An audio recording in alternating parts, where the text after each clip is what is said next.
promising the likes of Mandela, Tambo, and McClevis's like houses, water and electricity, led by that resilient leadership. It was through the ANC commitment that South Africans, for the first time, their dignity was restored.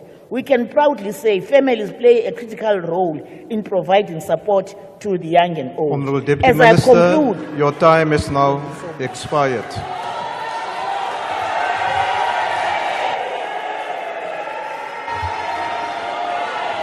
The next speaker is the Honourable Dagmo.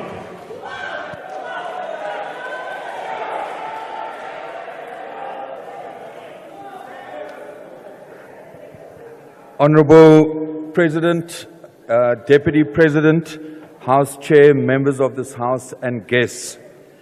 Ek wil net sê dat agbare de Tooi moenie hier kom en die Bybel gebruik. Want er was mense wat die Bybel gebruik het en hulle het vir apartheid geondersteun met die Bybel in een hand. Please, don't do that again. It needs to be said that the speech delivered by our President last week places beyond doubt the fact that South Africa is a better place than it was in 1994. The work done by successive ANC governments working with our people has seen massive improvements in the quality of life of the vast majority of our people. And at the same time, our President was honest about the challenges and the problems that we face as a nation.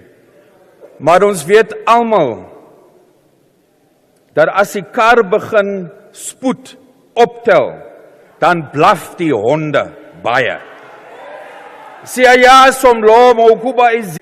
Less than 3% of agricultural land is owned by black South Africans, coloured, African and white. That white South Africans own 70% of urban land in the Western Cape, making up 18% of the population. That coloured people, while they constitute 48% of the Western Cape's people, only own 10% of urban land, and African people who make up 38%, they only own 3% of the land. And also, I want to especially thank the Minister of Electricity and also tell them that when you go and buy 100 Rand of electricity in Cape Town, say you live in Cape Town, you buy that electricity from Eskom, you get 42 units. But when you buy for 100 Rand from the city, the DA, you only get 22 units. Why is that? It's a NERSA surcharge, and over and above the NERSA surcharge, they are putting more. And now they want one of their powers to take control of energy. So sê, julle gaan dit nooit reg kry. Only 50% of Cape Town residents, Mr. President, have access to internet compared to the 77% that you mentioned nationally. Speaker, workers in our province are amongst the 6 million workers in our country who have benefited from the minimum wage. This has helped many, mainly domestic and farm workers in our province. Yet it is the DA who actively oppose the minimum wage, and I want to quote from their 2019 manifesto, page 12.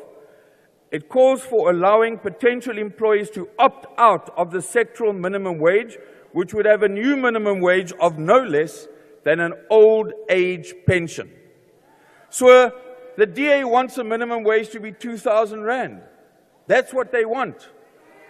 Hulle wil 'n minimumloon van 2,000 betaal terwyl die ANC regering gee 'n minimumloon van tussen 4,100 en 4,600. It's simple.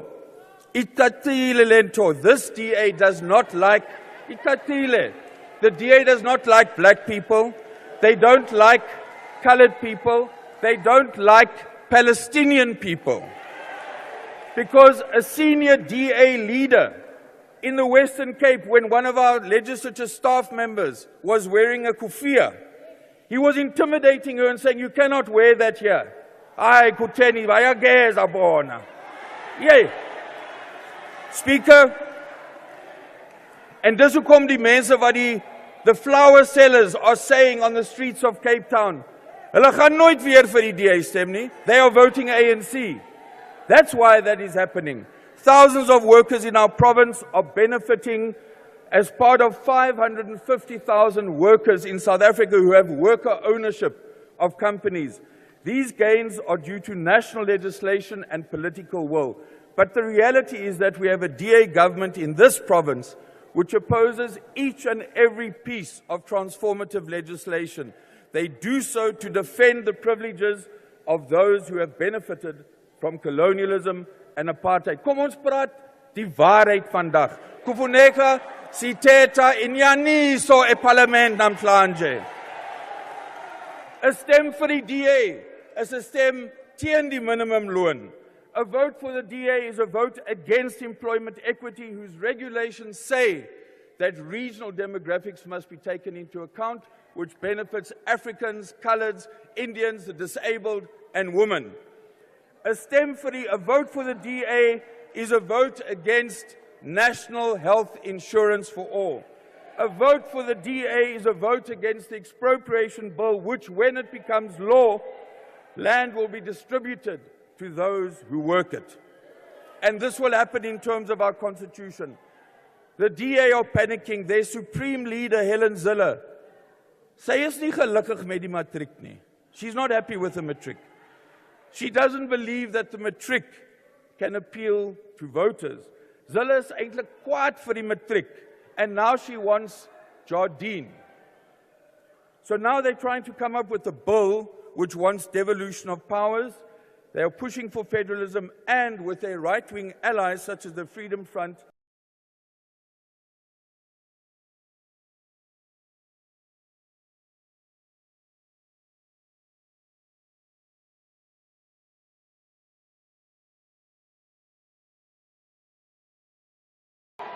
Well, just take a seat, please. Just take your seat.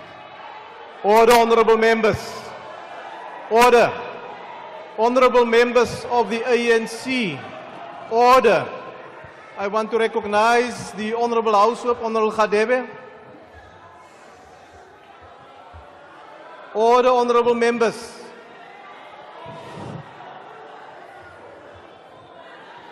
Honorable members. Honorable members, I will not be able to hear the whip of the ANC taking a point of order if you continuously interrupt him. Thank you, Honorable Chairperson. One member of the DA seated there has exhibited an unparliamentary conduct by showing a middle finger to the speaker on the platform. According to our rules, it is not allowed, Chair. We cannot do such gestures in the House. Who is the member? Oh. Order, That's honorable Bahrain. members. They says Bahrain. Order. It's Bahrain. Okay, calm down, honorable members, calm down. Where's the honorable Bahrain? Order, honorable members. May I ask the ANC whips to please ask your members to remain quiet so that I can deal with this matter. No amount of shouting and screaming will address the issue. So stay calm. Honorable Bahrain, did you make that gesture? Yes, I did. Please leave the House.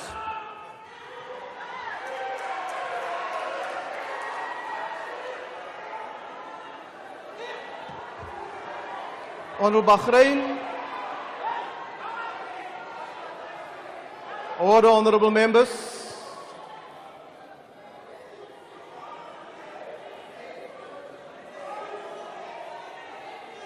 Order, honorable members. Order, honorable members. Honorable Dagmo, you may now continue. May I also remind honorable members, all members in the House, that the joint sitting have very specific rules. And when a point of order is taken, the rules clearly indicate that the member raising the point of order must be granted a fair opportunity to raise the point of order. I do not expect screaming and shouting. You're not making the point. The member who will raise the point of order will raise the point and it will be dealt with. Please let us observe that so that we can continue with the business of the House. Honourable Dagmore. Thank you, House Chair. It's not surprising that even though the ANC in this province is working with South African Jews for a free Palestine, the Muslim community, that honourable member who showed a gesture is one of the arch Zionists in the Western Cape, and maybe he just can't handle the fact that I'm wearing this. The provincial government is clear of wanting more powers. Our Republic's constitution does not create a federal state.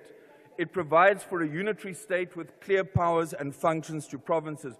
Soze sivume ukubuyela kwi-Bantustans apho eMzantsi Afrika. Soze, nooit. We want one country. That's what we want. We want to unite South Africans, Christian, Muslims, Jews, Hindus, coloured, African, white in this province. We don't want that division. This provincial government undermines our constitution, and in fact, they undermine cooperative governance.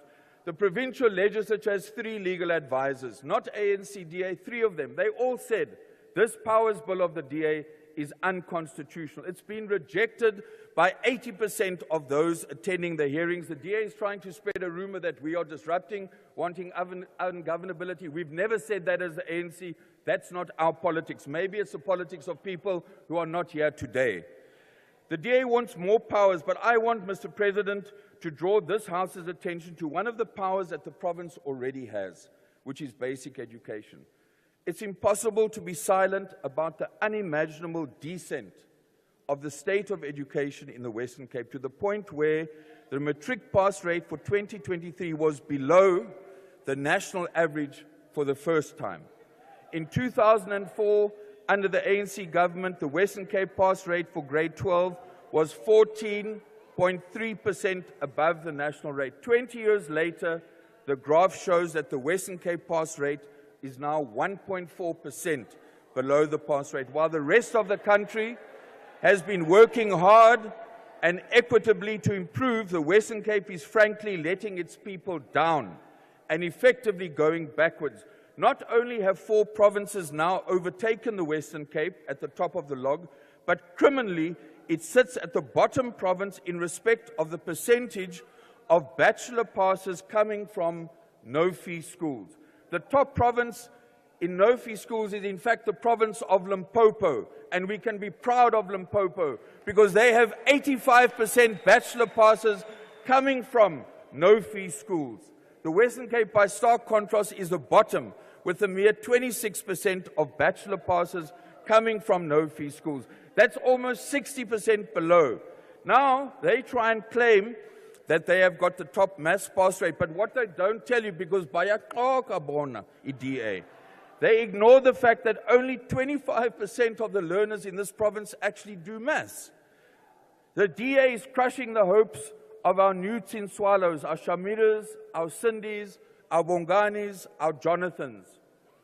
And that's why this crisis, I believe, Mr. President, and I say this with all seriousness, needs for our National Executive and the President to consider invoking Section 101 of the National Constitution, which says that when a province cannot perform its function, there needs to be an appropriate intervention.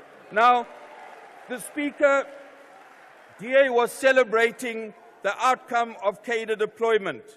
Those celebrating this outcome are the biggest hypocrites you will ever find.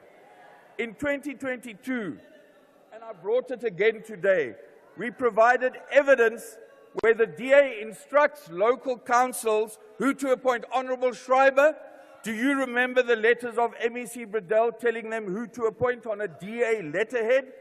This DA deployment was actually racist because the best candidate, even the DA councils agreed, was a black person, but the DA wrote and said, you cannot appoint that person.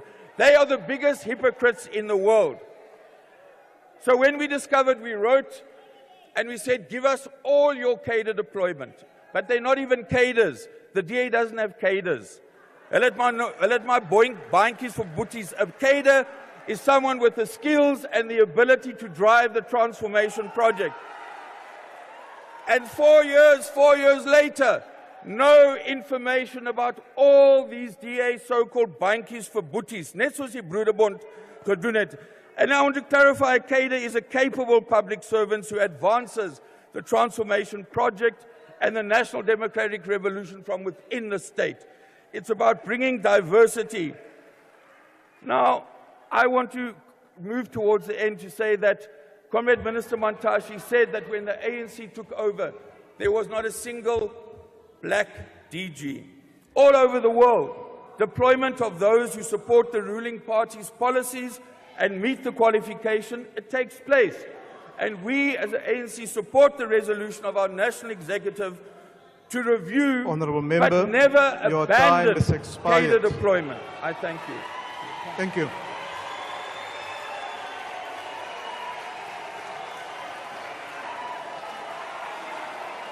Order, honourable members. Order.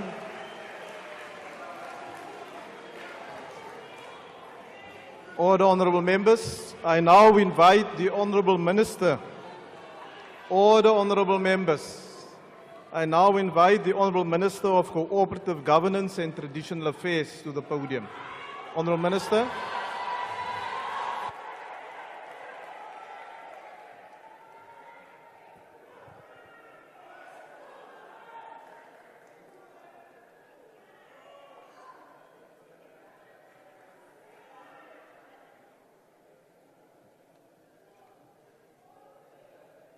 Thank you very much, House Chair, the Speaker of the National Assembly, Mama Nosivio Mapisang Ngakula, Chair of the NCOP, Your Excellency President Cyril Ramaphosa, His Excellency Deputy President Paul Mashatile, the Chairperson of our House of Traditional Leaders in Khoisan, leaders Khoshi Siatlulo, Premiers, my Cabinet colleagues. Good day to all fellow South Africans. President, just last week you addressed our nation, delivering your State of the Nation address that filled us with pride. As we gather here today, we are all reminiscent of Tinswalo. For each one of us has reaped and continue to reap the benefits of the rewards of the tireless efforts of our democratic government, especially a developmental local government. As we stand here 3 decades into our democratic journey, we reflect on the significant strides that we have made that have touched so many citizens in ensuring that they are able to live a better life for themselves, assisted by a government that cares. We do this and continue to deliver on the basic services in ensuring that we look into the subject of the evolution of the multi-party democracy, necessitating us to be agile and maintain an upward trajectory in a service delivery scorecard, including ensuring that our coalition are functional. We are aware of the strategy of the opponents, which is to consolidate the anti-transformation forces through these coalitions and the Moon Pacts. But just yesterday, 7 February 2024, Honorable Johnston Eze, MoneyWeb article, City of Tshwane is sinking deeper into debt, and it owes its debt ballooned to 1.1 billion in September last year. No, wait, that's legal. In February, now as we conclude, they are at 3.9 billion. Even so, on the 30th of June, the city owed its creditors about 12.6 billion. Not a dream, a record. Google MoneyWeb, 7 February 2024. An increase compared to the balance of a year. But let me tell you the worst dysfunctionality that has ever happened in the history of municipalities in South Africa. JSE listed City of Tshwane yesterday as one of the measures that needs to be looked into, and your bonds may be suspended. Yesterday. Just yesterday, you turned back 2.6 billion of the money meant for the people of the City of Tshwane for services. That was not enough. In 2016, When the city of Tshwane, under the minister Sputla Ramokgopa, they were spending 96% of their grant. Today, you have returned 2.6 billion. In 2022, we granted you permission of 900 million of our grant money to pay a ESCOM debt, which has now tripled. So the city of Tshwane, as of June, could only submit financial statement 3 months down the line after the time has been set. And as a result, all municipalities in the country have given their audit outcomes in January to their council, except the city of Tshwane. Yes, you will be quick to remind me of Eguruleni as if I have forgotten it, precisely because they have been granted authority to do so. And that comes just after an adverse outcome of Randall Williams, and you quickly hid him under the carpet as if South Africa doesn't know why he left. Adverse outcome for the first time in the city of Tshwane. We are still waiting for the audit outcome. But this is a history of recurrence. Where does it come from? Before, after Randall, you gave us Stephen Mokhalab. We had a sex in the office scandal. Not even in a small building. What did you give us before that? You gave us Solim Sima. We have a report written by the Auditor General into a multi-billion Let Africa contract that you extended. Come with your moon pact, we will shoot it. It is for the first time in the history of South Africa, under the capable leadership of the DA, that we are able to have a capital of a country with the possibility of not having bonds. Congratulations, John. You have done well. You are quick to say the president and the story of Tintswalo is not feasible. You have killed Tintswalo in the city of Tshwane. Let me remind you, before 2016, what Tintswalo could do. In the city center of Tshwane, there were even doves as a sign of peace. Go to the city now. Kuhambe ngisho amajuba.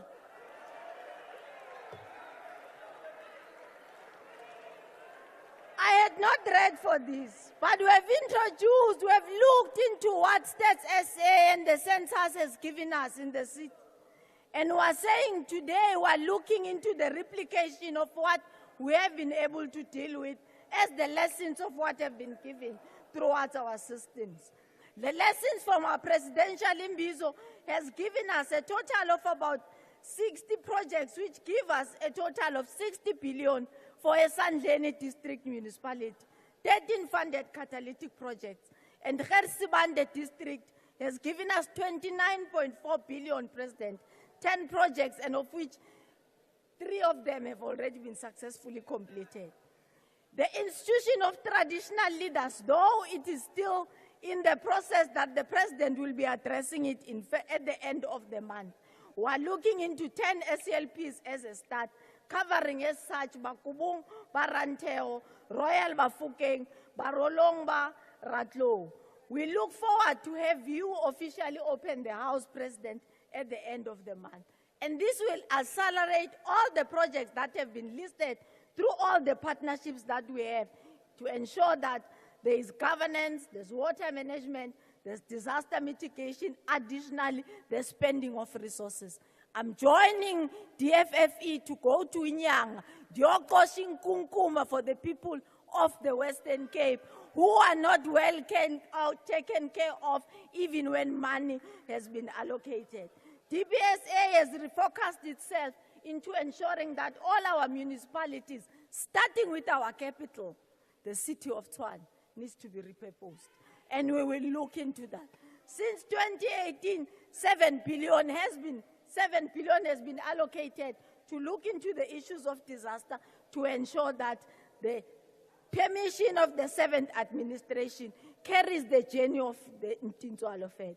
If you look into the DPG water scheme, which came under the capable leadership of the ANC-led government, is already in completion, and communal taps and house taps instead of communal taps have been. Extension 7 in KwaZulu-Natal, where the residents table a request for a road. That road is currently under construction and will be handed over to the communities. We have said it before. Masipala utla ubonisa spoko. Come with the pact, we come with delivery, we come with integrated planning, we service you till we get it right. As I step down, I urge all of you, those who resonate with the spirit of Tintswalo, to join me in ensuring that you go back and clean the city of Tshwane to make sure that we do not have cholera that kills people anymore. You have got 40 plus people who died because you did not service the Rooiwal. The money was allocated for Rooiwal. The money is going back to the fiscals so that more people can be able to die. The 3 next decades to come, because I say, Ningawar, Siabui. Decades we live in surpass the loftiest and the biggest aspirations of what the African National Congress has for you. If you want to know who Dintswalo is, go and look for the best rapid public transport that Tshwane once had, the buses that it had, the Wi-Fi that it had, the bursaries that it had, the products that it produced for the world and for the city to ensure that you are expiring leaders. What do we have to show today, 20 years under your rule? Zero. Honorable Minister, You your time look is now like expired. Thank that. you. Zero.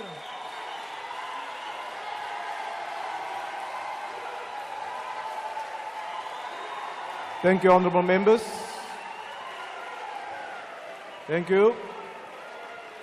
Order, honorable members. Honorable members, you may take your seats now. Please take your seats. The next speaker is the Honorable Schreiber.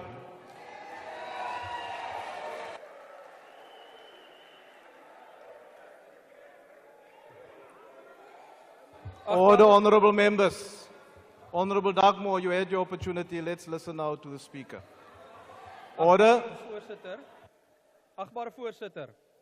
Dis opvallend dat die president ons wêreldkampioen Driekus Du Plessis geïgnoreer het tydens sy toespraak.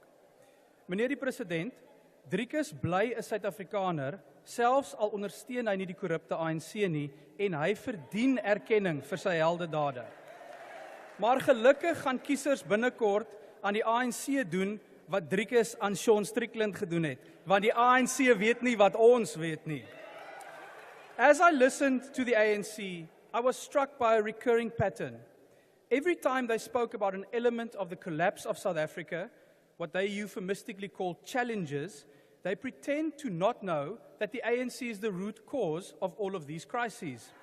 In the ANC's world, the causes of load shedding, corruption, and state capture are as puzzling as some of the world's great mysteries, like Stonehenge or how those dollars ended up in the president's couch.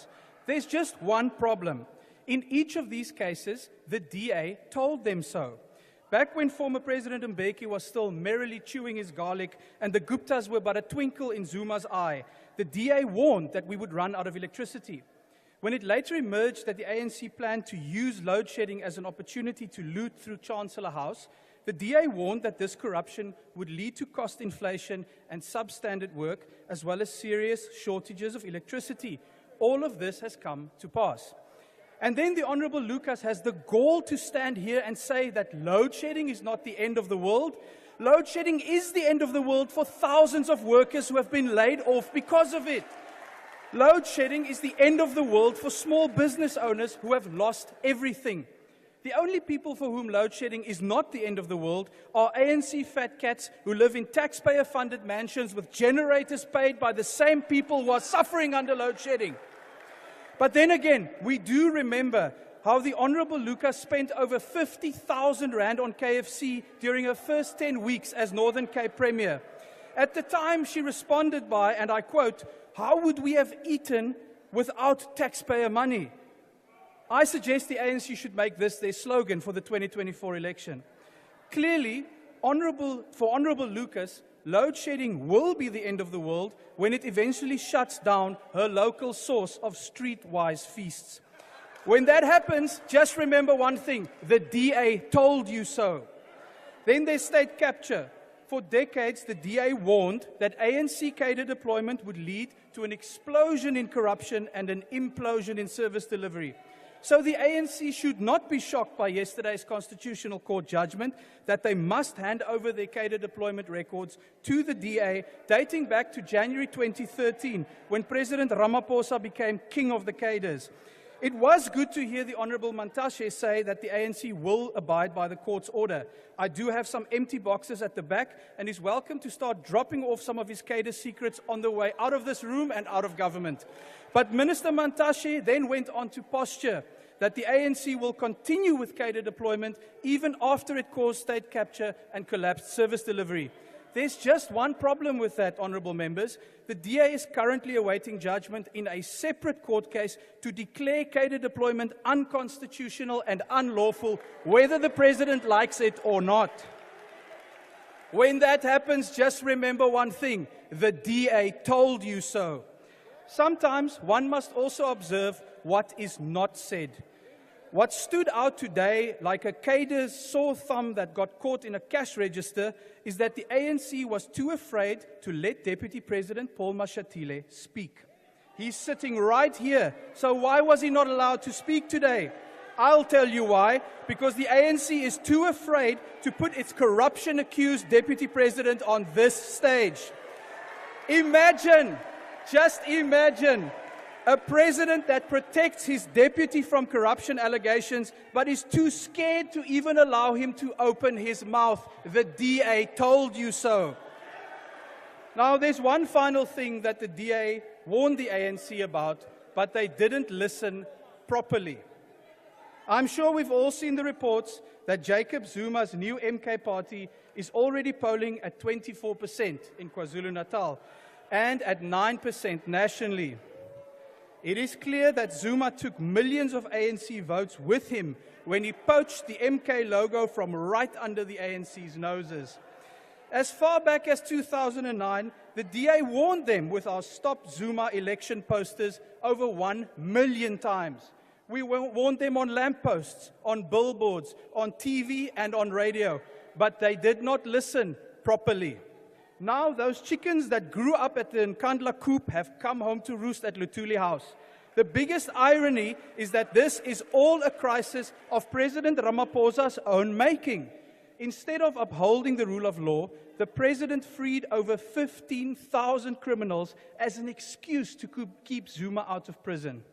He kept feeding the crocodile, hoping that it would eventually stop being hungry. But now, the crocodile is coming for ANC votes, and it's hungrier than ever. Mr. President, in just a few months from now, as the crocodile locks his jaws around you, I want you to keep one thing in mind. The DA told you so. Honourable Cadre.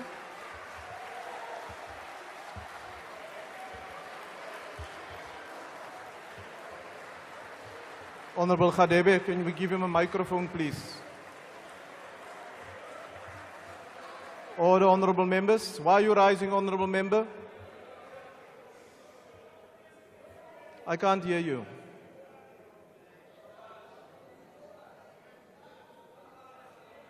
Can we switch on that microphone, please?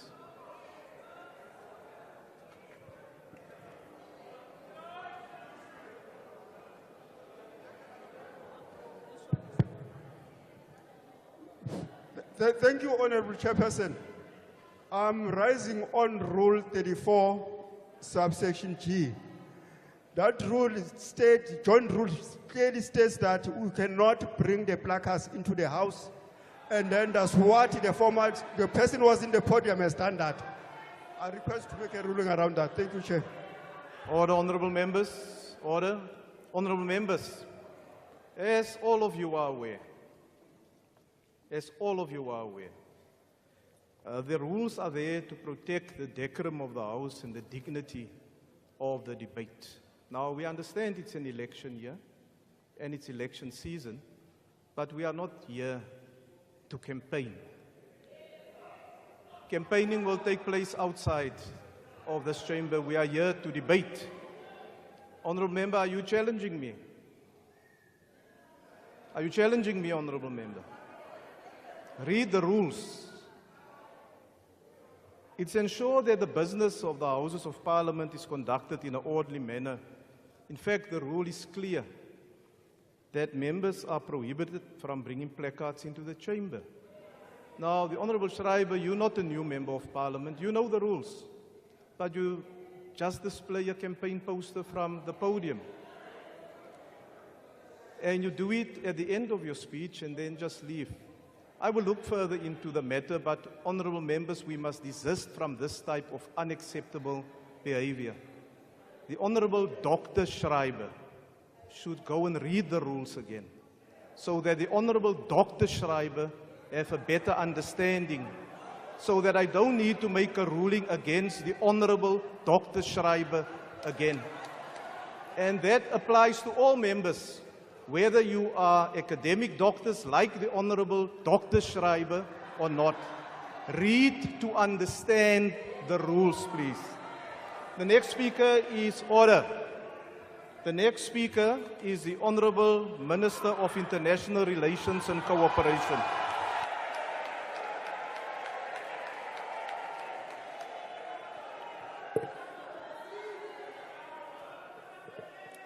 Thank you, Chairperson. Mr. President, Deputy President, Chairperson, Chairperson of the NCOP, honourable members. There's one thing I know right now. Tinswala will vote ANC in 2024. There's another thing I know. Fatima in Eldorado Park will not. Honourable Chairperson, it is a privilege to participate in this debate on the President's address. As the President indicated in his well-balanced speech, there are many challenges and many more opportunities. In fact, Chairperson, the second term will be a term when many of our governments and our people's ambitions and desires will come into full realization. As we anticipate such progress, Chairperson, we truly hope that there will be no pandemic to put a brake on our ambitions, no economic crisis among world powers holding trade back, and no conflict involving great powers, inflating oil prices, narrowing markets, and impacting on jobs and growth. There are many in this House, Chairperson, who are naysayers all the time. They believe the ground will open up and swallow them if they tell the truth about the challenges that confront this government and the many bold steps taken to address them. It is, of course, the task of the opposition to seek to point at failures, and we should not be surprised at that. They must point to the inadequacy of electricity and our failure to address speedily the expansion of energy access when we should have done. But they cannot, Chairperson, they dare not recall that before the advent of freedom and democracy, near 70% of our citizens had no access to electricity. Today, Chair, as you drive from East London to Mthatha, you see the changes vividly, changes brought by this democratic government. This progress is found too in our various presidents' work in international relations and cooperation. In the past 30 years of South Africa's foreign policy, we have consistently seen South Africa punch above its weight on the global stage. South Africa is considered a champion of human rights around the world, a leader in the global south, and a leader on the African continent, driving continental integration. The work of DIRCO has been guided by our national interest, and we continue to work toward contributing to the improvement of the lives of all South Africans with a view to building a better South Africa, Africa, and world. Our government has honored the undertaking we gave the South African people in 2018, that we would attract new investments into our economy. The pledges at the annual South Africa Investment Conference exceeded President Ramaphosa's target of 1.2 trillion rand in investments by 306 billion rand, overachieving the target by 26%. These investments will go a long way in stimulating economic activity and creating jobs. We've also played an active role in the development of international human rights and humanitarian law. South Africa was elected to serve on the UN Human Rights Council for a 3-year term, starting in January 23. This is our third term on the HRC, having successfully served previously on the Council. We've also been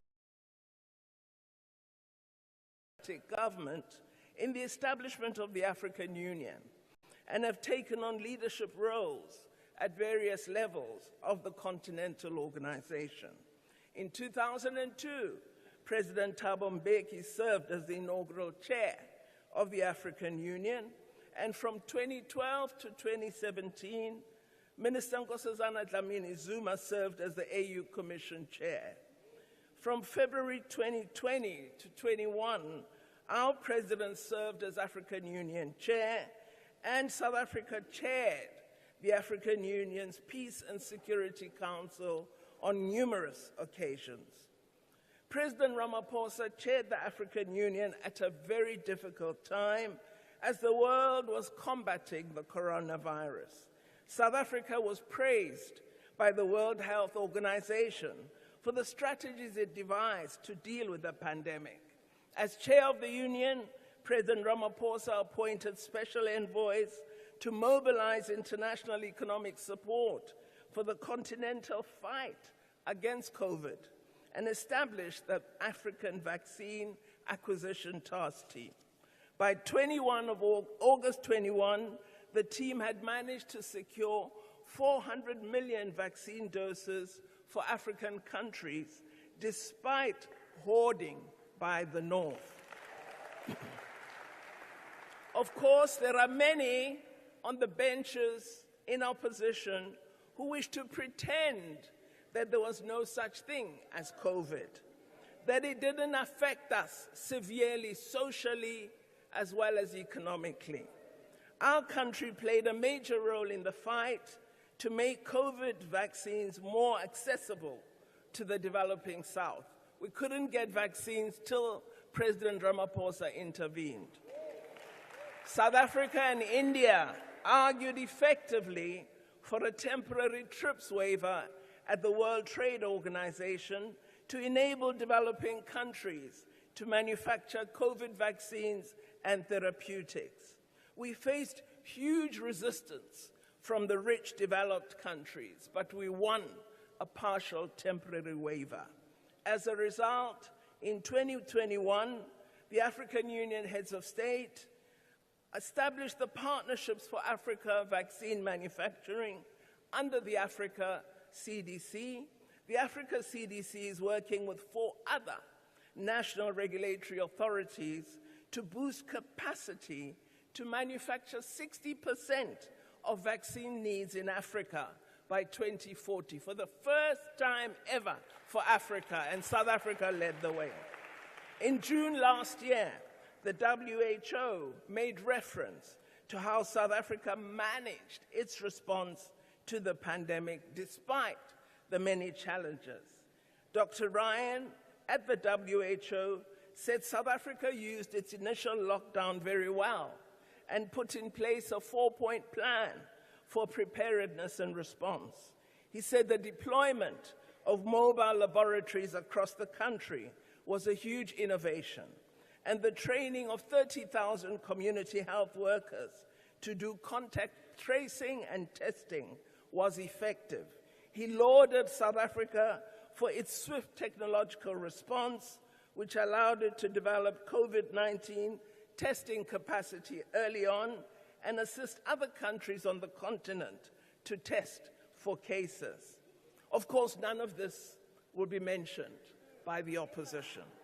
South Africa has capitalized on its membership in important multilateral organizations such as the G20 and BRICS to advance the priorities of the African Union's Agenda 2063, our continent's development blueprint.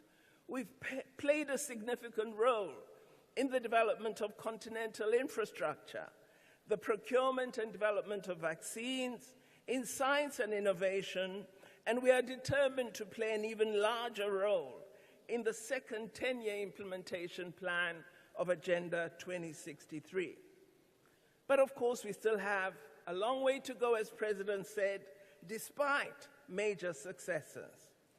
Our country has been playing a role in advancing peace and security on the African continent for many years, from the 2003 Sun City Unity Talks for the Democratic Republic of Congo to 2021 signing off of the Pretoria Agreement between the federal government of Ethiopia and the TPLF.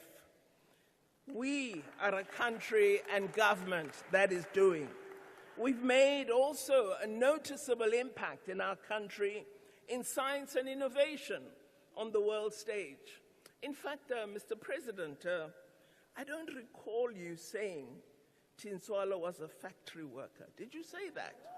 I don't remember, and I was wondering, why is it when it's a young black woman referred to that the only career she might have is factory worker? I found that odd.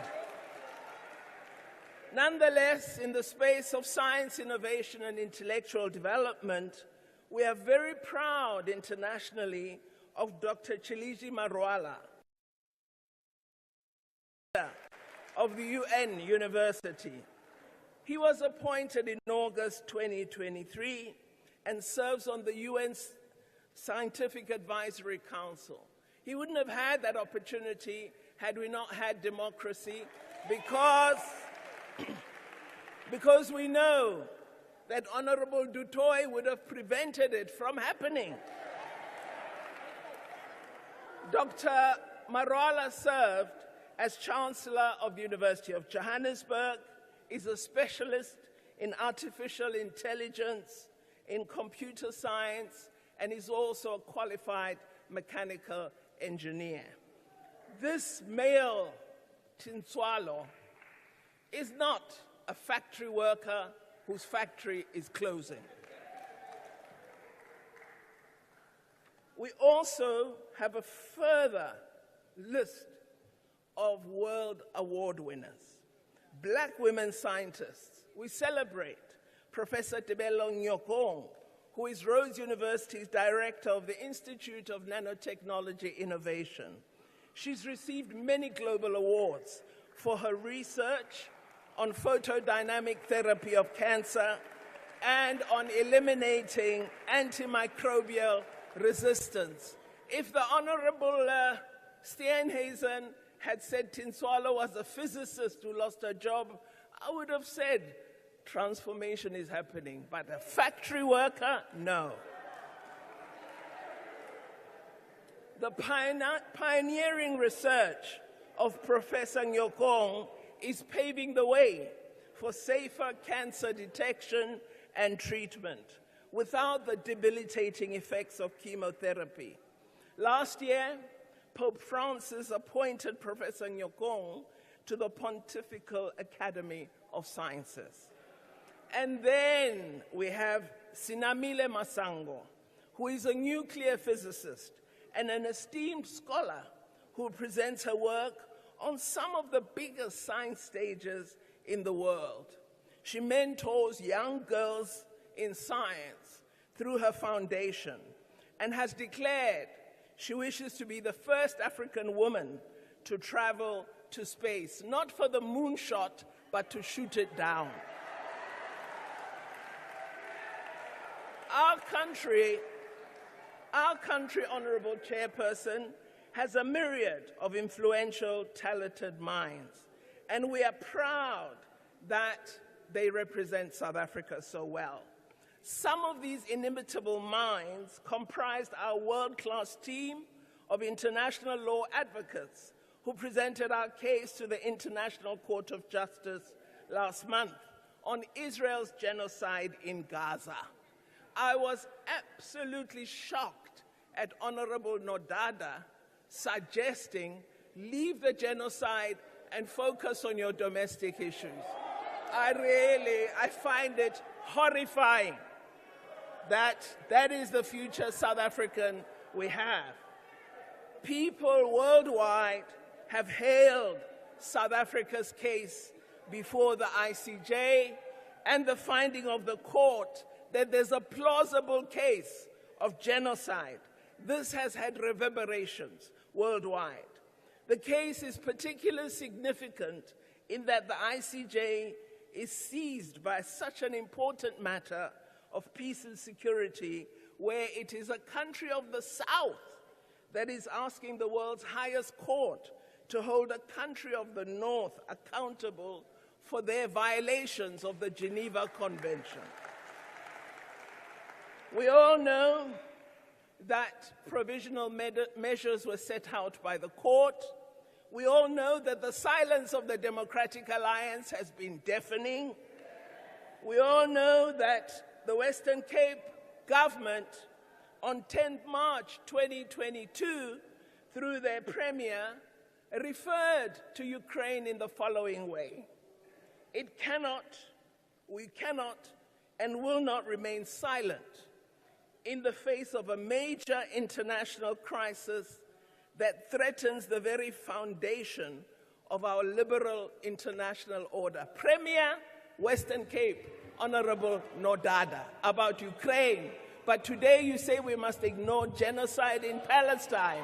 We are embarrassed by you. Honorable Minister, your time has now expired.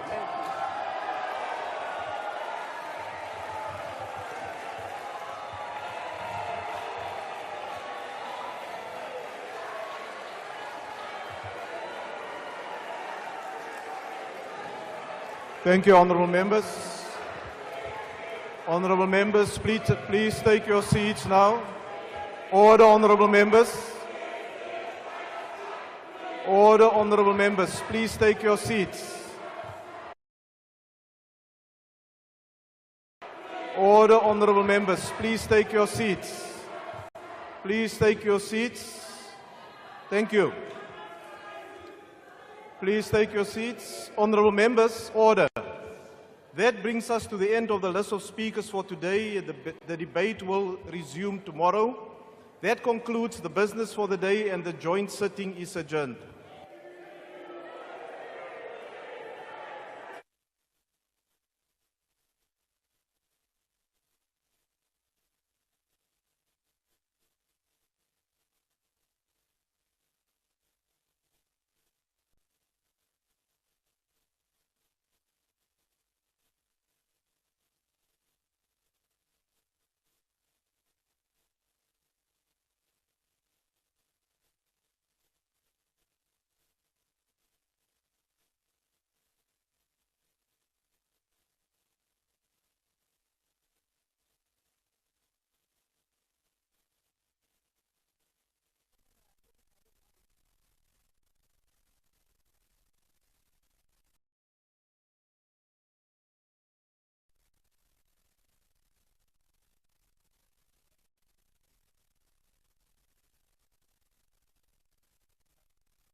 Welcome back, and thank you very much for staying with us. Now, that concludes the first day of the debate on the State of the Nation address. Parties had an opportunity to respond to the address, raising comments and questions, and even offering solutions in some instances to the President's speech.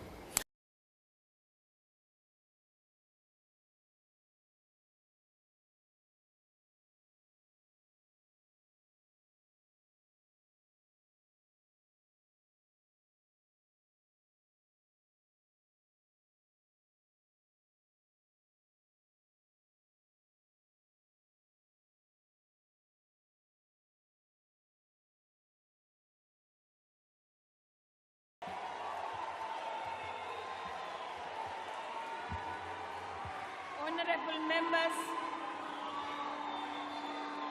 I thank the Honorable Deputy Chair of the NCOP. I now invite the Honorable Groenewald to address us. Honorable Speaker. Order, honorable members, Honorable Groenewald is on the floor. Thank you. Honorable Speaker, through you to the Honorable President. Achtbare President, u is nou 6 jaar die president van Suid-Afrika. Maar is baie duidelik dat u in hierdie 6 jaar 'n kleinserige president geword het. Suid-Afrika is nie geseënd met baie wêreldkampioene nie. U het die Springbokke geluk gewens en 'n paar ander goeie prestasies op wêreldvlak, maar u het nagelaat om vir Driekus du Plessis 'n wêreldkampioen geluk te wens.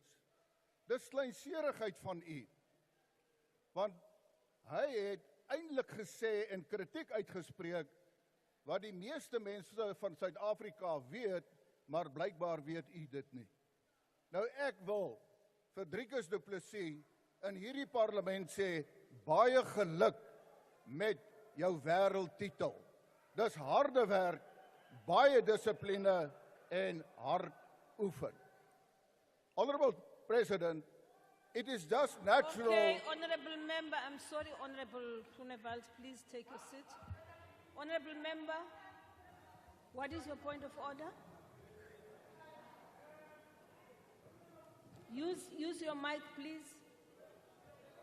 Okay, they will bring a mic to you.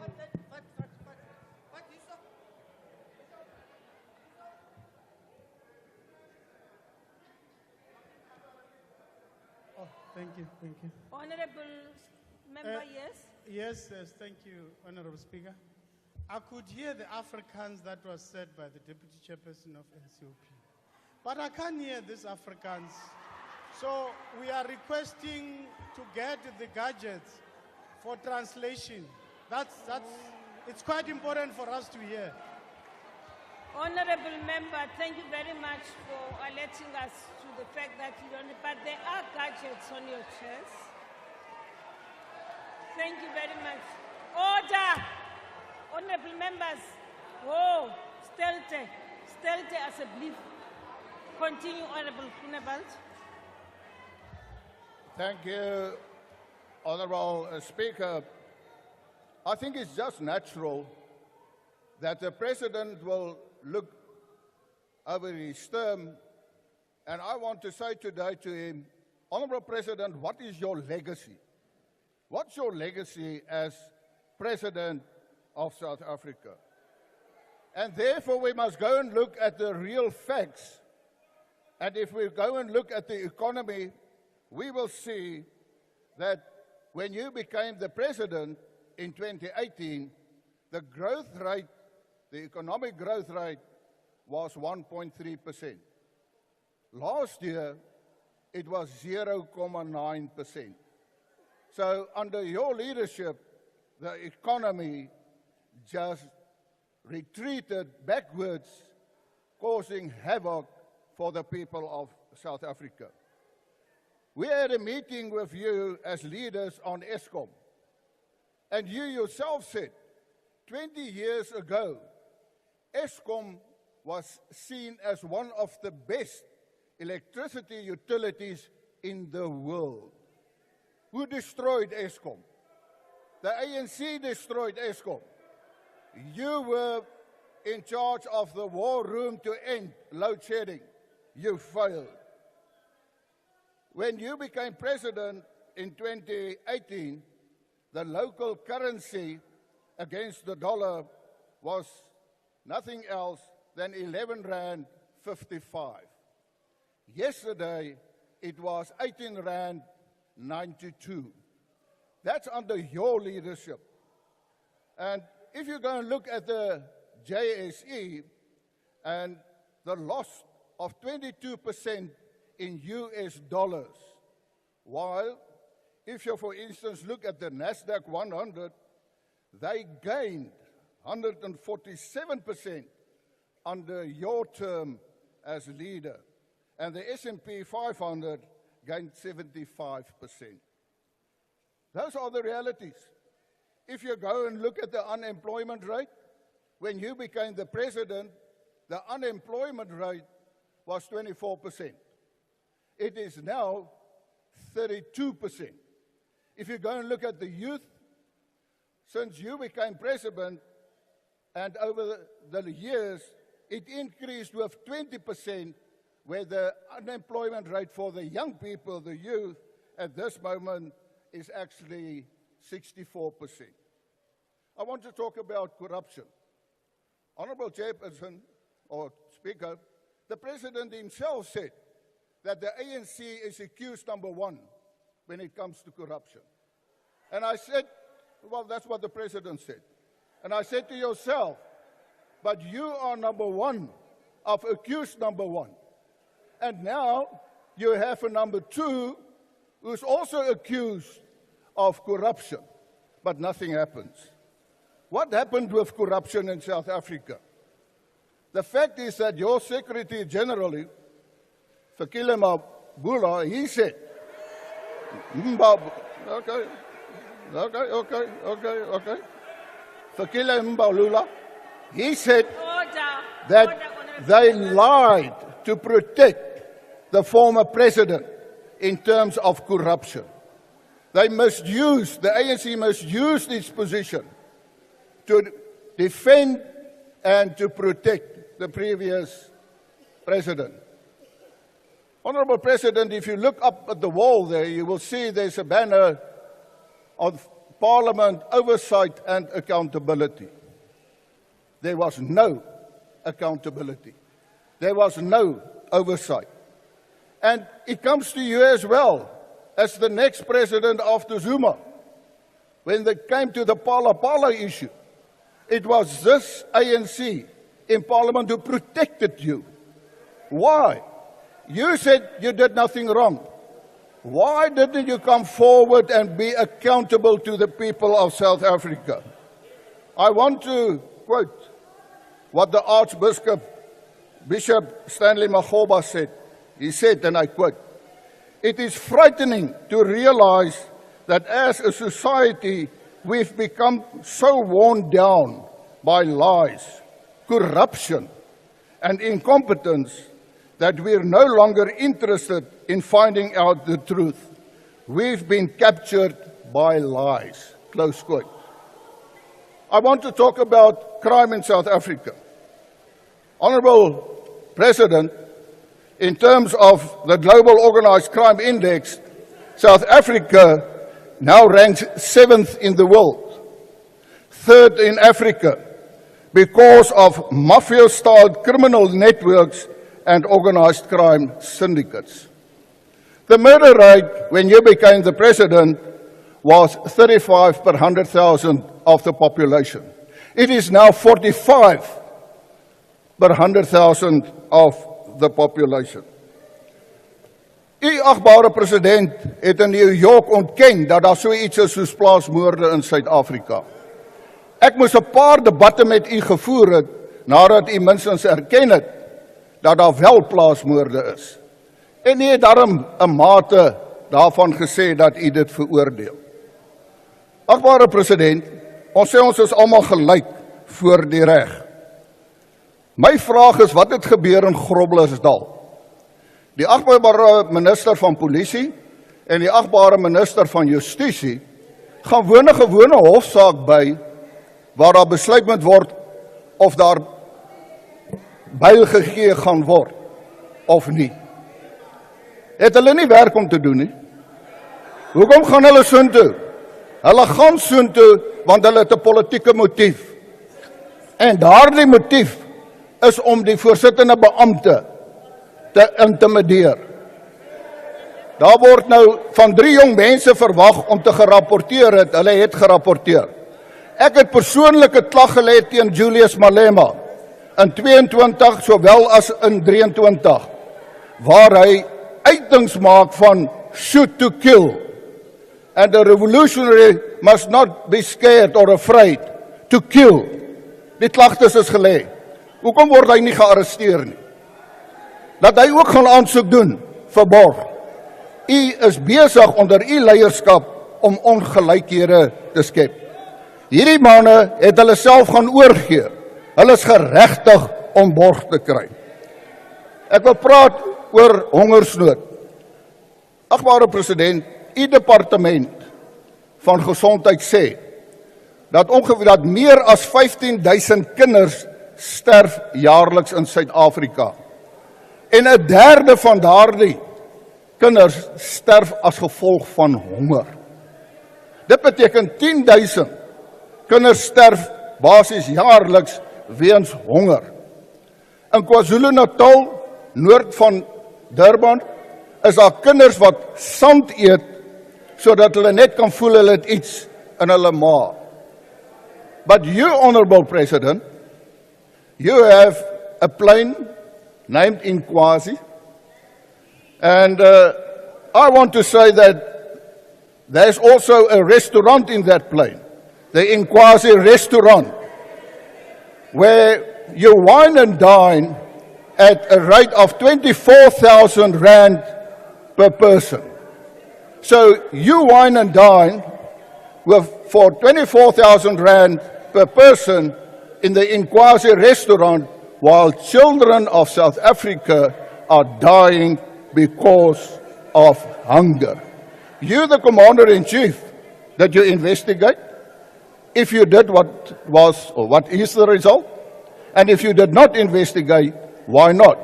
Because that means that you don't feel for the hungry people of South Africa.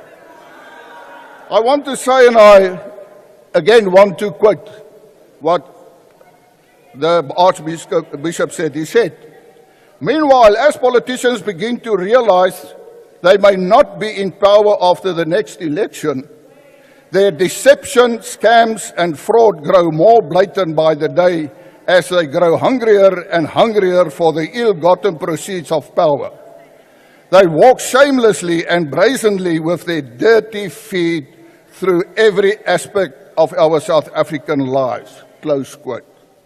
I want to say again, with their dirty feet through every aspect of our South African lives. The message is clear, Honourable President. It's time to go. Thank you. Thank you, Honourable Member.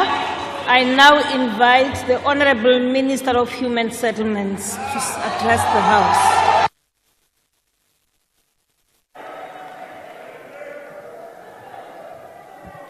Thank you very much, Madam Speaker. Greetings to the Excellency President Cyril Ramaphosa, Deputy President Paul Mashatile, presiding officers, cabinet colleagues, honourable members, ladies and gentlemen. I just can't believe that, Honourable Groenewald, you could stand here in a democratic South Africa and defend what happened in Groblersdal. Apartheid and hoisting of apartheid symbols, shame on you. Babu Shabisa, the worst thing you could have done to us is to remind what IFP has done to us, those who stayed in township. IFP was a symbol of mobilization of tribal and also the death of many who lived in the townships closer to hostels and could not travel with the trains. Despite that, in this democratic government, this ANC government has made sure that even the hostel dwellers, we do upgrade their hostels and make them a residential area where families can live, because we believe that it is by doing so that we will build a reconstructed South Africa, but a South Africa that is reconciled, that is a better nation for all, despite the past. So it's the worst thing that we can do today. When the ANC government came into power 30 years ago, it undertook to build a new country that is based on equality, fairness, and prosperity for all. Fundamentally, the ANC understood that moving away from apartheid did not only mean protection from unjust laws, but it also meant breaking all the pillars of apartheid, of which spatial configuration was one. Inspired by the Freedom Charter that stated that the new South Africa that the African National Congress sought to build, there shall be houses, security, and comfort. Our government adopted policies that allowed for the provision of houses for the poorest of the poor. Thus far, our government has already restored the dignity of many people, and it will continue to do so by providing them with dignified shelter. Our government further understood that a house is made of walls and beams, but a home is built with love and dreams.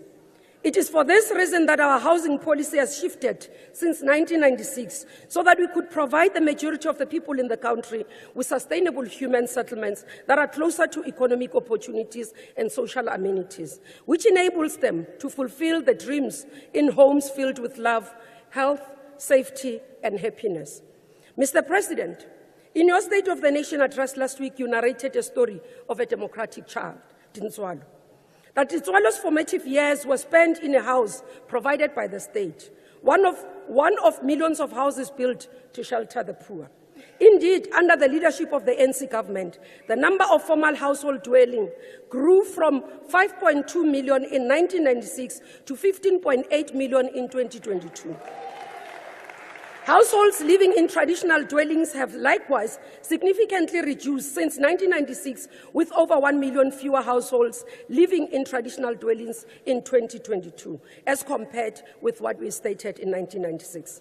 Whilst there can be no doubt that government has built millions of houses through the RDP program, it has also built thousands of units of social housing, rectified housing defects, provided housing material to individual households, and contributed significantly to the cases of emergencies and disasters.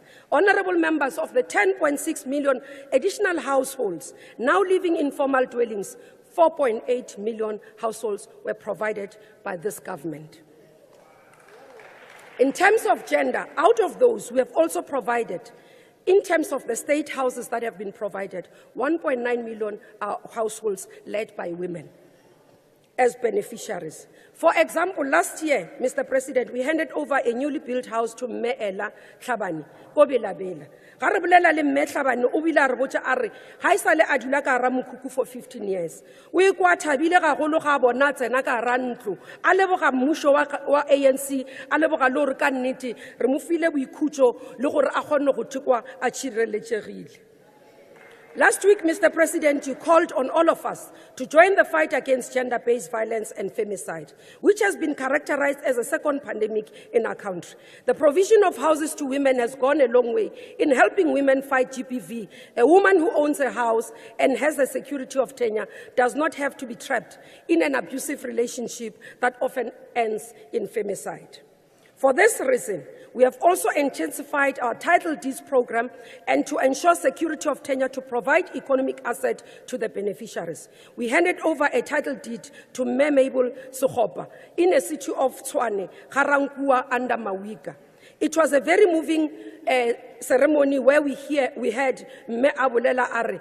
I finally ke thola title deed mo ile reng ke a tseba gore gona motho tla ntšhang ka rantlu ke tla dula mo ke ikwa ke khutshitse le gona ke tseba gore batlogolo ba ka le bana ba ka ba tla tseba gore ke mo ke dutseng gona.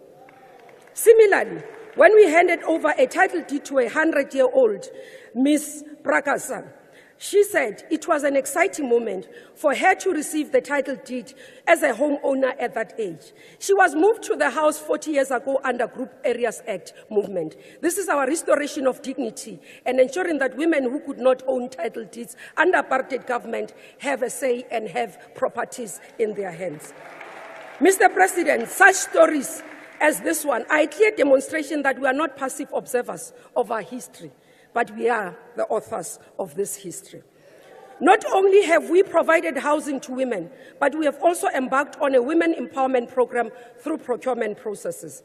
You will recall, Mr. President, that when you marked National Women's Day in 2020, you announced government's plan to expand women's access to economic opportunities by setting 40% aside for public procurement for women-owned businesses. For our part, as Human Settlements Department, including our entities in all our grants, we have made this a policy. I can report today, Mr. President, under this program and your vision, that not only are we talking about the past in what we have done, but in this administration, we have ensured that 40% out of the 13.2 billion is set aside in this financial year for women-owned companies. And as we speak, already 1.7 billion has been spent on their companies. And we do believe we will reach our 40%. This is instance where you find Limpopo and Mpumalanga. The entire budget of HSDG in building houses is spent on women contractors. And I must say they deliver, Mr. President, within budget and in record time and quality houses. In 2020, the State of the Nation address, Mr. President, you spoke about social housing program to build rental housing for low-income families, which could leverage as much as 9 billion for private investment in the construction of 37,000 rental apartments. Again, I am pleased to report that working in partnership with Infrastructure South Africa, which was launched under this administration, the Social Housing Regulatory Agency has increased the pipeline of social housing projects, some of which have been completed, as also others are in halfway. Just here in Western Cape, 3 projects, Goodwood Station, worth 464 million, with 1,055 units, has been completed. Maitland Mews, valued at 94 million, with 204 units completed. 8 projects in Gauteng. Riverside Mews, Phase 3 and 4, valued at 531 million, will be completed in October this year. Lufereng, valued at 184 million, with 407 units completed. Forgeville, valued at 105 million, with 258 units completed. There are many more. You go to KwaZulu-Natal, we've got Hospital Street social housing, which is sitting at 54%, Bridge City, which is sitting at 78%, and also in Northern Cape, Hull Street, which is sitting at 40% to the value of 144. Mpumalanga, with Kwadoguhle, 193 million worth of a project, 492 units at 32%. This is the work that we continue under your leadership, Mr. President. Yesterday, I had an engagement with CBOs and NGOs and COs here in the Western Cape, appealing to the national government to protect and provide services for them. They narrated how they live in a city that does not care about them. Similarly, I went to Nomzamo community. They narrated the condition they live in, where rubbish is not collected, sewer is running in the street. Yet they were reminding me to say, Minister, don't listen to them when they say they govern better, they rule better. It's a fallacy, it's for the few. With regards to our policy, we committed to them that we will change our policies and principles and programs to ensure that if a government or a province or a municipality does not care about our people, we'll come in as national government and show that we care, as we continue to do. Mr. President, the draft paper... Honourable Member. Thank you very much. As I conclude, as we say, we can never allow people who say to us, let us not talk about apartheid, because 30 years later, shockingly, the same people are supporting apartheid are Israel under us. Mr. President, our policies are geared to help South Africa, and that's why we say, with the work that we have done, the foundation that has been laid, we continue to provide services for all, not discriminatory, but this is a government that can be trusted, and vote for ANC.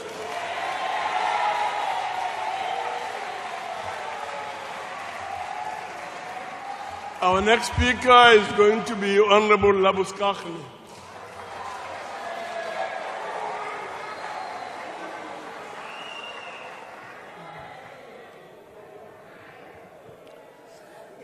Honourable Speaker, Mr. President, Members of Parliament, honoured guests, and the most important people, fellow South Africans. From our history, it is evident that we are resilient people, able to adjust and survive even in the extreme difficult times and circumstances. However, Mr. President, after your 5-year term of empty promises, you and your ANC government are certainly testing our resilience. From constant load shedding, forever increasing violent crimes, high levels of unemployment, especially the youth, loss of investment due to corruption, poor management, and cadre deployment, all of us, it has ultimately contributed to our critical economic situation. A government's main task is to create an environment for economic growth and opportunities, as well as to provide service delivery through effective policies and legislation, none of which you have been able to achieve in your term. In fact, Mr. President, you have done the exact opposite.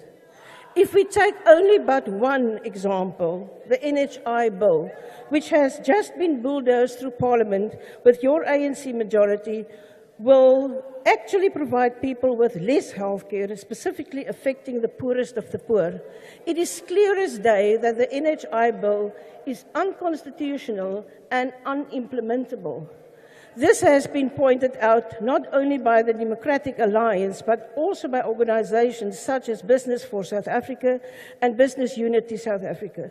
Even medical associations such as the South African Medical Association has warned that we will have a complete skill drain of medical practitioners should this bill be implemented. Mr. President, it is clear that the NHI bill will be the final nail in South Africa's economy and will completely collapse an already underfunded and decimated public health sector. Despite passing this bill, South Africans still do not even know how it will be funded. The only conceivable way would be to increase taxes on an already overtaxed population.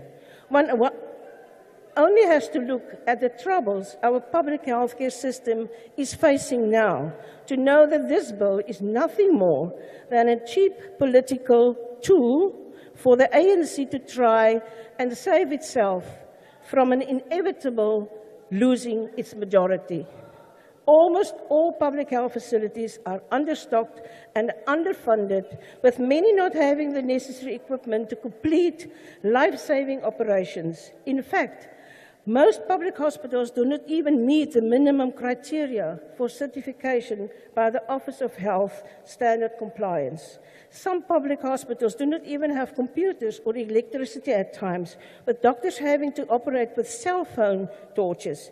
In some hospitals, patients are pulled up flights of stairs to the operating room because the lifts either don't work from lacking of service or because they have not exempt from load shedding. How can we possibly implement this bill when we have the shining beacons of maladministration and corruption, such as Livingston Hospital in the Eastern Cape, Pilanomi in the Free State, and Rahima Musa in Gauteng?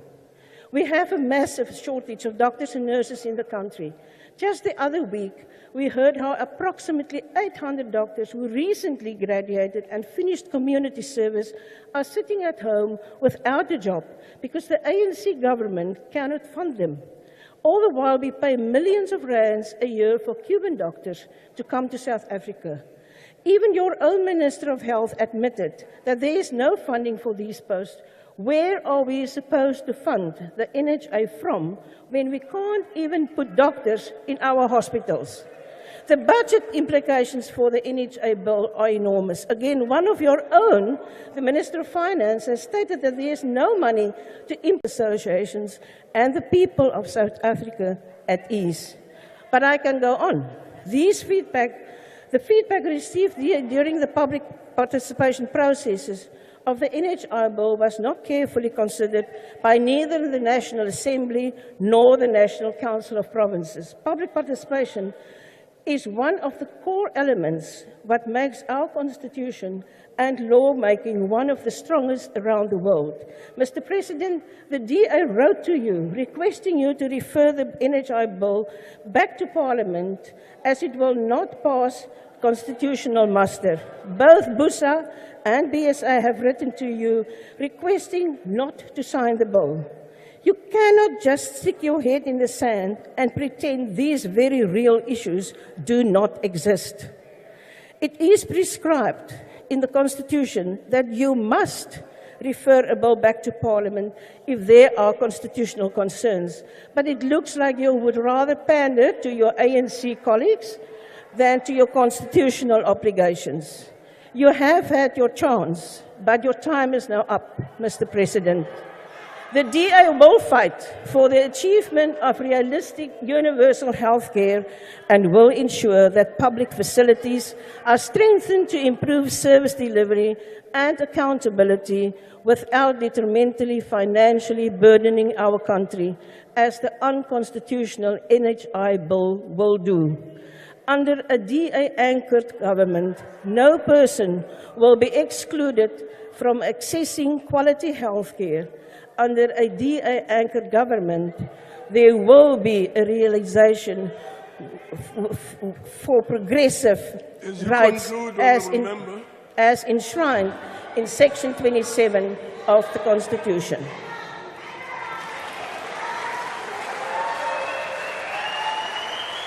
Thank you very much. We will now proceed to Honorable Malachi.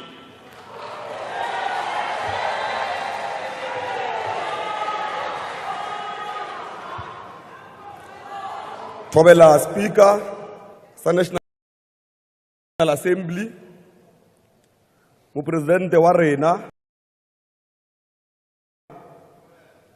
Deputy President wa rena,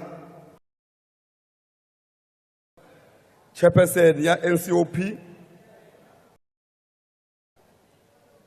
I am not going to greet the murderers who contributed to the killing of the people of Palestine.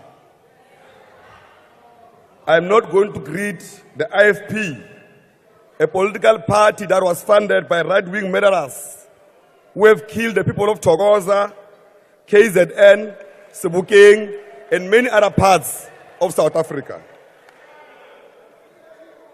The people who worked against the people's power. President, the story of Tintswalo is a story of hope, reflecting on opportunities, possibilities created by the breakthrough of democracy, touching and transforming the lives of people from as far as Ngezingi, Njomo, in the deep rural areas. Honorable members, we also acknowledge that there are many young people who are not employed or in education or training programs. Their socio-economic challenges must be addressed urgently. They also want to be Tintswalos. 30 years into democracy, our challenge to ensure that we sustain the areas of progress to make sure the people of South Africa continue to have access to clear electricity, water, sanitation, waste collection, and other basic services. South Africans want a consistent, effective policy implementation led by the ANC. Despite the technical glitches impacting on NEFSAS, over 4.1 million university students and 2.4 million TVET students have been supported by NEFSAS since 1994. Those are the achievements. President, just to remind them that in 2024, after a clear outcry that NEFSAS must also try to assist those that are in the bracket of 350,000 who were not funded before, the ANC-led government is committed to assist to fund those that have been missing in that area. Because we understand, as the ANC, that there are people who were too rich to access NEFSAS, but too poor to afford education. President, we also welcome the 1.6 million presidential employment program opportunities created for youth placement in various sectors to gain skills and experience.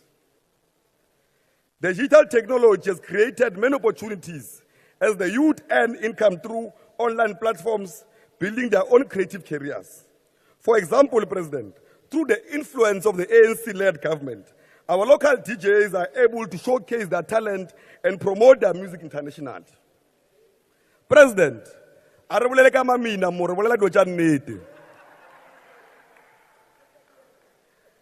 in the previous financial year, the NYDA empowered 2,320 youth-owned enterprises through the financial interventions, which took form through the NYDA grant programs and NYDA voucher programs.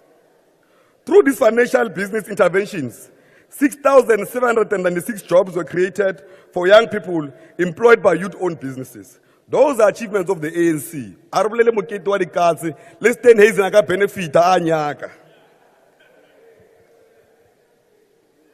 Through the mentorship access to the market and business management training programs, the NYDA provided 34,209 young people with support. There is a direct relationship, President, between funding of youth-owned enterprises and the creation of jobs. One of the most significant achievements was the removal of work entry experience and entry-level employment by government. We call upon the private sector to follow the instruction of the President, your funders, DA.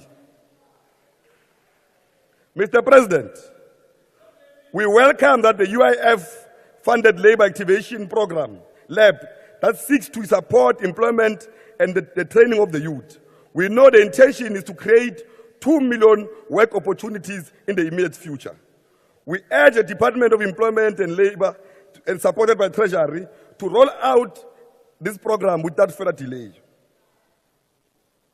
President, the following program must urgently be fast-tracked. We must reskill the youth to respond to the economic demand of the country, the challenging world of intelligence and digital transformation. We need a massive higher education through digital transformation to ensure that we target and make sure that we meet the National Development Plan target. We shall continue, when we come back in the 7th administration, to open the doors of learning and teaching. Siyabuya. President, UNISA and other universities during COVID-19 demonstrated such capabilities. We should develop the state-of-the-art specialized universities and TVET colleges aligned with our industrial strategy and the capabilities of the various districts. Our higher education institutions do not only contribute to the skill development, but also a high impact on local economic development in areas where the institution of higher learning. Higher education institutions should also be aligned with our mega infrastructure projects of development. President, it is only the African National Congress-led government that was able to break the cycle of poverty in many families, and one of the key achievements were delivered by the ANC.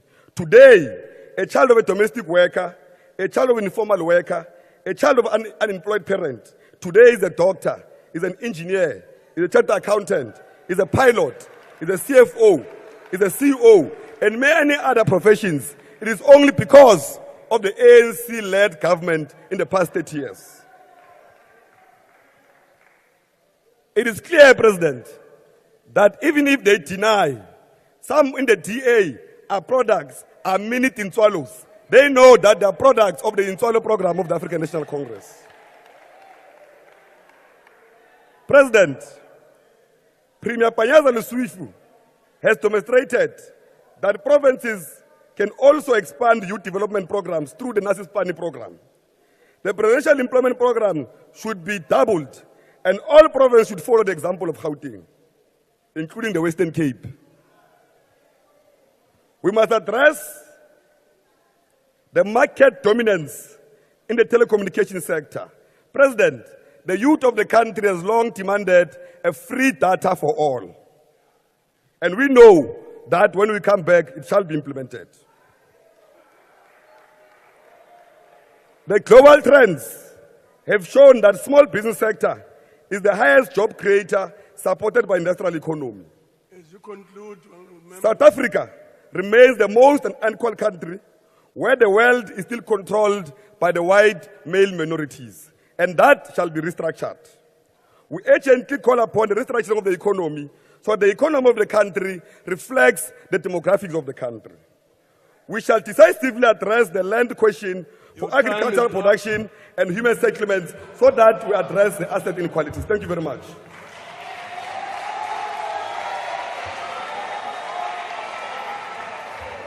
Honorable Olomisa.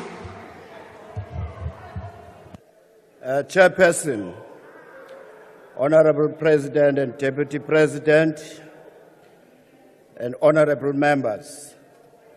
Mr. President, the United Democratic Movement fully agrees with the sentiment that South Africa must be rebuilt, as you had indicated in your State of the Nation address.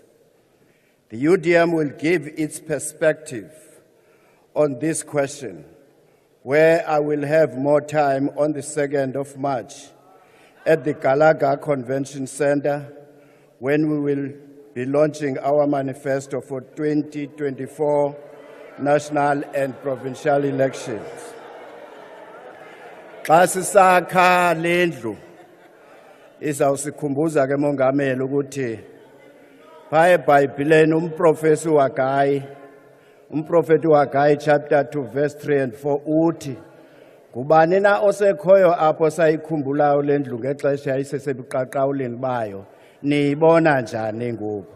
Sawubeka ke into ezifana nezondo commission uba ile damage yenzekileyo siphi ngoku.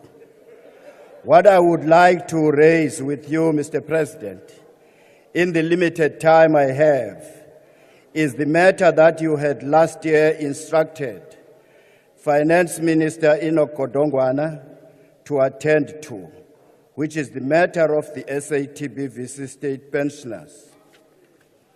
Your public instruction created a legitimate expectation within the community of thousands upon thousands of ex-civil servants and their families that their complaints will at long last be attended to. Mr. President, a year has lapsed and nothing has happened to fulfill your instruction. Aside from a meeting I had with the Minister on the 22nd of March 2023, that created some expectation with the Pensioners Committee, nothing further happened. As you might be aware, the SABC pensioners have now resorted to a legal route to seek to effect your instruction, which will take time and resources. Yet National Treasurer, GEPF, and the PIC did not go to court to consult with anyone before they used pensioners' monies to bail out SOEs and funded BE transactions to the tune of billions of rands. I would therefore strongly recommend an alternative solution from your office, and that is that an independent body with chartered accountants and tax experts be mandated to handle the matter with subpoena powers to clear the house. That the erstwhile asset managers like Sanlam and others, the GEPF, the PIC, and National Treasury be made to give answers to this independent body, with its primary goal to clear as many claims as possible, as soon as possible, because the consequences of our decisions affect people's lives. Mr. President, as some of these pensioners have passed away in 2023 and others long before that, who did not get to enjoy the benefits of their labors. Oh makhulu, no tatomkhulu, balentwazana kuthiwa nguThintswalo, bafuna imali yabo ababeyicontribute kupension, abalwinani banikeni imali yabo abantu. Niyeke uthatha imali ze-pensions, niyobeef up i-BEE companies, ningabanikanga, sanutya yonke into leni. In a similar scenario is playing out amongst ex-mine workers who had been promised attention during former President Mbeki and Zuma's tenures, who had been retrenched during or using the so-called blue card system. The UDM proposes that a task... As you conclude... No, the next 5 minutes. I'll pass them in the 5 minutes. That's not the 3 minutes. That'll be 3 minutes. No, Honorable Members. Look at the watch on your right. Obvious. Kodwa ke sithi ke kuyo yonke lonto izinto zasezimayini nabasemahlabathini nabase-Rustenburg mabanikwe imali zabo abanye basemahlabathini bekuthiwe bazawunikwa i-tent inansika i-rights. The time is up. Sathetha makudintulane amasela la. Thank you very much. We'll now move on to Honorable Seropen.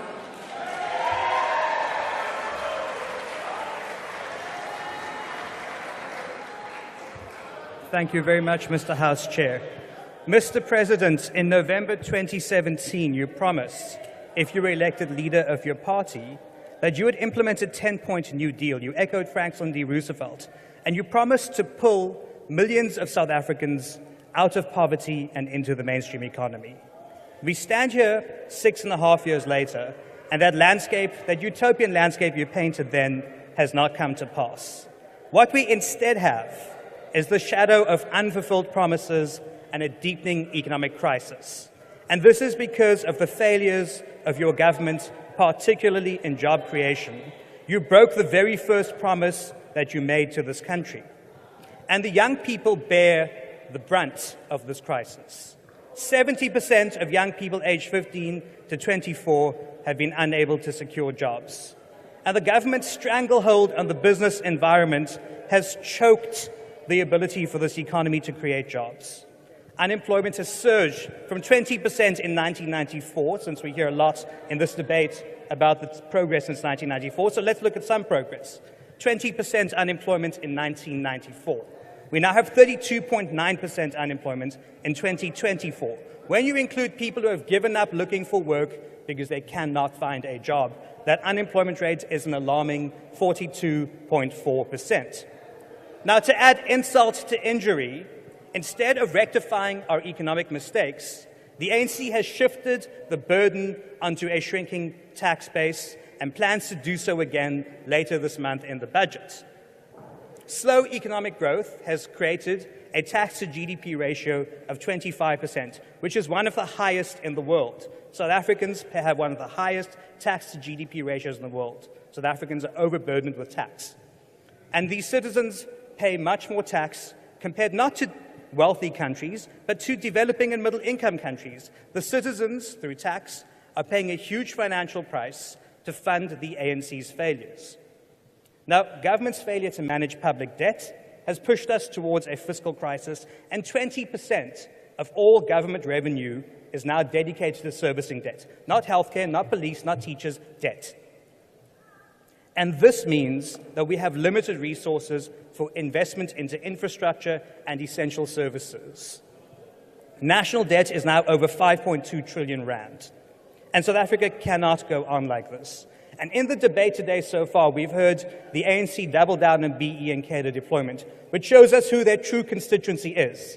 It is not the millions of South Africans looking for work or looking for opportunity. Their real constituencies are a handful of Cadre deployees and a few thousand BEE billionaires. And their entire system, as they've debated today so far, shows us who they're going to take care of should they attempt to win another election.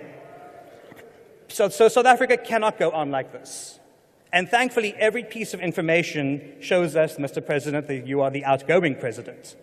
And we will not have to face, if the voters make the right choices, we will not face a green-red coalition of doom, but we will have a blue coalition for change.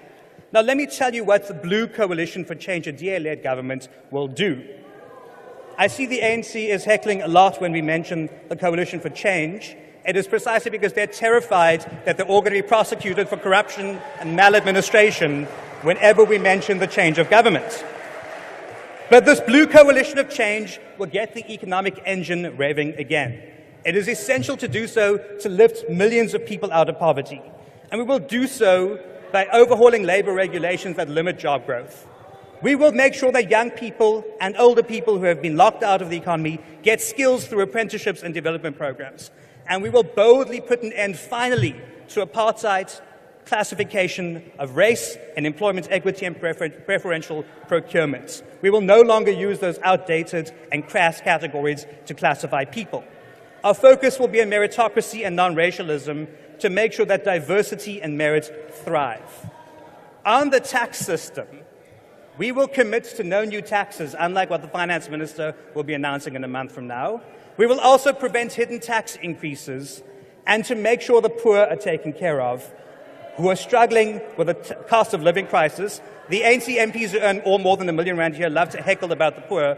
None of them are in that basket. But for the poor out there, we will expand the zero-rated VAT food basket so that you can buy chicken, you can buy essential nutrients, and you can feed your families.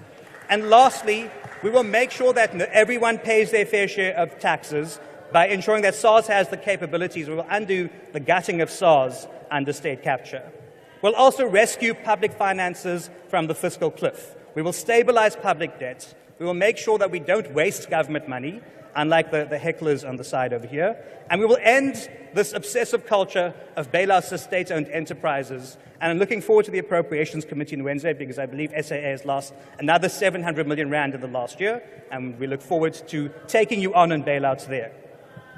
We will also rescue small businesses, and we will make sure we will build an export-orientated economy that makes sure that we rescue South Africa from this economic calamity.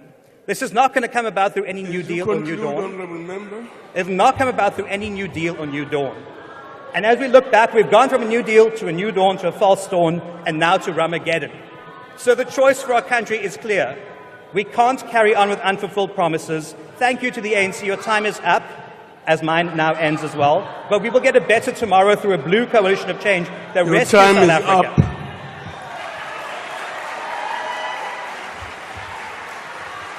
Honorable Zulu.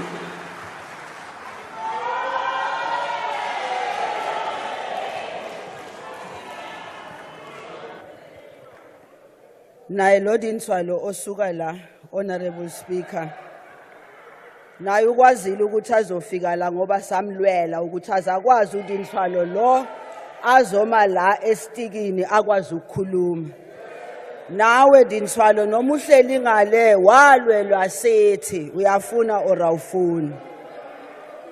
Chairperson, Honorable Speaker, she's still here in the House.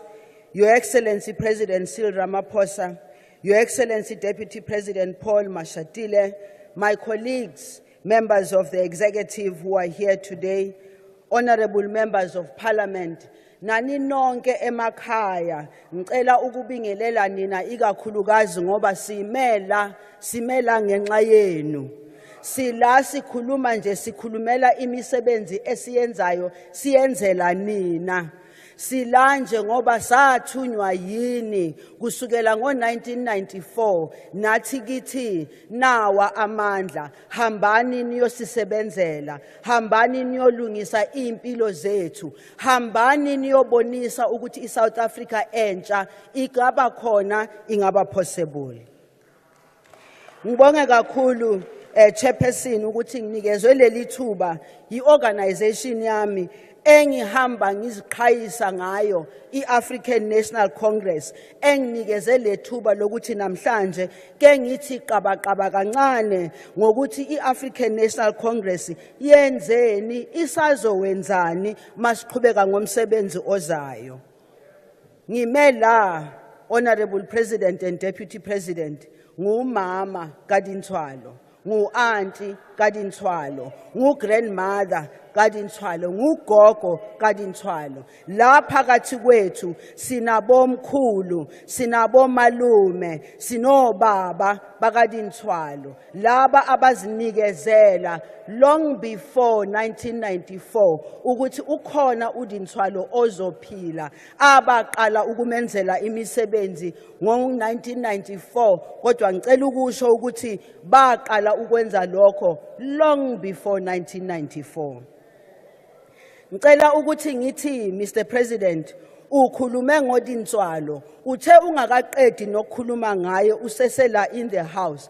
Baqala ke abanye lengaphandle bafuna ukubonisa iSouth Africa ukuthi akekho uDintswalo lo okhuluma ngaye. Ngifuna ukuthi mina namhlanje umlayezo engiwusa kuDintswalo ngithi kuye, you are not alone in this journey. Reach out for help, share your story and connect with others who have faced similar challenges like you, but also reach out to the government of the African National Congress, whose sole purpose of existence is to change you into a better Dintswalo. I want to say, abo Dintswalo abaningi lapha ngaphandle, you are worthy, you are capable, and you are deserving of a better future. Ngicela ukuthi kuthiwe namhlanje ngini ngusweeper, kodwa ke anginikwanga umshanyelo. Ngoba if benginikewe umshanyelo ngabe ngithathe wonke lamazwi avela ngapha ngawashanyela kancane kancane ngaze ngawakhipha ngomnyango. Akodwa kaninikanga umshanyelo. Next time ngicela ninginike umshanyelo. Ngicela ukuthi ngithi kini ke ningalaleli uSteenhuisen with his lot. Don't listen to people whose sole purpose of existence is to demoralize you. They tell you nothing has happened since 1994. Don't listen to Honorable Steenhuisen and his lot, who don't listen to nobody but himself and his lot. Don't listen to the so-called moonshoot. Don't listen to pessimism. Don't listen to any of those people who want to tell you that nothing has happened since 1994. I want to say today, Mr. President, we are here because we are a government that cares. We are here because many of my colleagues have spoken about the past of where we came from and where we are. I do want to remind you, Chairperson and honorable members, that we, those who struggled to bring this South Africa to where it is today, at the time that we were struggling, we thought it would not be possible. We thought democracy would not come. We thought we were lost and would die outside. And those who were in prison and all, they thought it wasn't going to be possible. But what made it possible was the commitment of all South Africans, irrespective of race, color, or creed, who stood up and said, apartheid, like Israel apartheid, will not survive. Will not survive because many people commit themselves to changing the lives of people. Honorable Chairperson, let me remind the naysayers and those with self-inflicted amnesia what we inherited when we came into office. The destruction of the family unit and communities torn apart by slave trade and migrant labor system, which we still suffer today. Apartheid policies that impoverished individuals, created spatial poverty traps, and negatively impacted on the human capital formation of black people in particular. A fragmented social welfare system based on race, gender, and geographical location. Welfare policies, legislation, and programs were inequitable, inappropriate, and ineffective in addressing poverty and basic human rights. And I would like to say, Mr. President, as a Minister of Social Development, it pains me to walk up and down the streets of Cape Town and see the number of people who are homeless. It pains me to see the DA talking so much just 200 meters from here. walk down the street, Mr. President. I'll invite you one of the days. We walk and we see how many of our people are languishing in poverty outside on the streets of Cape Town. And I say to the people of South Africa, we care even for those who are out there because they are part and parcel of ourselves. We care for them. This government of the Western Cape that pretends like it is taking care of our people, just walk out there and see what it is.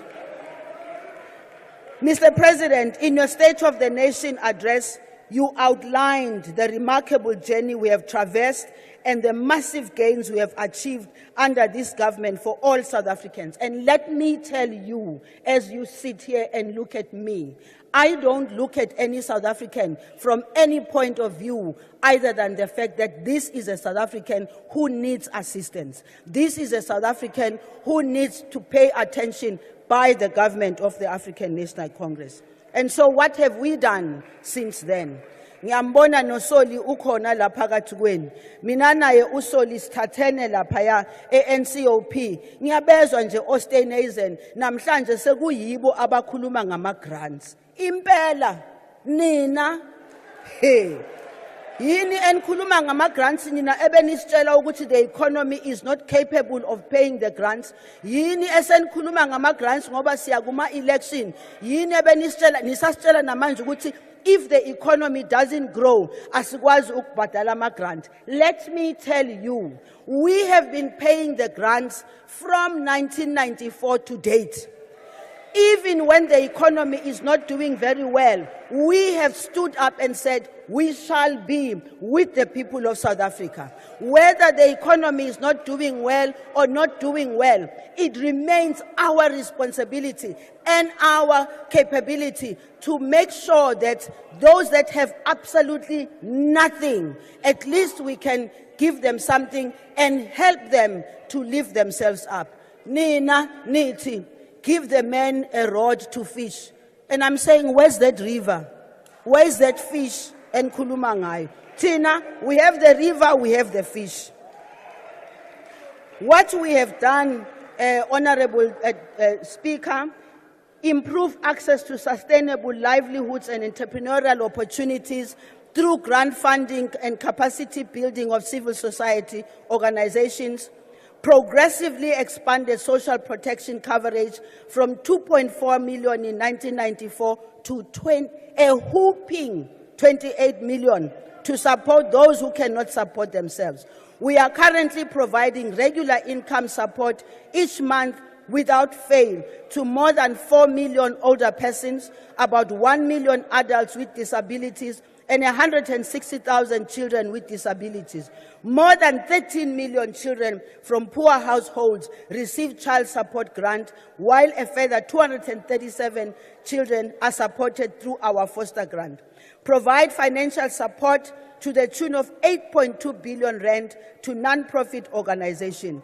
Increase the number of children benefiting from early childhood development. And Mr. President, you spoke so eloquently about the ECD, about early childhood development, because that didn't swallow. The first one that we have of the 30 years, the next didn't swallow of the next 30 years will be very different even from the one of the current 30 years.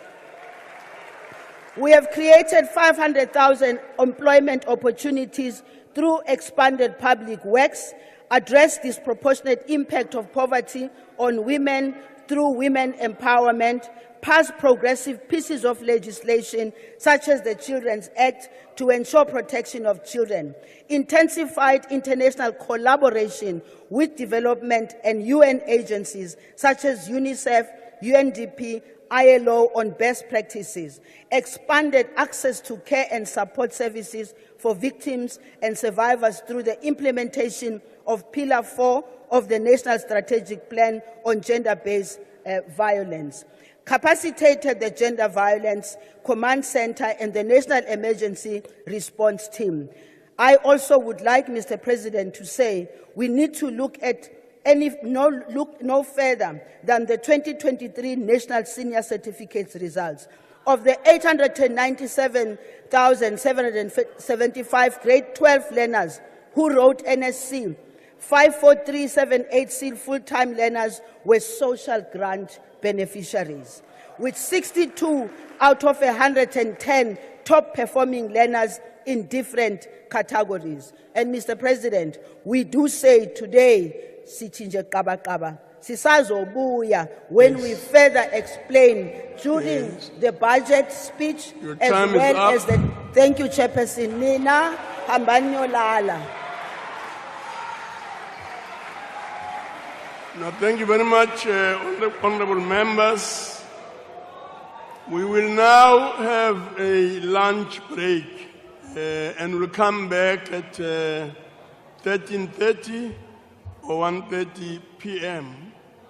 And we'll leave in the following order: the Speaker, the President, Deputy President, and the rest of us.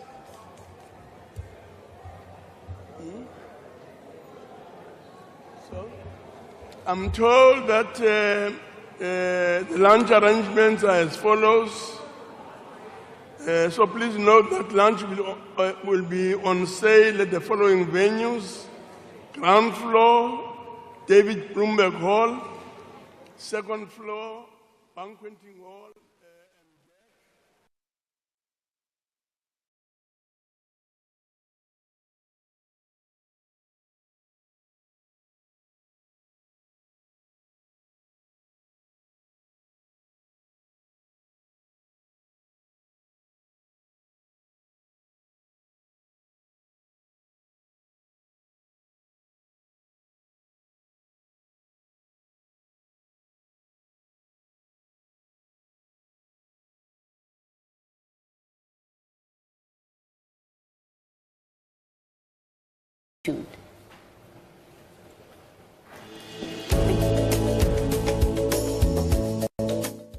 Our policies and programs have, over the course of 30 years, lifted millions of people out of dire poverty. Today, fewer South Africans go hungry and fewer live in poverty. In 1993, South Africa faced a significant poverty challenge, with 71.1% of its population living in poverty. However, under the democratic government, there has been a consistent decline in these numbers. By 2010, the poverty rate had dropped to 60.9%. And it continued to decrease, reaching 55.5% in 2020, as reported by the World Bank. Now, this progress has been made possible by extensive support to those in society who need it most. 5 years ago, we introduced a further measure to tackle poverty by introducing the national minimum wage as envisaged in the Freedom Charter.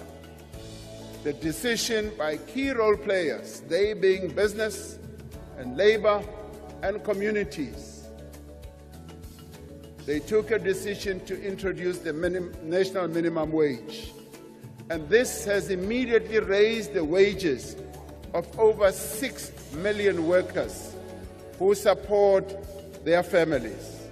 In the midst of the pandemic, we introduced the special SRD grant, which currently reaches some 9 million unemployed people every month. We have seen the benefits of this grant and will extend it and improve it as the next step towards income support for the unemployed. These grants and subsidies do much more than give people what they need to live. They are an investment in the future. Many people tend to dismiss this by what you said. They did nothing to you. They've done absolutely nothing to you. And you are busy doing this, standing by your point that they are drunkards. You must apologize, Honorable Member, and you must apologize immediately. Deposits. Through this, mining, which has been the bedrock on which the South African economy was built, will once again become a sunrise industry. Participation of previously disadvantaged black people is increasing. Black ownership now stands at approximately 39% when compared to just 2% in 2004. This is progress that is being made, allowing black people to participate in a key industry in our economy.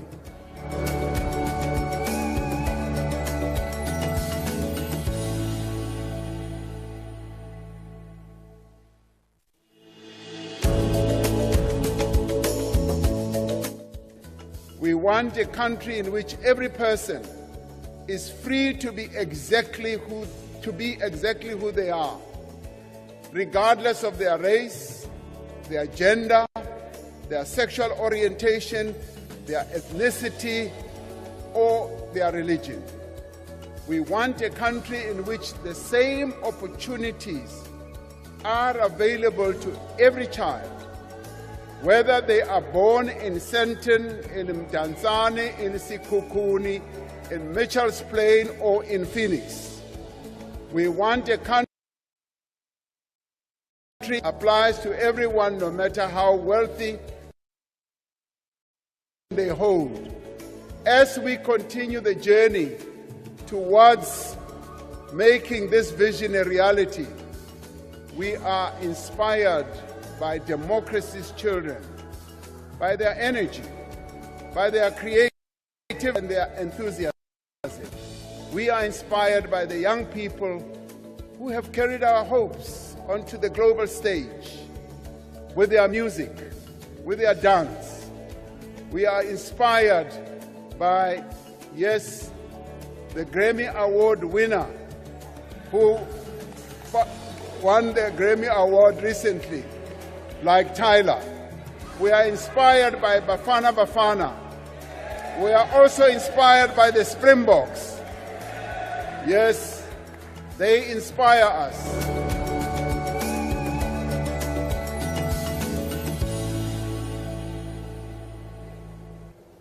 Welcome back and thank you so much for staying with us. I do have the pleasure now of being joined by the Premier of the Eastern Cape, Ntate Oscar Mabuyane, who's here to talk to us about his reflections and his take not only on the President's speech as delivered on the 8th of February, a few days ago, but of course reflecting on the impact of our constitutional democracy from 1994 to where we are right now. Ntate Mabuyane, Honourable Premier, thank you so much for making the time to be with us. Thank you very much. Fantastic. Good day to you and your viewers. Wonderful, fantastic. Talk to us firstly about the significance of the State of the Nation address, particularly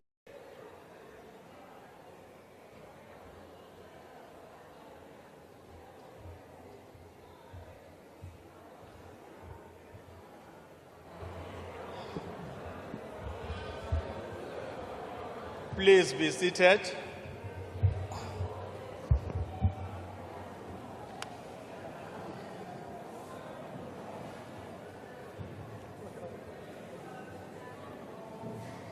Honourable members, we shall now resume with the debate on the President's State of the Nation address. I will now invite the Honourable Gauteng MEC, Honourable Mamabul.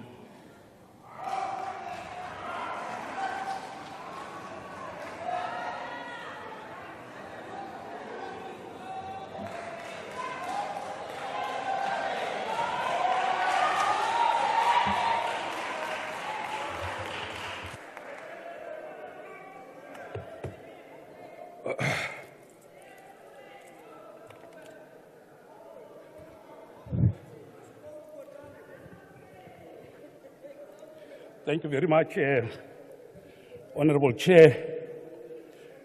Your Excellency, President and Deputy President, the Chief Whip, Ministers, Deputy Ministers, Premiers and MECs, all honorable members, to the people of our country and the people of Gauteng.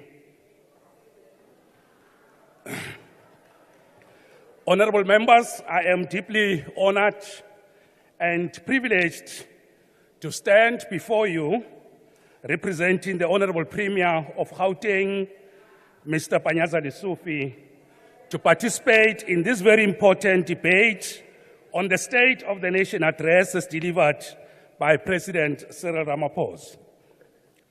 Honorable members, in welcoming the State of the Nation address, allow me to reaffirm our overarching strategic thrust and vision that guides our work in Gauteng province, which is well known as Growing Gauteng Together 2030, with elevated priorities, which includes a focus on townships, informal settlements, and hostels, otherwise known as TISH areas.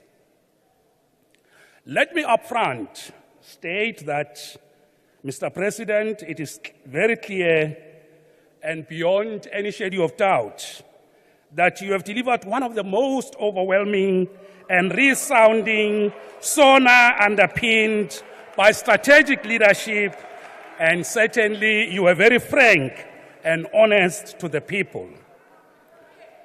We therefore commend you and congratulate you on a well-delivered State of the Nation address, Mr. President.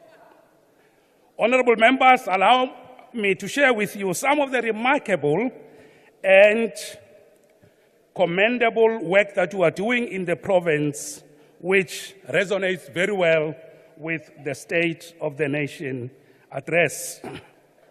With respect to initiatives aimed at boosting economic growth, we commend government for its commitment on enhancing investments.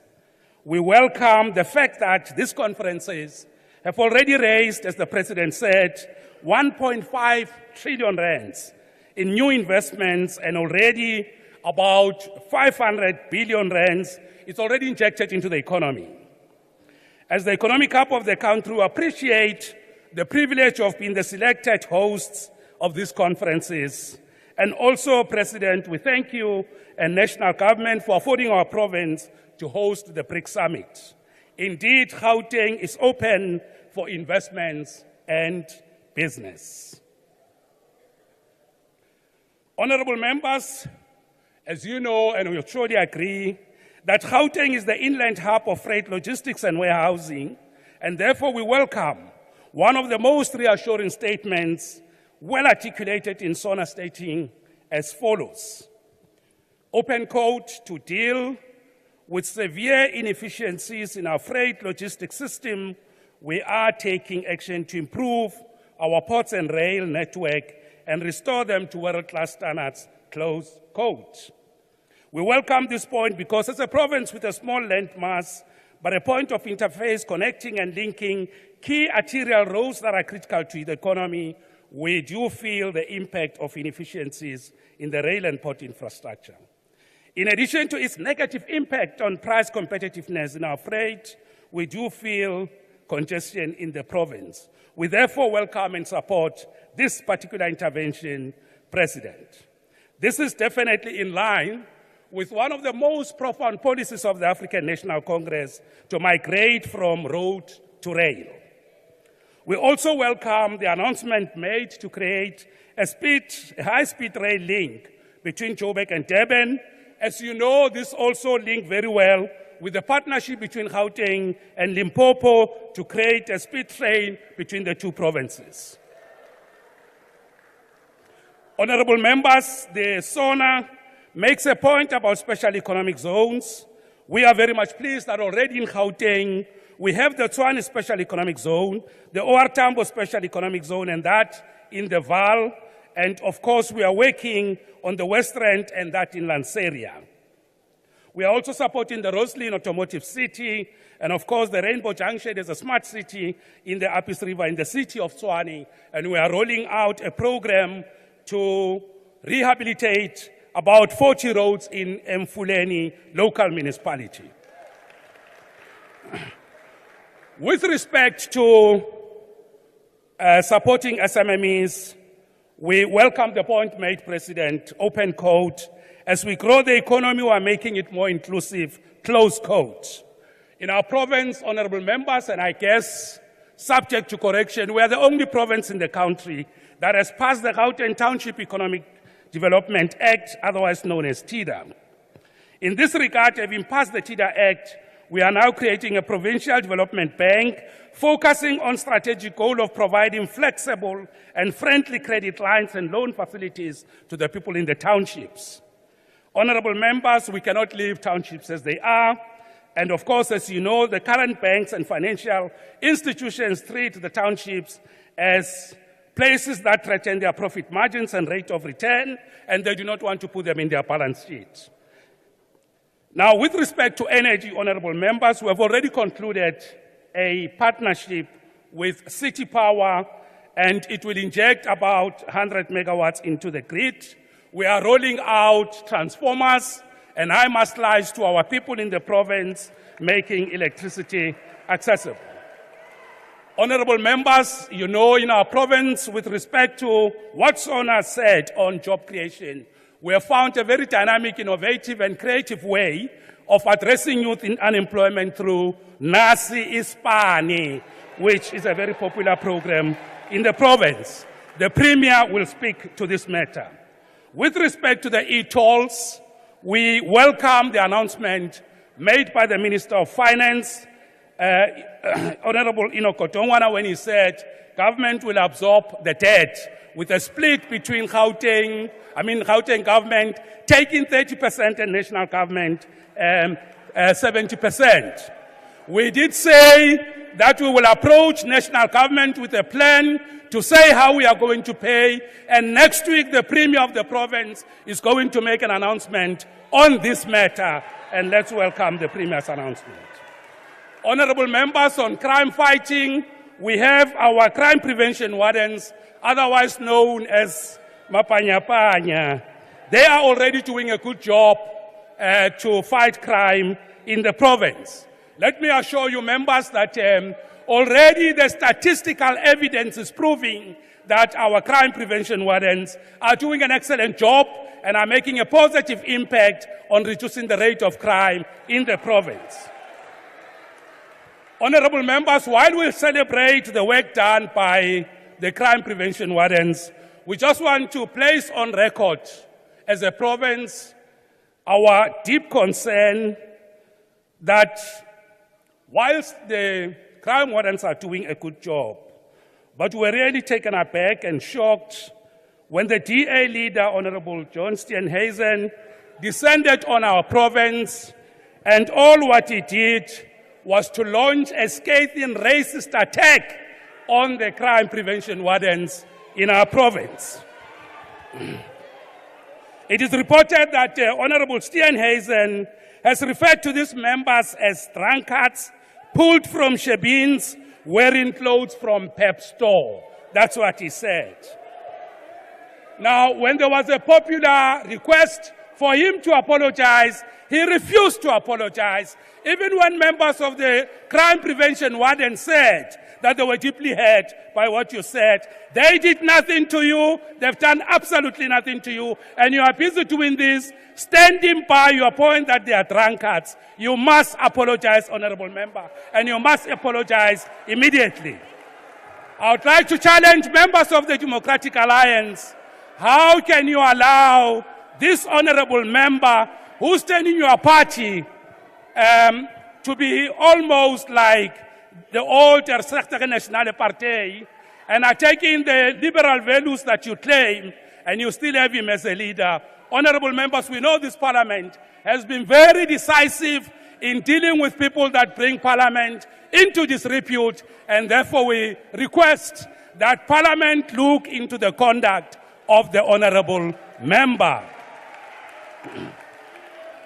We believe that he has violated his oath of office because he is not allowed to make this type of racist remarks. We also believe, honorable members, that if he does not apologize and withdraw on what he said, Parliament should consider taking strong action. And to that effect, honorable members, we look to this House to provide leadership and we wait for feedback on holding him accountable. Thank you very much, honorable members.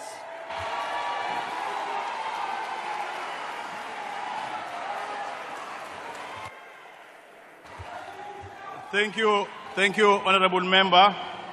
I'll now invite Honorable Zungula.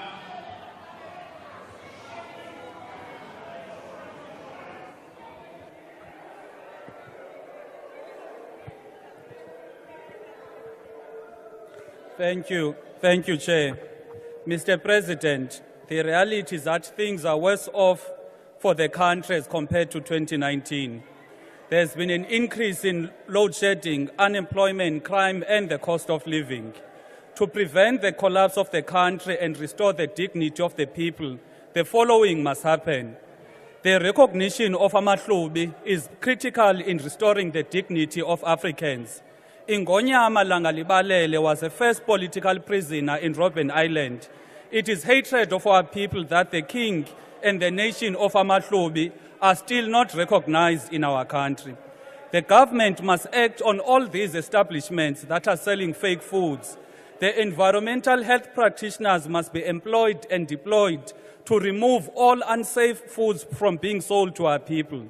Mr. President, the fact that you went to a foreign trader who's probably not legally in the country, not paying taxes, selling fake and expired foods, whilst our children in Soweto died of fake foods last year, and you did not go to their families, let alone condemn the action, shows how much you disregard South Africans who've been calling for the government to act on illegal immigration and the foreign domination on the township economy.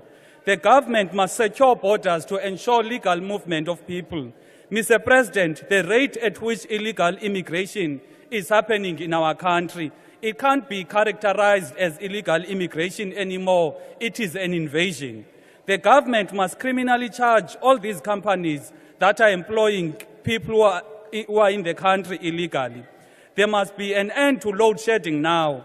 Power stations must be serviced and maintained, and the evergreen contracts that are draining the finances of Eskom must be terminated. There must be a commission of inquiry to look into the rand manipulation and the unethical practices of the banking sector. The actions of the banks in fixing the rand is economic treason that has destroyed the lives of many people. Mr. President, people lost their homes, they lost their cars, and even some took their lives because of these banks. We will not let it slide. Those banks must be held accountable. All police reservists must be employed to boost police visibility in the fight against crime. The government must be harsh against drug and human trafficking. Drug dealers are killing our country and they deserve no mercy. The government must aggressively deal with the protection fee phenomenon. Poor people who are trying to make an honest living cannot be held ransom by criminals. Mafias who forcefully demand 30% fee from local projects and businesses must be brought to a stop. The digital industry, such as Uber and Bolt, must operate in line with our national interests. They must comply with our immigration and labor laws, protect the drivers, and pay the applicable taxes. The film and television industry must be regulated. Film personnel are currently exploited by the industry producers and production companies, and there must be educational content that builds the spirituality and moral character of our country. Mr. President, as seen now as a country with a television content that is full of alcohol abuse, drugs, sex, and crime. The government must go on an aggressive local manufacturing drive. We can't be even importing toothpicks. Basic goods such as cutlery, towels, soaps must be produced in all districts in order to make citizens to be economically active. And the township economy must be transformed and restored to the citizens. There must be more skills development centers, libraries, art centers than taverns in the townships. Townships and villages cannot be the face of social ills, alcohol and drug abuse. Access to health is a basic human right. Patients are not receiving adequate health care due to the shortage of doctors. The unemployed doctors must be employed now. There must be a farming revolution where all people are assisted to farm wherever there is arable land. This will reduce the food prices and ensure a people-driven food security. The agricultural assistant practitioners must be employed to drive this farming revolution. Mr. President, I want to call all South Africans to rescue our country from being a failed state come election day by voting for a people-funded and people-centered party that puts the interests of South Africans first. All South Africans come these elections, they must vote for ATM. Citizens, we have a responsibility of shaping the direction the country is taking. And the country is collapsing right under your watch. Therefore, you as citizens, you have a responsibility of shaping the direction of the country by voting ATM. Thank you. Thank you. Honorable members, order. Heckling is allowed, but you can't drown the speaker at the podium. I'll now invite the Honorable Minister of Communications and Digital Technologies, Honorable Ngungubele.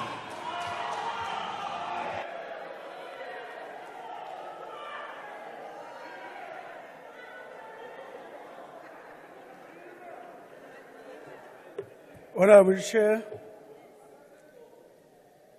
Honorable Chair, President of the Republic of South Africa, His Excellency Madam Cyril Ramaphosa, our Honorable Deputy President, Mr. Paul Mashatile, colleagues in the executive and members of Parliament during this joint sitting, premiers and provinces, members of the media, and most importantly, the people of South Africa who celebrate 30 years of democracy this year. And we also don't want to forget to say Happy Radio Day. When the President delivered what I would pronounce as the most blissful State of the Nation address, in the absence of our rowdy neighbors on Thursday evening, he demonstrated that South Africa is a much better country than when we found it. Indeed, we are essentially Tintswalo, all of us. The ANC-led government has accomplished much in its pursuit for a peaceful, united, non-racist, non-sexist South Africa. The African National Congress has fundamentally altered the socio-economic conditions of our people.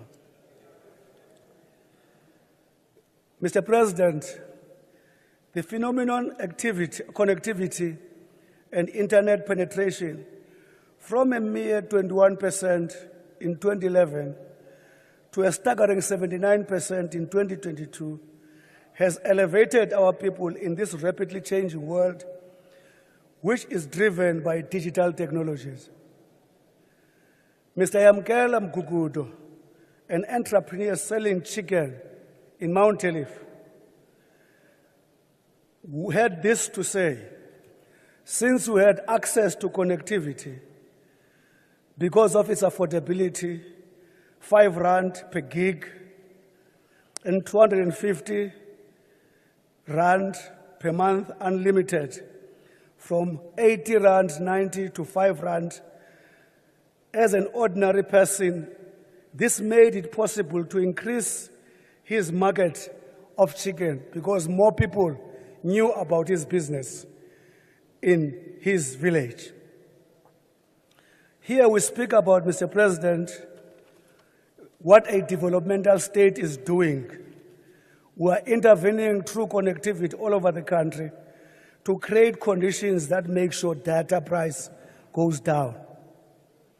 Because of this experience of Yamkela, we felt it's affirmed the plan of 2022, the SA Connect, which commit in 4 to 5 years to make sure that 5.5 million houses are covered through enablement by 32,055 Wi-Fi hotspots. At the end of this year, Mr. President, we expect the coverage of no less than 1.5 million households, enabled by no less than 8,415 Wi-Fi hotspots. By end of March this year, financial year, we commit to cover no less than 747,000 households, enabled by 4,250 Wi-Fi hotspots. All these thousands and million households will have access to internet at R5 per gig. And this is going to determine the bigger price environment in as far as this technology is concerned. What we expect here, no less than 76 SMMEs are also participating, 4,500 direct jobs, and many more indirect jobs opportunities and in the downstream. The other thing, Mr. President, we want to state up front is that we are happy to report that we have completed the most important part of the digital migration. We have freed spectrum above 694 megawatts for use by mobile operators. It is this spectrum that will connect public institutions and deploy 4G and 5G throughout our country. Cabinet approved the next generation spectrum because the government wisely took a decision that you cannot allocate the entire spectrum to mobile operators. Government must have a say in ensuring that inequality is prevented in actually executing this program. Against this background, we want to say 4G connection is expanding to township and rural areas under the democracy Katatu Mandela. ICT, Mr. President, is a great equalizer. Everyone in South Africa must and will access modern digital technology. A digitally disconnected South Africa automatically removes itself from participating in the global community of the future. The social and economic impact of which will be catastrophic if that is allowed. Quickly, Mr. President, I want to say on the SETA, we have made an urgent intervention to deal with the issues of procurement. A ministerial task team is doing a wonderful job. A full report will be given in this regard. I am happy to report stability and seamless performance at the bank, which are critical factors for grant recipients. As a result, Post Bank still services close to 5 million grant beneficiaries and close to 3 million other customers. In total, Post Bank serves close to 8 million customers, making it an admired institution by most banks currently. This means that relevance of Post Bank to South Africa remains critical. Post Bank is on track with its licenses. These are financial service provider licenses, designated clearing systems participant licenses, both of which give the bank the authority to not only issue cards, but to sell loans and take deposit and sell insurance. It shall therefore always be remembered that although the full banking license is critical, Post Bank is authorized to perform at a level I've already articulated. A lot has been said here, Mr. President. You said in your speech, 14 billion constitute the value of what has been granted as freezing application. And you said 8.6 billion is what has been recovered. And said 64 billion by our force, law enforcement, is on civil litigation. But no one listened. You said 200 people are under prosecution. No one listened. The point is, a party that is not non-racial, which is a party purely of black and whites, is not able to listen to the facts of the non-racial cause. We have accepted our challenges as the movement. I am yet to hear a multiracial black and white party accept its challenges of discrepancies in the Western Cape. It has not done. We are yet to see a policy of DA, of affirmative action in the province of the Western Cape. DA is not capable of doing that because it's a party of black and white. Its struggle is about which race weighs against which race. That's why the black race is always a loser. They come out marching like rats running from a methane underground. We know you are not going to listen. So we must not waste our time struggling to be listened to or heard by a multiracial party when we pursue a non-racial cause. You've got 8 years in Tshwane. You can't do 20% of what Sputla did in 5 years.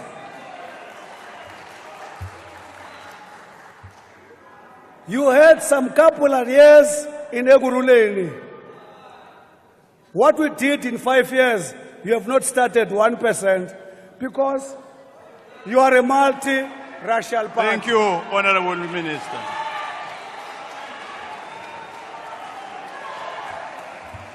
Order. I'll now invite Honorable Heron.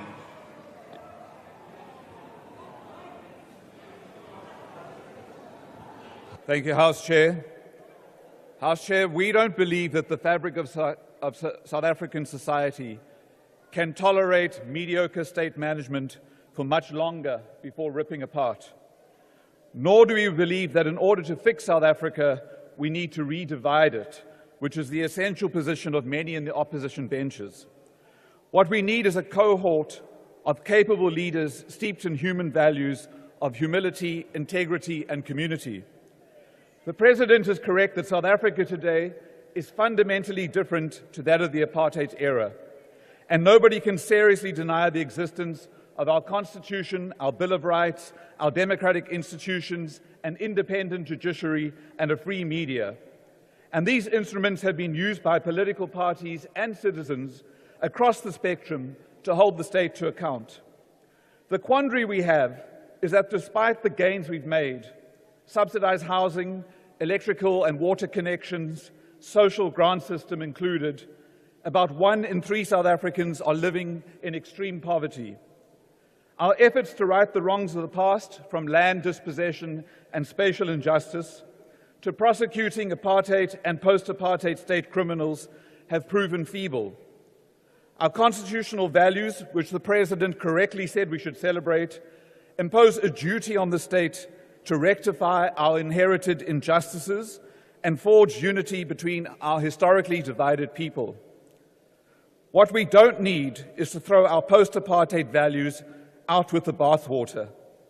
We need to create space for more babies in the bath. If we are unable to eliminate poverty and inequality by fixing the economy and creating jobs, the state has a duty to do so through social security. The President introduced us to Tinswalo as a symbol of a young South African nourished by the fruits of our democracy. Bongeka Buso from Butterworth, on the other hand, murdered her 3 children last August before killing herself. She was 38 years old. She was driven to desperation by poverty, by the failure of the state to meet its Section 27 obligations to provide social security. The President's failure to commit the state to implementing a basic income grant for the 12 million unemployed adults who qualify for no state support and cannot find a job was very disappointing. As poverty becomes increasingly entrenched, the state must implement a basic income system that at least meets the lower bound poverty line. South Africa will be unable to create jobs for as long as we are trapped in an economic growth crisis. We need an annual growth rate of 5% or 6% to seriously address the crisis of unemployment when our population growth rate has exceeded 19% over the past decade. We need the basics for growth: stable and reliable electricity, functioning transport networks, and functional digital communication connections.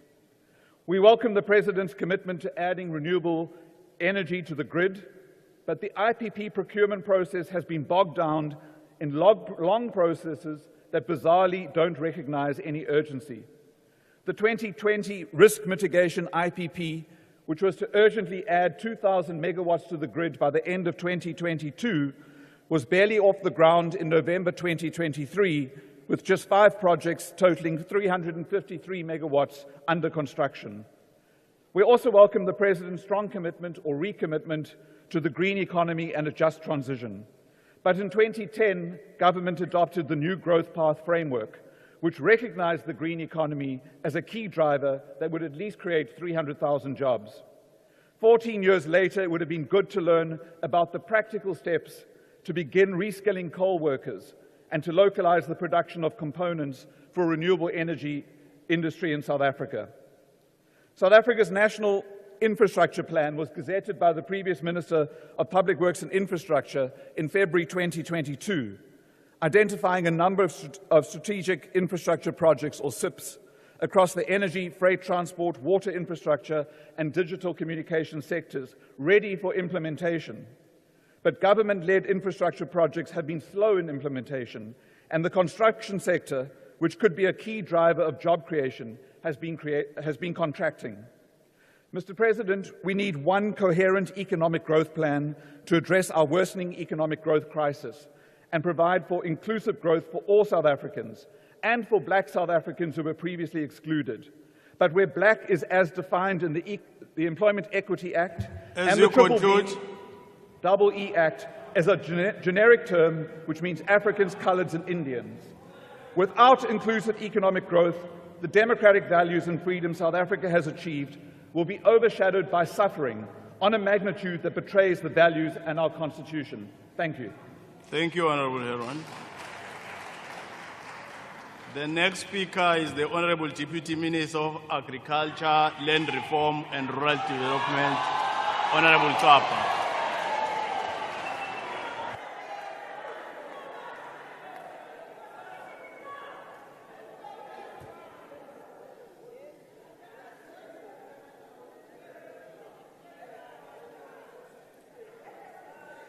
Sihlalo ohloniphekileyo, ndiyakubulisa kunye nendlu yomthetho ngokubanzi. Ndiza kuwe ke mongameli welizwe lethu kunye nosekela ndizibulisela.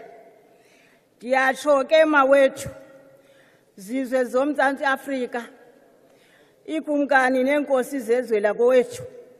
Bendingubani ke mna ukuba ndingachukumisa umququmbelo wengubo zenu, kodwa ke ndiyaqiniseka apho nikhoyo niyalazi idabi lenduku, induku zomlomo, liyaqhuba kweli qonga, livuliwe ngusomlomo. Ndiyafuna ukuba ndiqale ngale nto ithi iimbali zibalisiwe namhlanje. Kuqalwa kwezamhla sacinezelwa satsho sathunukala. Kwakho kwezamhla sakhululeka satsho sachulumana. Zitshiwo zonke izinto ezingalunganga ezenziwa ngumbutho we-African National Congress. Asikazifumani ke kodwa ezenziwe ngabanye abantu. Silapha nje silungisana nobubhutyubhutyu obebenziwe phambili phaya.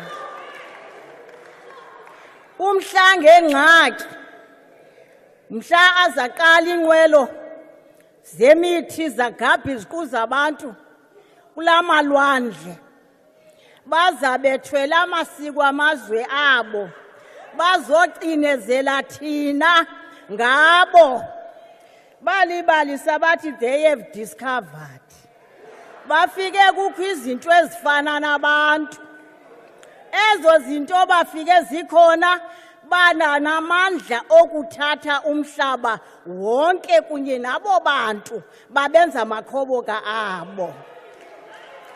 Ewe kube kubana ubukumkani bamangesi bayikhulula le nto uba makume ipalamente yabantu abangebe balapha babe ngaphandle bonke abantu balapha. Isiganeko esi saba ngo-1948 kwatsho kwanyembeleka balithatha bakha zonke izikhwenkane amagqwirha namasela babethelela ukuba singaze siphakame. Le nto bayenza ngongenanceba bayenza ngezinyanzeliso bengenamntu banqandayo. Yathi yavela i-ANC yathi uma kule ndawo. I-ANC the uma kule ndawo akudlulwa. Kuthe kwawungabi kwathi kwawubonakala uba ngo-1948 bamile banale parlamente bodwa abanantloni. Bathi bawugqiba batyakatya behamba bethatha imihlaba beyinika amanye amagama oMarisburg kutsho phaa eMgudlungundlovu kuthiwa kuseMarisburg. Yonke into le kwakho nendlela kakumkani the King's Way akuthiwa ukumkani wamangesi wahamba phaa uba eyaphi kwazi yena yedwa. Makade ndifike ke kule ndawo ithi ngeli xesha kusondela inkululeko ndiyafuna abantakwethu bonke abantu abahamba le nto yokudutyulwa kwenyanga. Kukho into entsha ngokuthiwa kudubula inyanga i-moonshot.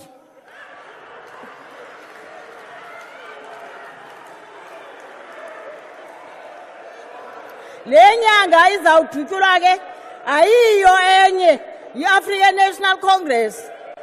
Abantu abathi banamandla bame ngomumo babiza abanye yizani kukho iphulo lokudubula inyanga.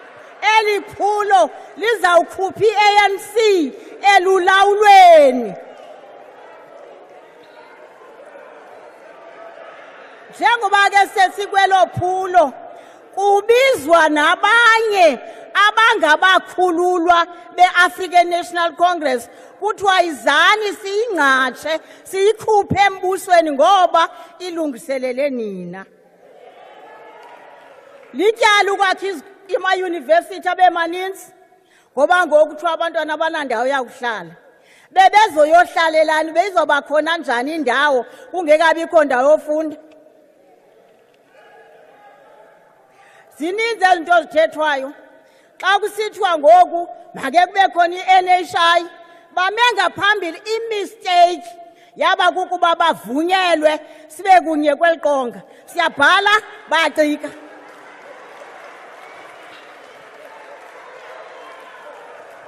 Kwamthetho siwakhayo uba abakwazi kuwuchitha bayowutshixela ekhoti uba mawuhlale phaa kunga-implementwa bazofumana ithuba lokuthi abagelekedjane bathi hayi aba akho nto bayenzayo bakhupheni. Siyayazi naleyo ingasabantu bakuthi bayazi naleyo. Uyabona ke uba kukhona indawo enzima i-Western Cape kula maphondo lithoba. Xa umongameli ethetha apha ndifuna ukuba ndingaxoxi njengaathi ndisetywaleni. Ndixoxa kuleyo yoba utheni umongameli. Uthethe ngokuba kukhawuleziswe ukunikwa umhlaba. Hayi kabalapha ke abafuni nokuva awuthengisi umhlaba walapha eWestern Cape ngoba koyityiselwa uba sakuthenga siunike abantu abathathelwa umhlaba wawo.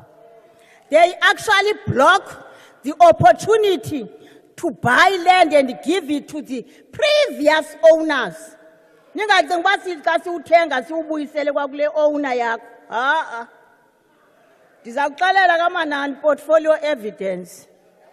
Hayi kuhle kakhulu andizuxoxa nje ngathi ndihambe emasimini.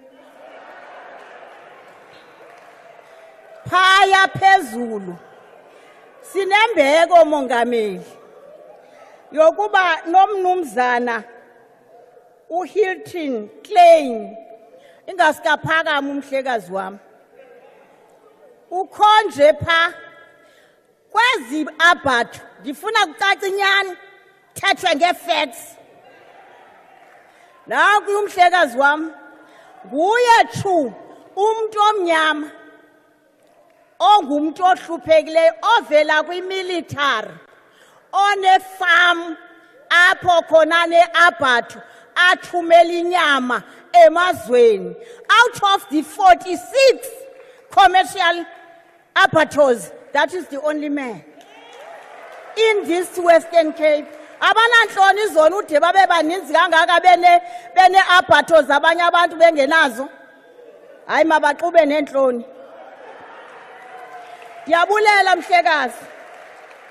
Ndiphakamise umnumzana uNetly. Yena une farm ekuthiwa nguSam Begen. Hayi us beginning. Nguye ke ngokumuntu osebenza ne-farm workers kunye nabantu abaneefama nyana ezincinci is actually i-commercial farmer ephuma izandla kodwa esebenza nabantu abahluphekileyo. Singayenza into abanye abantu bethanda bayekuba nekhatshi ngomhlaba babewebile. Ndiyabulela uhamba nemanager ekwangaba abantu bancinane ngokufama mayiphakame le manager labantu abakwethu ndiyibone.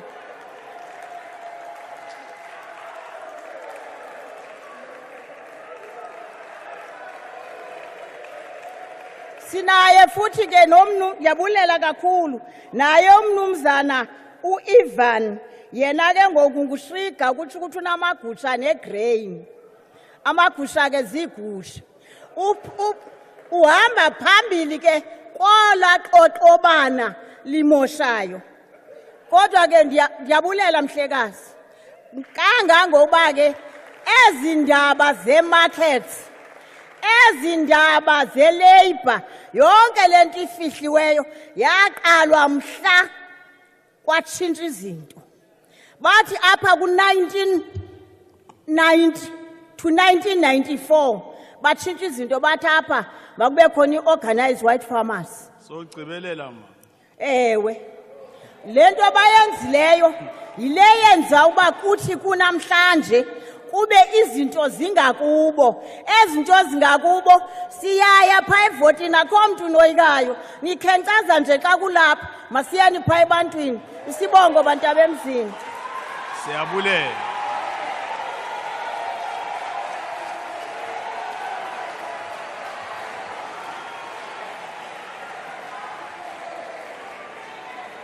Thank you. Thank you, honorable members. I'll now invite Honorable Masang.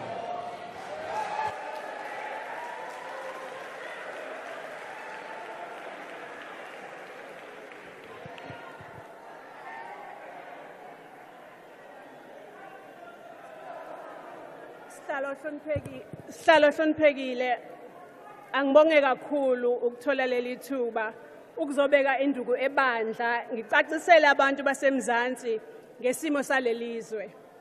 Bantu bakithi nizizwile izethembiso zikamongameli ohloniphekile esezineminyaka emihlanu yobudala kodwa izimpilo zenu zisalokhu zisezingeni elinyantisayo. Uma evula ishayamthetho umongameli ngo2019 wanika iningi labantu basemzansi ithemba ngokuthi ngicela ukumcaphuna ethi asivumelane njengesizwe nanjengabantu ababumbene ezifisweni zethu ukuthi kule minyaka eyishumi ezayo sizobe sesenze inqubekela phambili ekulweni nobupha ukungalingani kanye nokwentuleka kwemisebenzi. Akekho umuntu eNingizimu Afrika ozolamba. Lolu uhlelo engikholwa ukuthi sizolifeza ngiqede ukungaphuna. Ucwaningo olwethembekile luthi inani labantu abaphila endlaleni selenyuke laze lafika ngaphezulu kuka-30 million. Abantwana abashone ngenxa yendlala balinganiselwa kwabangu 2,818. Laba abantwana abashonela ezibhedlela ngingababali abashonela emakhaya. Bese kuthi abantwana abangeke baphinde bathole ithuba lokuthuthukisa izimpilo zabo ngokwenyusa izinga labo lemfundo ngenxa yokuba nalesi sifo esisibiza nge-child stunting babalelwa ku-27%.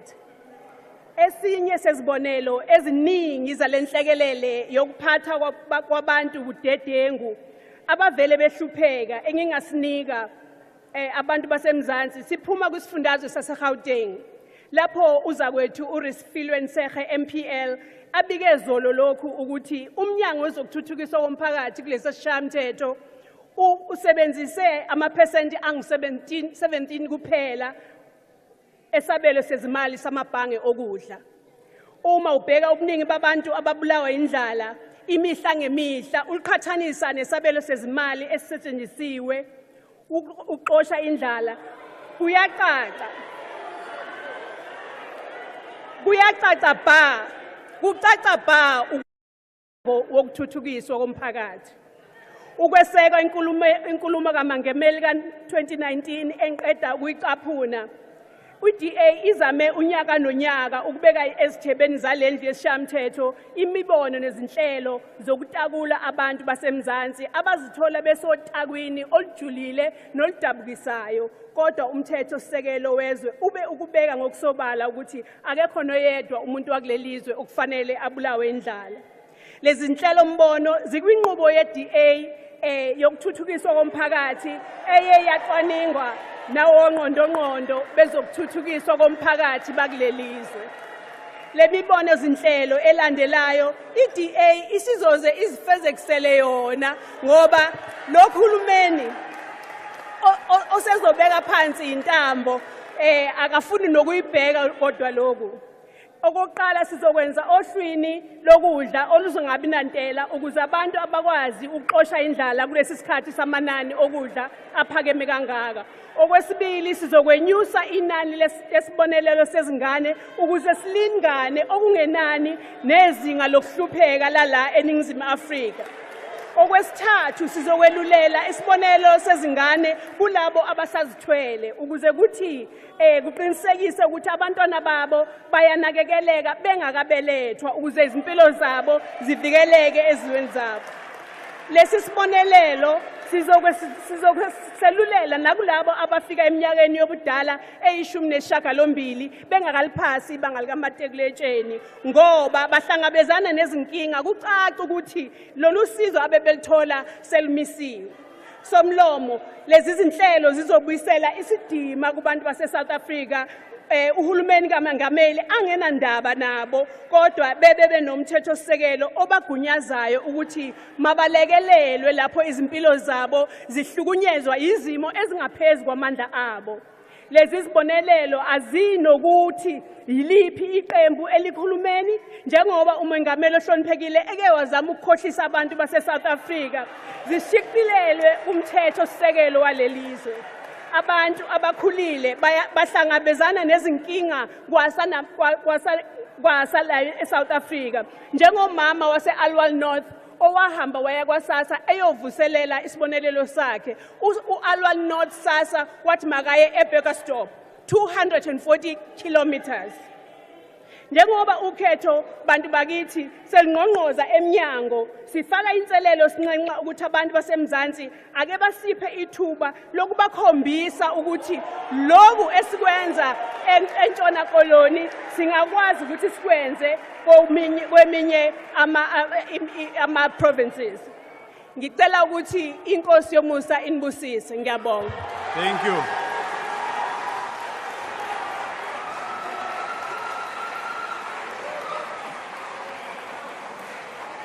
Thank you. Order, members. I'll now invite the Honorable Mashaul.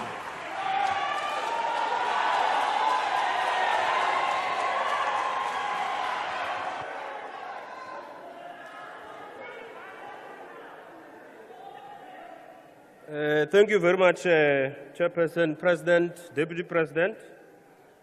Mr. President, the world, and indeed South Africa, are at a crossroads. We are faced with a choice between going along with a declining Western-dominated order and exploit our natural resources and treat Africans and the global South as a second-class citizens of our globe, or embracing the possibilities of development and sovereignty provided by the growing BRICS bloc of countries. In South Africa, the opposition is firmly wedded to the former, unipolar world and exploitation, oppression and genocide against those who dare to resist. The ANC has a duty to ensure that Tintswalo is protected and nurtured. Tintswalo's future is in the BRICS and the global South. Historically, there is not one single country that has developed following the DA's discredited nor the EFF's make-believe policies. The neoclassical and market-led approach lacks the tools to facilitate the required industrial catching up that our republic must do to truly join the ranks of the developed world. The state-owned enterprises are the only tools available to drive the unique element of the state-led approach that was crucial to the success of economies such as those of the Asian tigers and the Marshall Plan of post-World War II.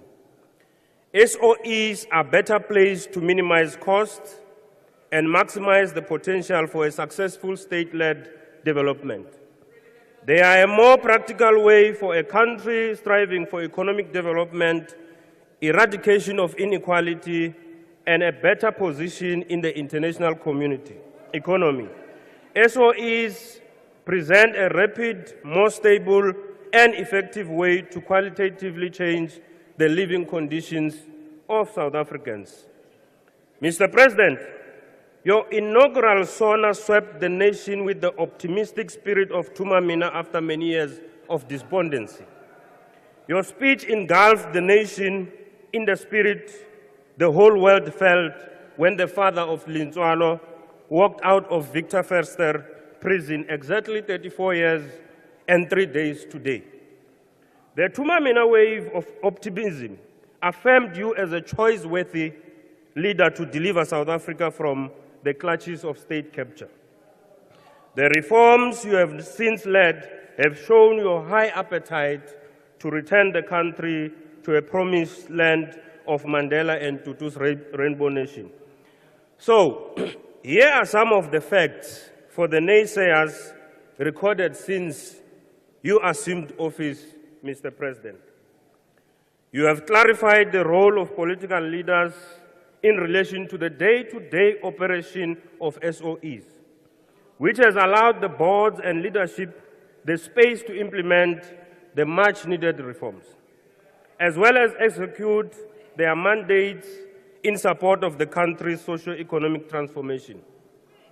Our SOEs have started to function remarkably better and have yielded best-in-class impacts, as evidenced from the AG's audit report.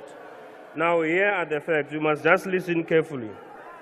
6 SOEs under the Department of Mineral Resources and Energy have improved their good governance practices and financial prudence by almost every measure compared to the previous administration. Beyond this, all SOEs under DMRE have passed their cash ratio liquidity test and are able to cover all their short-term obligations from their strong balance sheet. Not this new. We are talking facts here. All SOEs except one under the Department of Transport are going concerns and have received unqualified audit. The Road Accident Fund is the only one that is being supported to ensure that it also improves governance and deliver on its mandate. These are facts. Alexco's revenue increased by 160%, whereas its profit increased by 63% in the past year. Similarly, SAFCO's revenue has kept an upward trend for a prolonged period and paid dividends for the first time after so many years. Alexco's and SAFCO's improved financial prudence demonstrate that the seemingly impossible has become possible under your leadership, Comrade President. South African Airways is back in the sky, proudly carrying our flag. PRASA has opened rail corridors and now moves 19 million passengers. Eskom and Transnet have successfully restructured their business models to enable private sector participation and investment in the electricity, ports, and railway networks. Similarly, efforts have been made and put into resolving the conflict between the 2006 Ports Act and the 2008 Companies Act to establish the TNPA as a subsidiary of Transnet. The corporatization of TNPA will unlock the much-needed investment to expand the Port of Durban's capacity for container handling from 2.9 million units to more than 11 million units. Mintech has manufactured a range of point-of-care test kits for the detection of diseases, viruses, including malaria, TB, HIV, and Rift Valley fever. This will ensure that the South and the Global South are ready to tackle the next pandemic. Mr. President, we will be supplying vaccines and not begging for vaccines. The Council for Geoscience has intensified the identification of drilling of selected mineral targets, areas deemed critical for the development, including input to pharmaceutical applications, food security, industrialization, and energy security. Mr. President, siyabuya, and when we come back after the elections and you are the president, we will be able to report more on progress for these issues. No sane person can maintain the fake news commentary that SOE reforms have been frustrated and ineffective. The Tumamina spirit will never be diluted and abandoned because Tintswalo depends on it. Tumamina's success are a threat to those that view the barbaric era of apartheid and colonialism with the appetite and support for their return.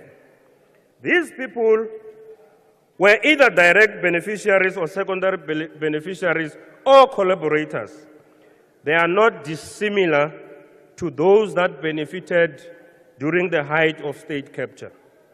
They view clean governance and the development of the majority as a threat to them. My advice to the opposition, Comrade President, is that the fact-based view, like a healthy diet, therapy, and regular exercise, should be part of their daily lives. Practicing a fact-based view will enable them to control their over-dramatic views and longing for the past. Thank you very much. Thank you, Honorable Mashaule. The next speaker is the Honorable Premier of KwaZulu-Natal.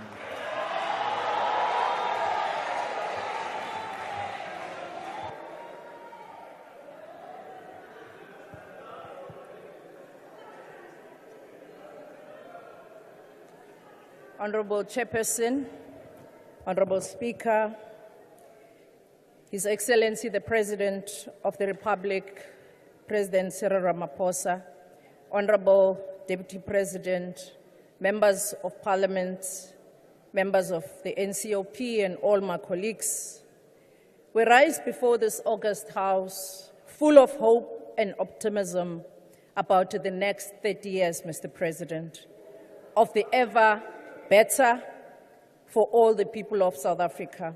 Equally, we have no doubt that this better life can only be championed by the African National Congress-led government.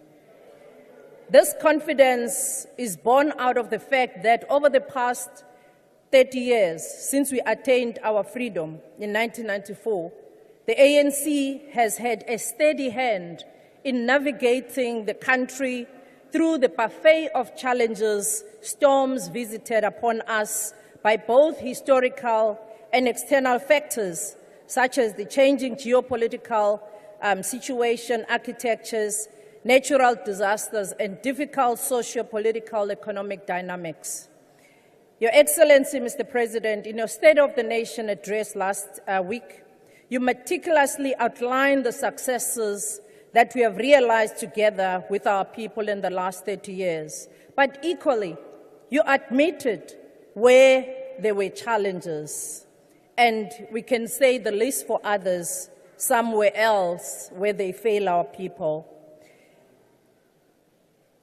Honorable members, we must be frank and admit that whereas in 1994 we assumed that all compatriots were committed to constructing an equal society, this was not the case.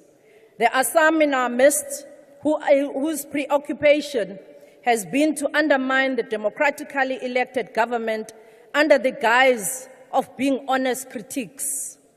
Kubona ayikho into enhle engenziwa umuntu omnyama. Abantu bakithi kodwa bakubonile lokho.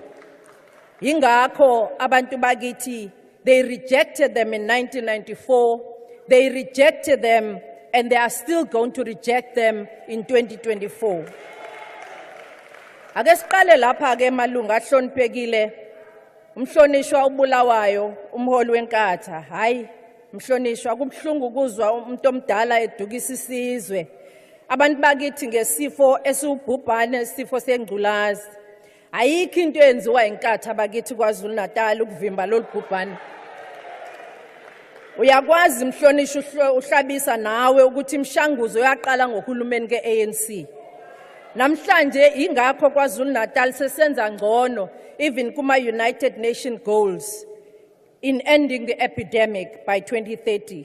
Okungu 95. Inkatha I'm sure ayikwazi nalo 95. Namanje abantu bakwaZulu Natal ingakho bayiphika inkatha, bayikhahlela inkatha ngo-2004 ngoba intuthuko ibingekho bakwethu. Imgwaqo oyibonayo kwanamhlanje ukufukulwa kwabantu besifazane ngaphansi kohlelo kwazibambele lwaqala ngabahlonishwa ababengaphansi kwahulumeni wenkatha, omhlonishwa uNdebele, omhlonishwa uMkhize, ibona baqala amakliniki. Namhlanje mina ngimi la ngikhulele ngazalwa kaL kwaMashu lapho besihlala khona ku2 room house. Namhlanje sihlala ku4 room house. Abanye babehlala lapho bakhishwa yilo hulumeni kaANC, bahamba bayokwakhela kwezinye indawo, bahlala ko4 room babo. Namhlanje ayizange inkatha izikwenze lokho mhlonishwa. Asibonge nje ukuthi ngesikhathi kusekhona omhlonishwa uNdebele, ozwela Mkhize, oDumsani Makhaye, oMike Mabuyakhulu, yakhumbula abahlonishwa ukuthi yilabo bahlonishwa kuhulumeni wenkatha ababeletha intuthuko eindaweni zabantu bakithi kwaze babizwa ngokuthi 4x4 ngoba kwakwaziwa bona bodwa. Namhlanje sinezikole ezifana noMandla Mthetho emkhanya kude le lapho abantwana bakhona baphatha ama-exercise book, baphatha amapeni, basebenzisa i-technology. Sinezikole namhlanje ezifana no-Anton Lembede that are paperless, that are technology using. Ama-students wethu lapho, even othisha basebenzisa o-whiteboard. Ubuchwepheshe banamhlanje benziwa yilo hulumeni we-ANC. Inkatha nkosi yami yayingekho ndawo ke, yayingeke iziyenzo kalonto. Kule 6th administration in KwaZulu-Natal, it's been characterized by disasters, triple challenges of COVID-19, civil unrest, devastating floods, and this has really bettered our economy. Considering ukuthi budget yethu yaKwaZulu-Natal u130.4 billion, and umonakalo owenziwa lezi zikhukhula ungaphezu ku-160 billion. Uyacabanga ke ukuthi ibudget yethu yanyamalala kangakanani ukuzama ukulungisa lo monakalo. Honorable members, we have worked hard to harness our relationship with the private sector, to retain their investment in our country, in the toxic and rhetoric and skepticism championed by some of our learned friends on my left-hand side, seated across in the opposition benches, about our country and pulling our country down at every turn that they can get. For a period of 2019 to 2014, we've really committed ourselves to the tune of 18.1 billion worth of new investment in KwaZulu-Natal that has created more than 30,000 jobs across a spectrum of sectors. 6 billion of business expansion projects were realized that created more than 16,000 jobs. And in line with the government quest to transform the economy, 98 priority group investment projects were also mainstreamed. If we look at the Dubai Trade Port as the SEZ in KwaZulu-Natal, namhlanje it has reached more than 759 million just in December 2023. And this is expected to increase to 1.3 billion ama investment akhona njengamanje. And if you look at the jobs that have been created there, you can see ukuthi even nemsebenzi impacteka by COVID-19 njengamanje sesiyakwazi ukuthi si regain. Mr. President, your investment drive through your presidential investment conferences in KwaZulu-Natal has really set us in a cause of aggressively rebuilding this country, but also repositioning our province as an investment destination. We had to work extra hard to restore and rebuild the investor confidence. As a result, in the last year alone, KwaZulu-Natal witnessed several investments launched by our Honorable President, including the SAPI, Mr. President, of 8 billion, and iSAPI yafisa ukusho la ukuthi iseyindaweni zasemakhaya.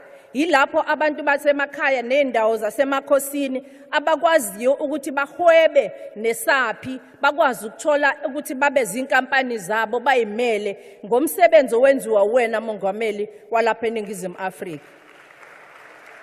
IHesto elapha ya eMandeni nayo i-investe 1 billion wafika wazoyithula ngokusemthethweni, Mr. President. That has created massive jobs endaweni yaseMandeni and iqasha abantu. Uyakhumbula nawe wababona abantu bakwazi ngisho ukuqala ucingo olufakwa emotweni bayenze imoto ize idume, yenziwa ngabantu abancane, abantu abasha, kodwa abanye bazinkampani zabo ezisebenza nazo lezi nkampani.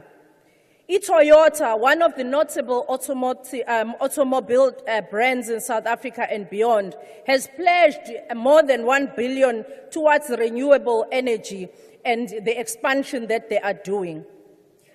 Rainbow Chickens announced the 620 million as part of their confidence in the KZN poultry sector, boosting investment in the rural areas.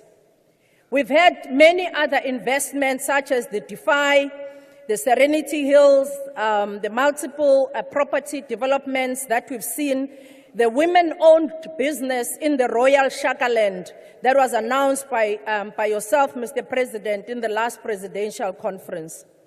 The strategic partnership that we've held with the IDC has also benefited a lot of young people. 192 beneficiaries of young people have been given grants in that, and that created more than 1,050 jobs. The beneficiaries are spread across the province of KwaZulu-Natal. We've also positioned KwaZulu-Natal, Mr. President, as a smart province, as Minister Cadre ekhuluma. We are working with other telecom companies. Vodacom has invested 60 billion in KwaZulu-Natal, which will go a long way in boosting our smart province campaign. And in this regard, we are also creating what we call data centers in the township and in the rural communities and in the heights of other schools, where we've created and trained data analysts so that they are able to get into the job market and create their own. We've created, so far, we've trained more than 100,000 young people as data scientists and data analysts. Ubani owayazi ukuthi umuntu omnyama ingane esesikoleni elokishini iyofunda ngo-coding nawo-robotics. Zingu-26 izikole kwezu-23 eKwaZulu-Natal abantwana befunda ngama-robotics kanye ne-coding. Okwamanje sisaqale ngalezi zingu-211 kwi-intermediate phase izikole nazo esizingene kwi-robotics kanye nakwi-technology ey'fundweni zabo.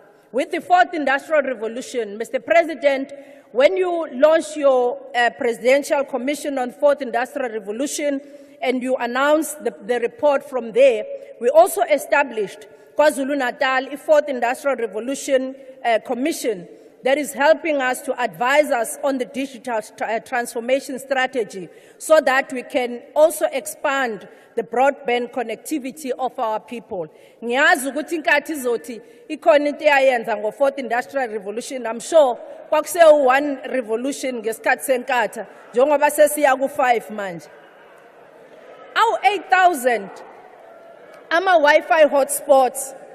Awu 8,000 ama-Wi-Fi hotspots esiplane ukuthi kulonyaka sizobe sesiwafake asabalala kuzona zonke indawo. Okuhle kakhulu ngalama Wi-Fi hotspots Conclude, Honorable Premier. ukuthi amanye siwafaka ey'ndaweni zasemakhosini lapho amakhosi siwafakela ama-cameras for security, sibanika iy'moto zokupatrola, sibanikeza ama-community safety, sibathengele iy'moto ukuze bakwazi ukuphepha ey'ndaweni zasemakhaya nasey'ndaweni zasemakhosini. Abantu bakithi sibafakile emkhakheni wensangu. Sibafakile emkhakheni wensangu sabanika ama-license awu 649.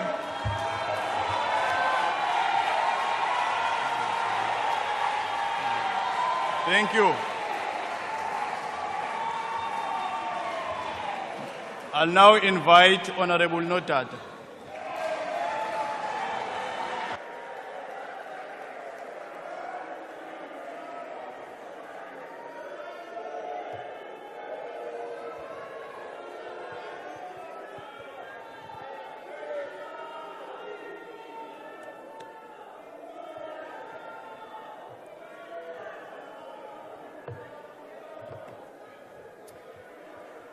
Salo malunga bekekileyo bantu baseMzantsi Afrika ndiyanibulisa ngale njikalanga molweni. Mr. President, on Thursday evening I sat in these benches in awe of your out-of-touch speech about the reality of South Africa today. In 1994, millions of South Africans believed they would live a better life under the ANC. But today, not in 1994, 30 years later, South Africans have been plunged into a life of dependency, unemployment, and poverty. Since 2018, we have promised interventions in basic education, yet 8 SONAs later, nothing has changed. Mr. President, Minister Motshekga has led you to believe that all is well in the education sector, relying on information she gets from air-conditioned boardrooms. You went as far as calling it a silent revolution. Getting quality education in democratic South Africa should not require a revolution, sir. It should be the norm. Generations of parents have lost all hope of their children having economically prosperous futures. Mr. President, your new dawn has become our daily nightmare. Now, I would like to dispel some of your illusions about the children of our democracy today. While conducting oversight in the Eastern Cape, I met a young girl called Tando, who is forced to walk long kilometers through dangerous bushes at risk of being raped, and she crosses a dangerous river to get to school despite qualifying for scholar transport. I walked those long kilometers with her and many other learners. Her bravery and desire for education makes her do this every single day because she knows her family is part of the 30 million poor South Africans that are jobless, suffering under the rising cost of living. She knows she needs quality education to change the circumstances of her birth. But Tando's school is a dilapidated mud and asbestos building that poses a danger to her health, an unconducive learning environment with a strong stench of deadly pit toilets wafting through the broken windows of her classroom. She shares her desk with 3 other girls and the classroom that is overcrowded with 60 other learners. Despite the many excellent teachers that go the extra mile under difficult circumstances, Tando's teachers have failed the very same tests for the subjects that they teach, assured in the knowledge that SATU would protect their incompetency. At break time, if the food is delivered, Tando collects her only meal for the day. However, last year, she was part of the thousands of learners that starved for weeks in the Eastern Cape and KZN because school nutrition tenders were given to ANC cadres who must eat while children starve. Tando School is part of the 74% of schools without libraries. She will likely be part of the 81% of 10-year-olds and 56% of grade 6 learners that cannot read for meaning in any language. Attending one of the 82% of schools without labs, no doubt she will be one of the grade 9 maths and science learners that do not have basic subject knowledge and skills. If Tando is lucky enough to complete matric, she would have had to prepare her exams in darkness because of load shedding. Thereafter, anxiously wait to be misled by Minister Mochega and the ANC's quantity over quality matric pass rate, leaving thousands of learners behind. Mr. President, the real matric pass rate is only 55.3%, not 82.9%. Your government has in fact left behind more than 345,000 learners that dropped out or were discouraged between grade 10 in 2021 and matric in 2024. They have now joined the 3.3 million youth not in education, employment, or training. Only 40% of this cohort of learners achieve bachelors. Let me tell you what you get when you need to get a bachelor's. You need 4 subjects at 50%, 1 subject at 40%, 2 subjects at 30%, and attain a bachelor's pass. What is worse, you can even fail 1 subject and still get a bachelor's pass. Therefore, a high quantity pass rate with the pass mark this low means little if quantity, depth, and skill are left out of the equation. At the end of 12 years of struggles, Tando, Tintswalo's daughter SONA, and the millions of young people under this ANC government are destined for the unemployment queues, joining the 7 in every 10 young people that are jobless, denied the opportunity to access tertiary institutions because you have failed to give them quality education. You see, Mr. President, you can fool your comrades with your out-of-touch speech, but you cannot fool South Africans. This is their reality. Fellow South Africans, we can wake up from this nightmare. In 2024 elections, you must vote for the DA's blueprint that will rescue the millions of learners from a failing public education system. Whether a child is born in Khayelitsha or Wynberg, whether a child is born in Emlazi or Palito, Alexandra or Sandton, Kuqumbu or Cape Town, they should receive the best quality education. And the DA will ensure that every learner receives 210 full days of school, prioritizing reading, writing, and numeracy at foundation level. Poor quality teaching will be rooted out, and teachers will be tested every 3 years. We will introduce literacy and numeracy assessments at grade 6, 9, and grade 3 to improve quality. Trade union strangleholds on teacher appointments will be broken. Learner dropouts will be curbed, and by introducing a curriculum that is diversified from grade 9 so that learners acquire skills responsive to economic opportunity.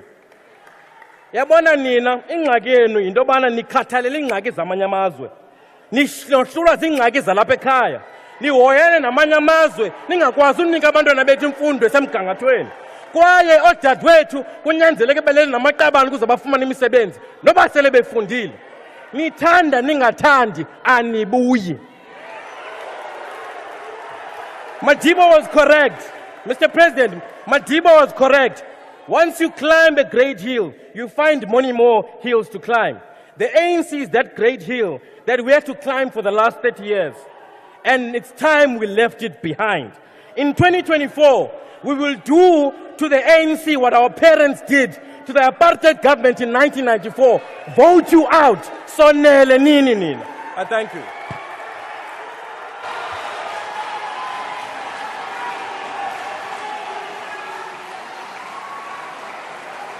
Order.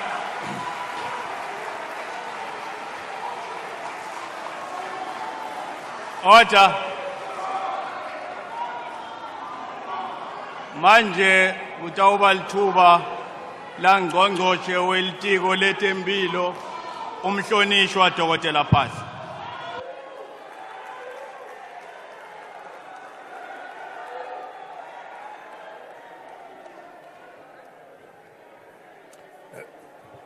Thank you very much. Thank you very much, Chairperson. Let me pass my greetings to the Speaker of the National Assembly, Honorable Mapisa Ngakula, Chairperson of the National Council of Provinces, Honorable Amos Masondo, His Excellency, the President of the Republic, President Cyril Ramaphosa, and the Deputy President Mashatile, Cabinet colleagues, honorable members. I appreciate this opportunity by the presiding officers and the presiding chair and my chief whip to participate in the debate on the State of the Nation address of the President for 2024. Thank you very much, President, for a comprehensive report to the people of South Africa on the achievements of the sixth administration, while also acknowledging the challenges which we are still addressing. Indeed, over the last few days, many Tinswalos have come forward to say what this democratic state has done for them to open up opportunities for a better life. Shame on those who want to rubbish this lived. Mr. President, thank you also for highlighting a few areas in which the health sector has also performed, has made progress, also indicating where we are going from here, because indeed we are coming back. Siabuya. Reabuwa. I wish to start by joining the President in acknowledging the contribution of many South Africans in our fight against COVID-19 pandemic, which consumed a large part of the term of this government to a very devastating impact. We thank the gallant health workers who carried the burden of looking after the sick, even when most of us were staying at home as a result of the call by the President that we should all stay home. The cooperation between the public and private sectors, especially during the vaccination campaign, laid a very solid ground for the implementation of the National Health Insurance. Since the lifting of the restrictions in June 2022, the health sector has been on a recovery path, and I'm pleased to say that all key indicators show that we are well on the way to this recovery. Our key focus is to lay the foundation for universal health coverage as envisaged in the Freedom Charter, but also in Section 27 of our Constitution. This is a path which was laid the foundation of by our founding president, President Nelson Mandela, when in his very early days of presidency declared that all children under the age of 6 and all pregnant women will receive free services in all public health facilities. We are combining the broadening of access together with improvement of quality. In this regard, deployment of appropriate human resources is key to both access and quality, and this applies to multiple qualifications and skills within the health sector. The medical profession is very key in these multidisciplinary teams, and that is why we are doing everything to retain as many doctors, nurses, physiotherapists, and members of these health teams within the public health system. I'm therefore pleased to announce today that working with my colleague, the Minister of Finance, we have indeed found a solution to the current difficulty of employing the doctors who want to work in the public service. We are going to fund this post working with the Minister.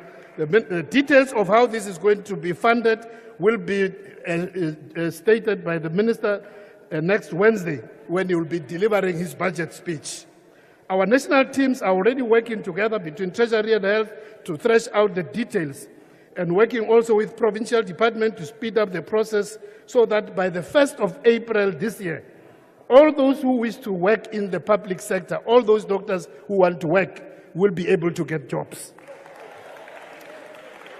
I'm very confident that through this, as we will detail after the budget speech, the provinces will already start making sure that the recruitment, all the processes are carried on. And also, I'm quite confident that many of the provinces will bring forward some of the funding to start in March, so that when April comes, those doctors will already be working. In this regard, I want to say hard luck to those who had been wishing to use this as a political football in the elections campaign.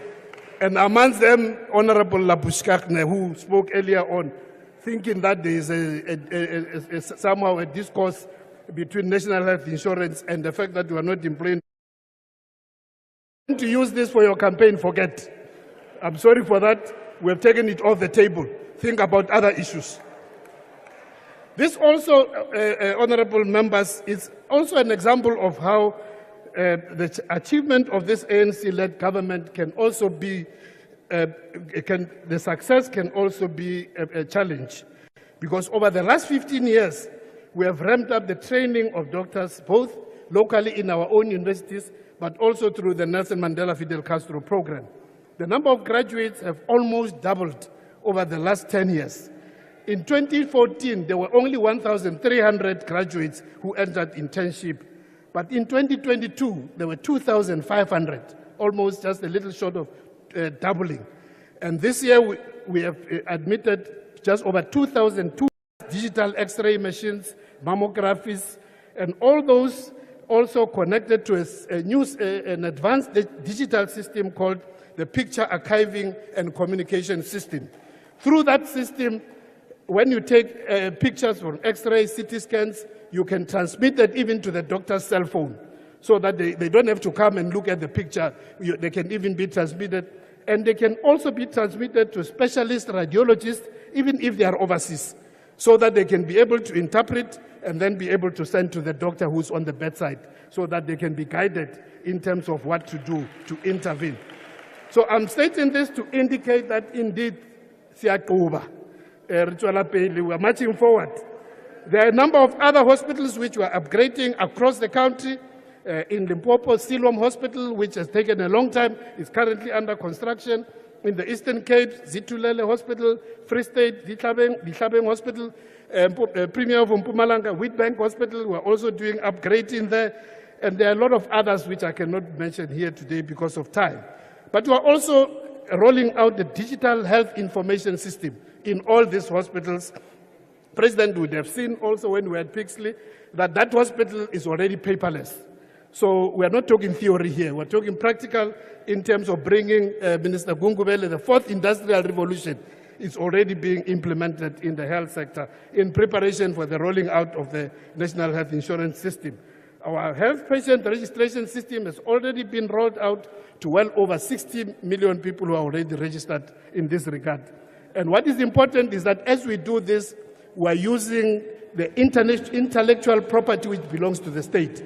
We bring in private players, but not to own the system, but to just be partners in developing the system. As you conclude, Honorable Minister. Let me also, as I conclude, just say that, President, as you also indicated, we have made huge progress in making sure that HIV/AIDS will be defeated. I'm not saying this alone, but also from the international reports, from UNAIDS and others. Also in the fight against TB, the WHO has already indicated that South Africa is on course to meet its SDG targets of 2030 in the defeat of TB. Lastly, just to say that those who fear that the NHI will become an SOE, some say it will be an ESCOM. Let me tell you that in this, you can go and ask the Auditor General. In this last audit, all health public entities either got clean audits or got unqualified audits, all of them without exception. So we can assure you that NHI will be safe in our hands. Thank you. Thank you, Honorable Minister.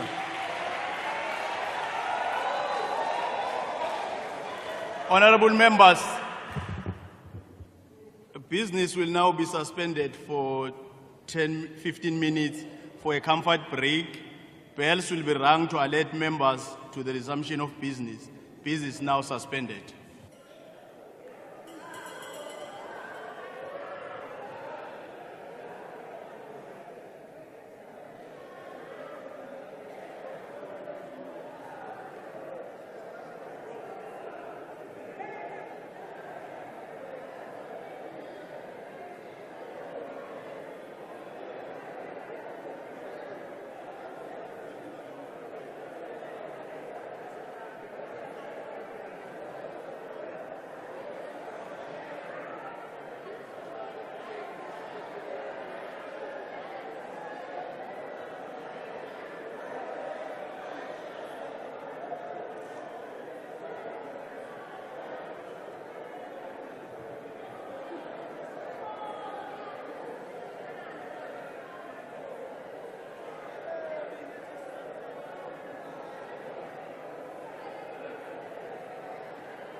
Please be seated. Honourable members, we shall now resume with the debate on the President's State of the Nation address.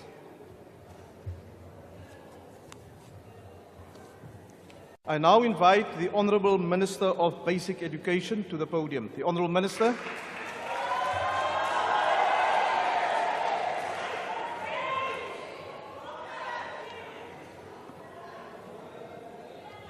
Where's your clock?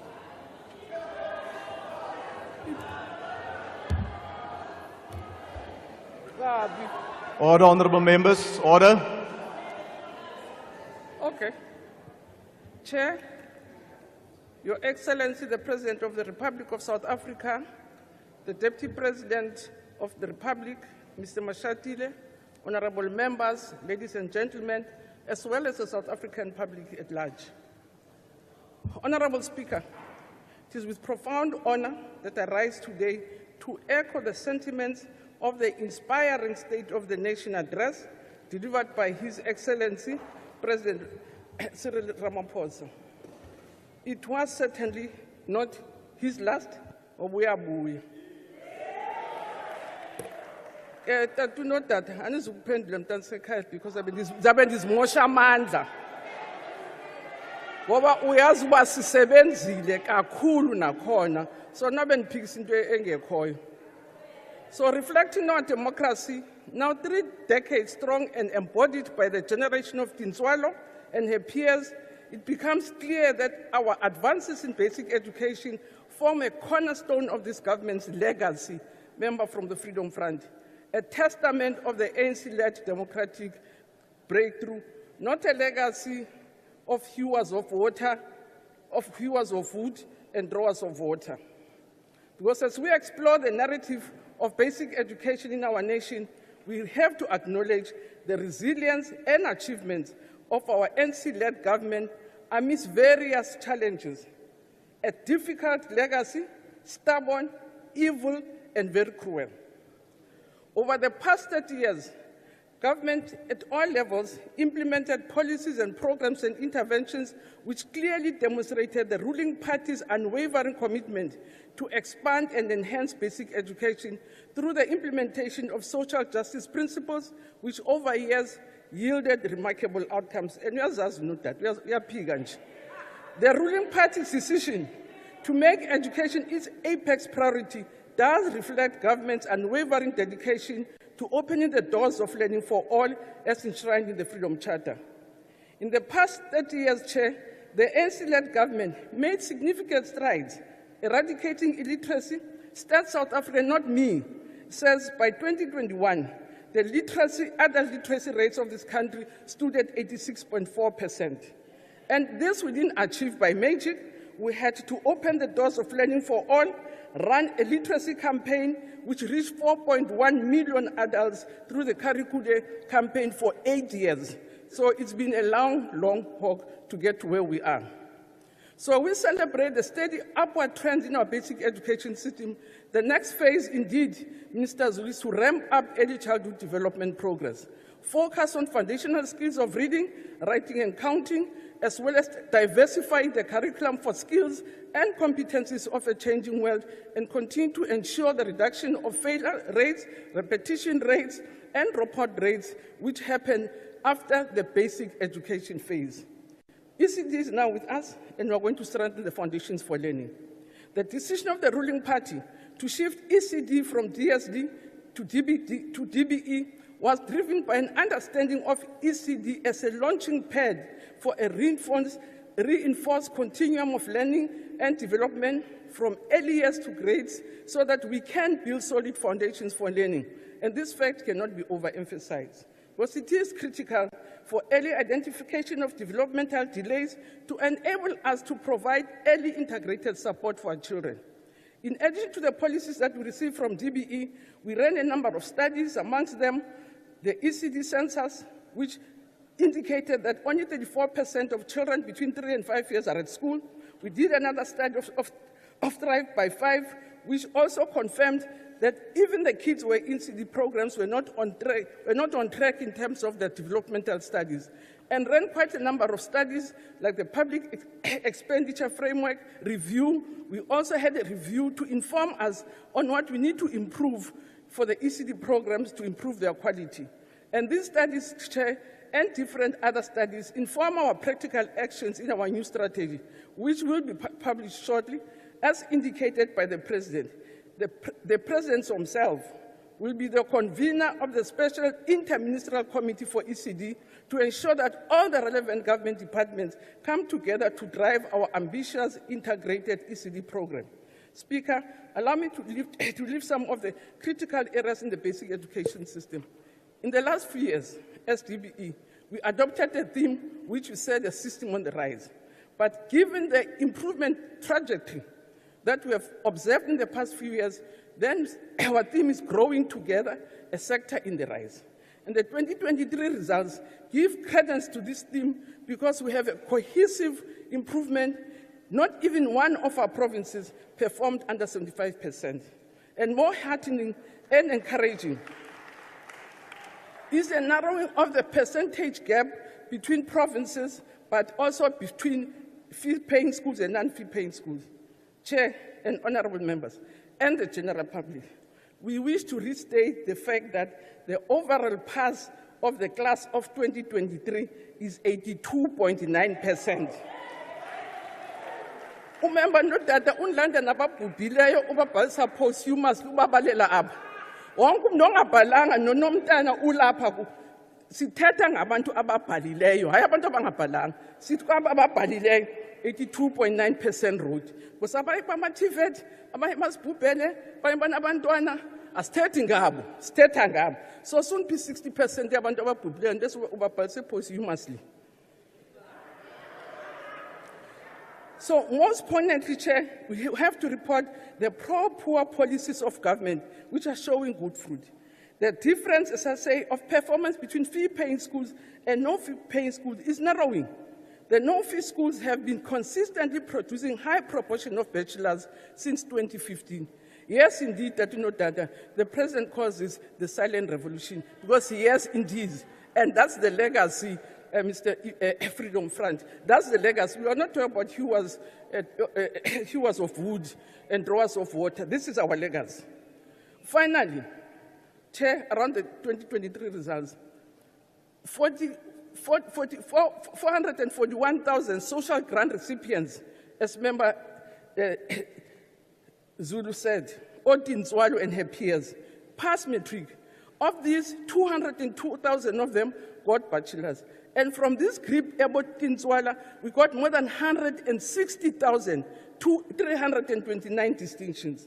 But even more heartening is that of the young people who are castrated in correctional service, of the 137 that wrote, 90 of them got bachelors. Surely, this clearly shows the pro-poor policies and the restorative justice program of this government. Quickly, Chair, one of the remarkable progress that has been made is the introduction and implementation of the three-stream curriculum in the past few years. This project, which is overcoming, we're running it with DHI, with Department of Higher Education and Department of Education of Employment and Labor. The project has been anchored around three-stream curriculum model, while with milestones such as the finalization of occupational and vocational subjects, the conversion of our schools to schools of skills, but also making sure that we have pilot schools. And if I have time, President, I will list all the number of schools that we have converted to be able to be aligned to the three-stream curriculum. We've also piloted the General Education Certificate. Form 3,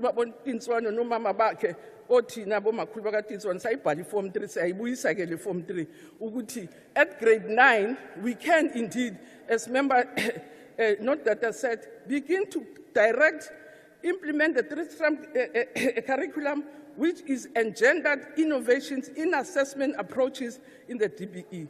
We have appropriate different modalities, which will ensure that our learners are guided in terms of careers, guide them into each stream that is appropriately aligned to their individual interests, aptitudes, and abilities for them to thrive. Chair, research informs us that language acquisition begins well before a child is born. And this phenomenon, which is a natural occurrence, supports the claim that language is hardwired in the human brain. Therefore, the system will leverage on this innate gift of language perception. It is essential for language acquisition after birth. We're using this understanding for the mother tongue-based bilingual education because we're convinced that the system must transform to address the underlying reasons for the underperformance of African language learners in international studies. By the end of February 2024, we will be announcing the full rollout of a mother tongue-based bilingual education in our schools. And this chair will not just break the domination of learning in English and Afrikaans, but hundreds of years of exclusive advantage enjoyed by English and African learners in our schools. Honourable Minister, your time is now expired. I'm halfway.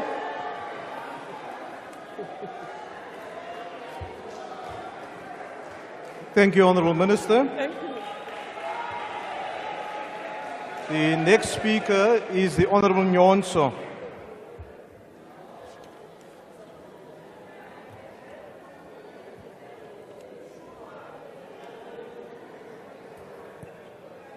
House Chairperson, Mr. President, we would rather like to see more practical responses to the challenges that poor communities are facing.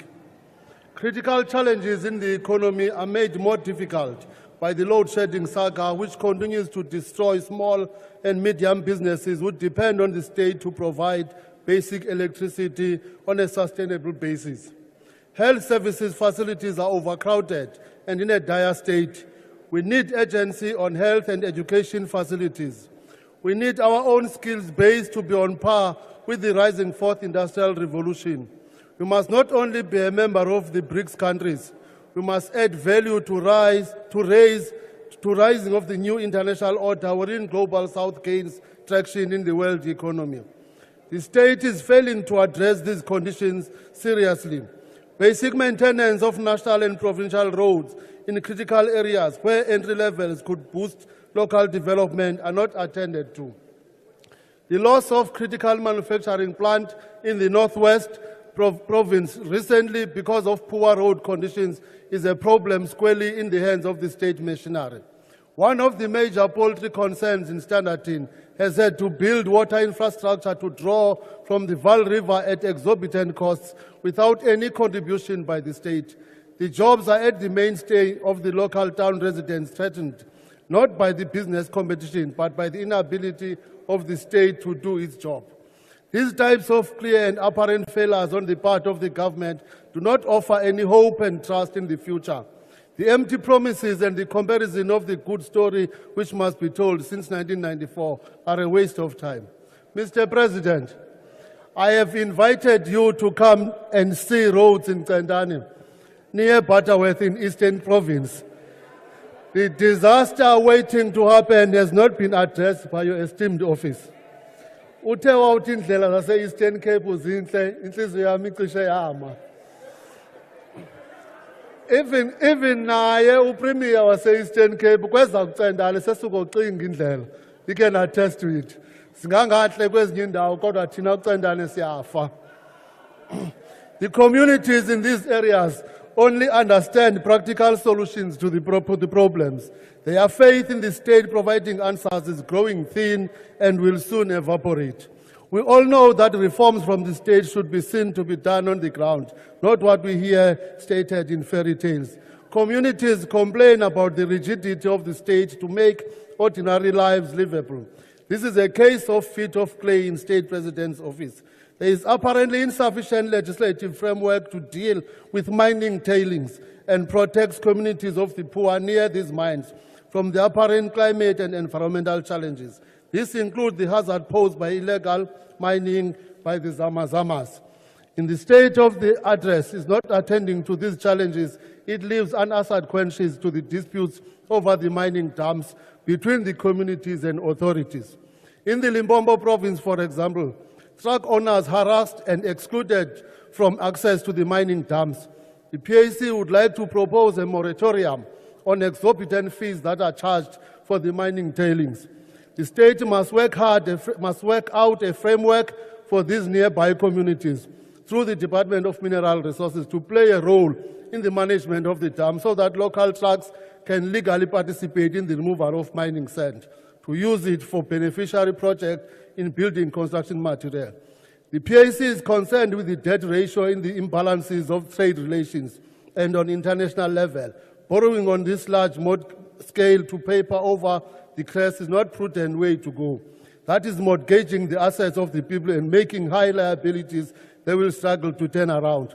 We just do not hear what plans the office is making to avoid a crisis of paralysis in the state of the nation. What is clear, however, is the rise of a moral high ground taken by South Africa when the genocide in Gaza Strip in occupied Palestine was raised at the International Court of Justice.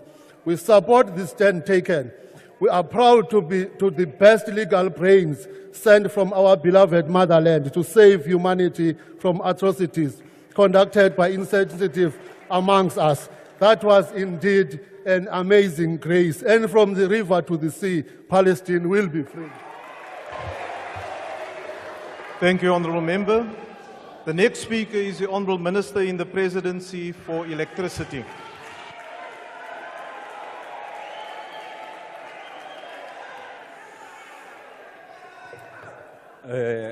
House Chair, Honourable President, Deputy President, Cabinet colleagues, members of Parliament, the media, and the people of the Republic. In the recent State of the Nation address, the President introduced us to Tintswalo. This eloquent metaphor encapsulates the lived experiences and journey of progress our nation has undertaken over the past 3 decades of democracy. As we reflect on this metaphor, we are reminded not only of the strides we have made, but also of the challenges we continue to face, particularly in the realm of energy supply. Much like Tintswalo, the path to achieving a stable and sustainable energy landscape has been fraught with obstacles, uncertainties, and temporary setbacks. And yet, with each passing day, we continue to register progress as we chart the path to energy security. Moreover, just as Tintswalo symbolizes our people's resilience and perseverance, so does it inspire our resolve to confront the complexities of the political economy of energy provision. South Africa stands at a pivotal juncture where the imperative to modernize and diversify our energy infrastructure is paramount. It is incumbent upon us to harness the potential of renewable energy sources, foster innovation, and cultivate partnerships that will ensure the reliability of our energy supply, drive inclusive growth, and further expand the reach of reliable and affordable energy. Our definition, therefore, of energy security is not only to keep the lights on, it is about empowering communities, driving progress, and ensuring a future where every individual has access to reliable, affordable, and sustainable energy sources. Through collaborative efforts and unwavering determination, we have and continue to navigate the currents of change and emerge stronger, guided by the spirit of Tintswalo towards a brighter, more sustainable future for all South Africans. House Chair, as part of our immediate relief to load shedding, last year, Units 1 and 3 to 3 of Kusile, which had been out of service since October of 2022, were successfully returned ahead of schedule. As planned, Unit 5 was synchronized to the grid in December 2023, contributing 800 megawatts. The 4 Kusile units collectively inject 3,200 megawatts of capacity into the grid. The standard offer program has been hugely successful. It has been developed and implemented whereby generators can sell energy at a standard determined rate or according to dynamic rate. As of January 2024, 720 megawatts was contracted, with 100 megawatts made available to the grid and a further 316 megawatts have been approved for contracting. Medupi 4 will return to service this year in September, a year ahead of schedule. Unit 6 will be synchronized in late November 2024. These units will add 1,600 megawatts to the grid. In addition, Unit 2 of Kubek will return to service in September of 2024, giving us 980 megawatts following a planned outage.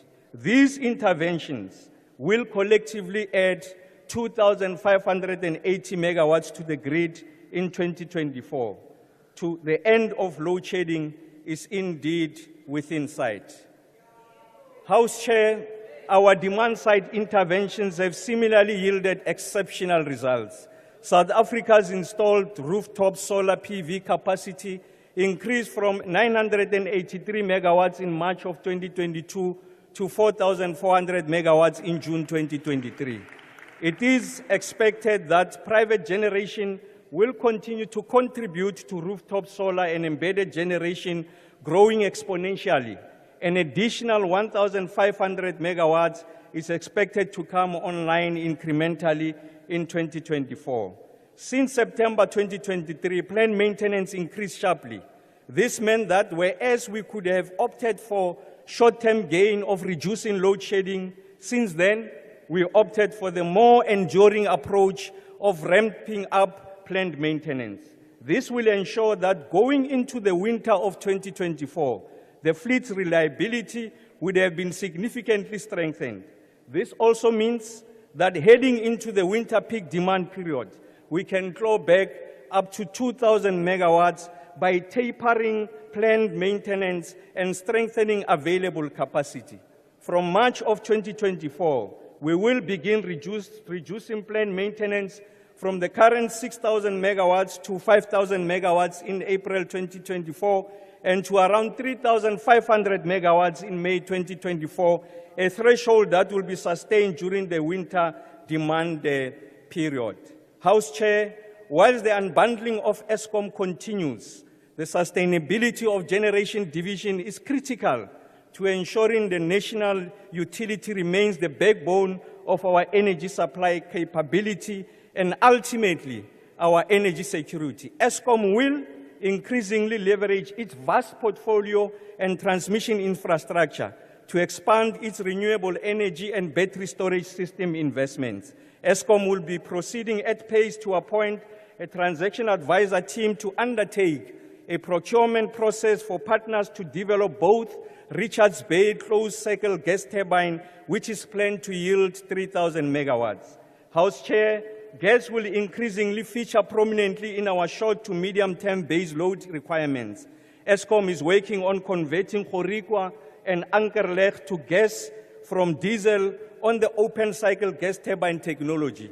This initiative is anticipated to yield an additional 2,000 megawatts, which is a further 1,000 megawatts expected from the conversion to closed-cycle gas turbines.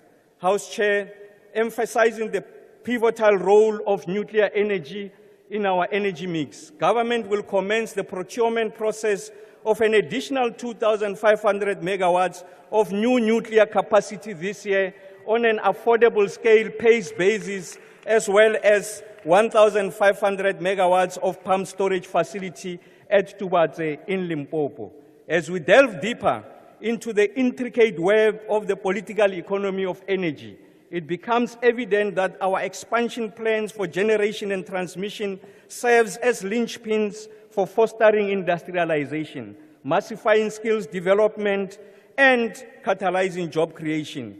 The interconnectedness of energy industrial complex and broader industry underscores how robust energy infrastructure is pivotal in driving economic growth and fostering industrialization. House Chair, the Ministry of Electricity will lead the process of establishing an independent transmission project office to fast-track procurement, planning, and financing for upgrading, modernization, and expanding our transmission infrastructure. Over the next 10 years, This intervention will attract up to 400 billion rands in transmission infrastructure. To this end, plans are at advanced stage with various fit-for-purpose South African Development Finance Institution to confirm the institutional locus of the ITPO. An announcement in this regard will be made in the coming weeks. As part of this work, in the short term, the focus will be implementing a set of interventions or priority corridors to strengthen transmission capacity in the Western Cape, Northern Cape, and Eastern Cape. Projects will inter alia be delivered to include 2,335 megawatts of new grid capacity, including Aries Uppington 400 kV line, Juno Gromis 400 kilovolt line, and also transformers in Nama, Kronos, and Uppington substation. Madam House Chair, I also want to confirm that we will be, in the coming days, finalizing an MOU with sister departments to ensure that we are able to industrialize, reskill, and ensure that we are able to commit up to 25,000 beneficiaries to participate in the transition into a green economy. As I conclude, I want to say to Tintswalo, as your honest uncle, Uncle Sputler, I know of your anger. I feel your pain, and I understand your cries. That load shedding is contracting and closing your capability, is narrowing your opportunities. I draw from the counsel of Oliver Tambo when he says, the future is bright, the end is glorious, it is peaceful. The intervening period is dark and bitter, but finds its glory in our acts of struggle. To you, Tintswalo, I say, the end of load shedding is indeed in sight. The future is bright. Thank you, Minister. Thank you, Honourable Minister. I now call upon the Honourable De Tooy.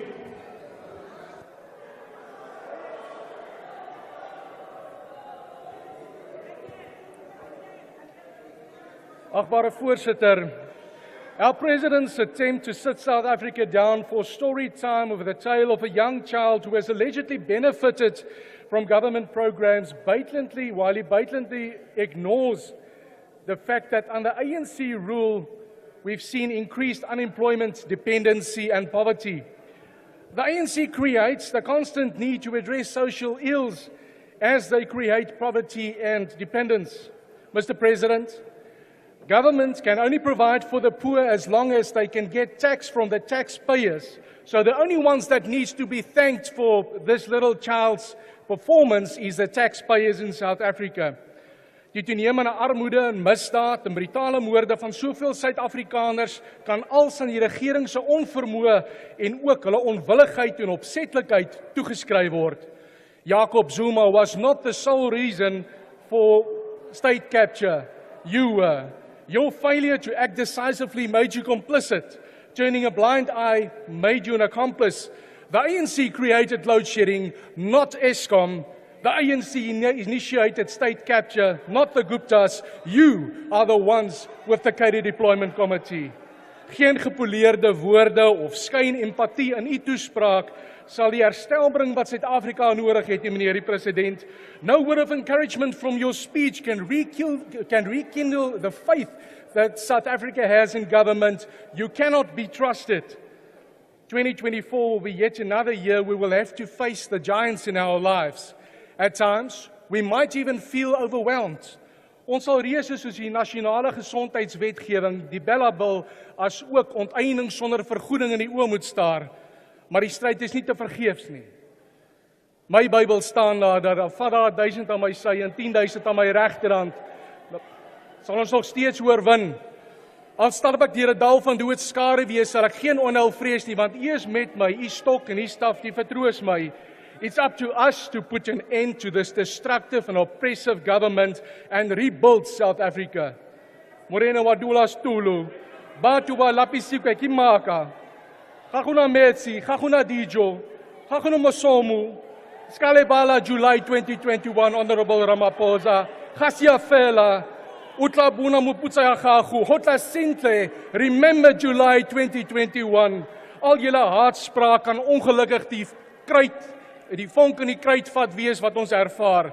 Die moontlikheid bestaan selfs dat ons soos in Nehemia van ouds by die troffel slegs in een hand hierdie land kan herbou waar ons met die ander hand moet waak. Honorable President, your oppressive laws and legislation didn't break us as a nation. The unfair yoke we had to carry didn't discourage us, it made us stronger. Your economic restrictions forced us to be more innovative and productive. You boast about a non-racial, non-sexist society, but in the meantime, you institute more radical BEE legislation. Mr. President, the ANC tried to break our spirit. You only managed to break this country. Ons moed is nie gebreek nie. Ons is nie verpletter nie, ons het juis op ons knieë krag ontvang om teenstand te bied en te veg met trots vir ons nalatenskap vir ons kinders. 'n Toekoms met geleenthede, 'n toekoms sonder die ANC. Ek staan nie net hier as 'n politikus en 'n parlementslid nie, ek staan hier as 'n pa, as 'n broer, as 'n seun, as 'n man, as 'n stryder vir 'n beter Suid-Afrika om hier 'n bestaan te maak in Suid-Afrika, my vaderland. Ons weet waar ons krag vandaan kom. Ons weet dat ons behoud nie in 'n enkele politieke party of in 'n regering gesetel is nie, maar ons vertroue in God. Hy is die een wat heersersaanstelling verwyder. Selfs Driekus het houe gevat, maar hy het geweet om te oorwin moes ons tot die geveg toetree. En dit is wat van elke Suid-Afrikaner vandag verwag word. Wat is jou plig, jou voorreg, jou verantwoordelikheid? Suid-Afrika, staan op en gaan doen jou deel. Moenie gaan stem omdat iemand vir jou sê om dit te doen nie. Gaan stem omdat dit jou deel van die oplossing maak. Gaan stem omdat jy beheer het om oor jou eie toekoms te besluit en jou nalatenskap te vestig, sonder vrees, sonder veragting, sonder diskriminasie, omdat jy hier in Suid-Afrika hoort, met trots en erns en waardigheid. En die heel belangrikste, ons vertroue in God. Bou Suid-Afrika, hou goeie moed, dapper held. Ons toekoms is in ons hande. Dankie, voorsitter. Order, honourable members. Order, order. I now invite the Honourable Deputy Minister.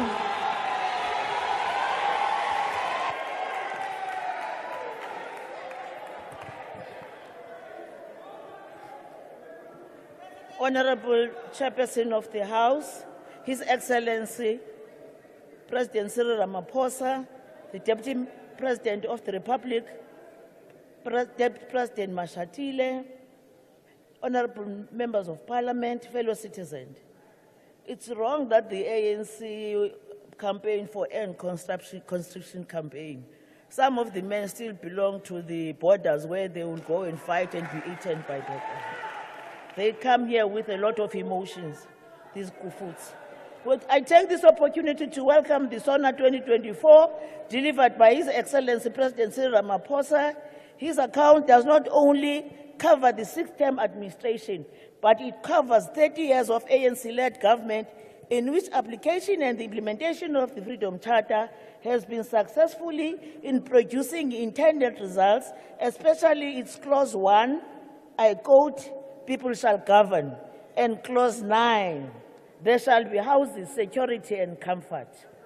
It is also influenced by the 1954 Women's Charter that articulates itself on the total emancipation of the motive forces as defined by the National Democratic Revolution. Honorable Chair, as the ruling party, we heeded the call as women and put the numerous policies and programs which were taken forward by government with respect to the socio-economic empowerment of women and girls in all their diversity. They have resulted in the improvement of women's lives and livelihoods. These policies center around addressing women's poverty, women's social protection, women's health, including sexual and reproductive health, education and advancement in skills provision, and sanitary dignity packs for indigent girls and women. 40% public procurement to women-owned business, among many. Although there are policies addressing teenage pregnancy, gender-based violence, and femicide, women's burden on unpaid care and household work, among others, such persisting problems. Unfortunately, these are challenges that continue to negatively impact the lives and livelihoods of women and girls, and therefore negatively impacting their socio-economic status, because they all need hands on deck, and the reconstruction and development of mines. Honorable Speaker, the story of Dintwalo is the modus operandi of the ruling party, that all children born after 1994 live a decent life, have access to opportunities that their parents didn't have, and be able to create better lives for themselves and their families. Youth-focused programs in South Africa have played a significant role in fostering skills development and employment opportunities by providing education, support, vocational training, mentorship and support in career development.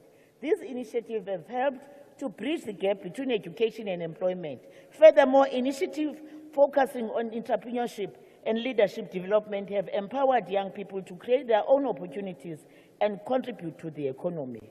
Honorable Chairs, you are aware that this government has spent more effort and resources to improve access to quality education so as to unlock the potential of young people by building their capabilities to their full potential. Uchilu Minister Mutseha up.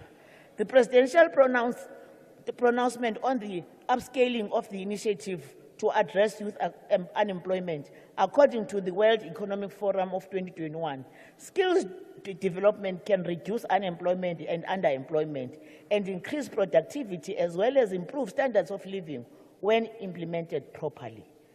In contributing to the efforts of our governments spent to improve access to quality education, our department, together with the South African National Defence Force and other departments, have reimagined the National Youth Service to be responsive to industry demand. Its approach to solving the challenge of youth unemployment is that of, I quote, all of government and all of society, close quote. To skills development for the unskilled livelihood, restoration, wealth creation, poverty, and hunger alleviation for the marginalized, to culture of science will significantly shape how women, youth, and persons with disability think about, perceive, and solve the socio-economic challenges they encounter daily, and empowering them to create their own opportunities and contribute to the economic growth of the country and the employment initiatives.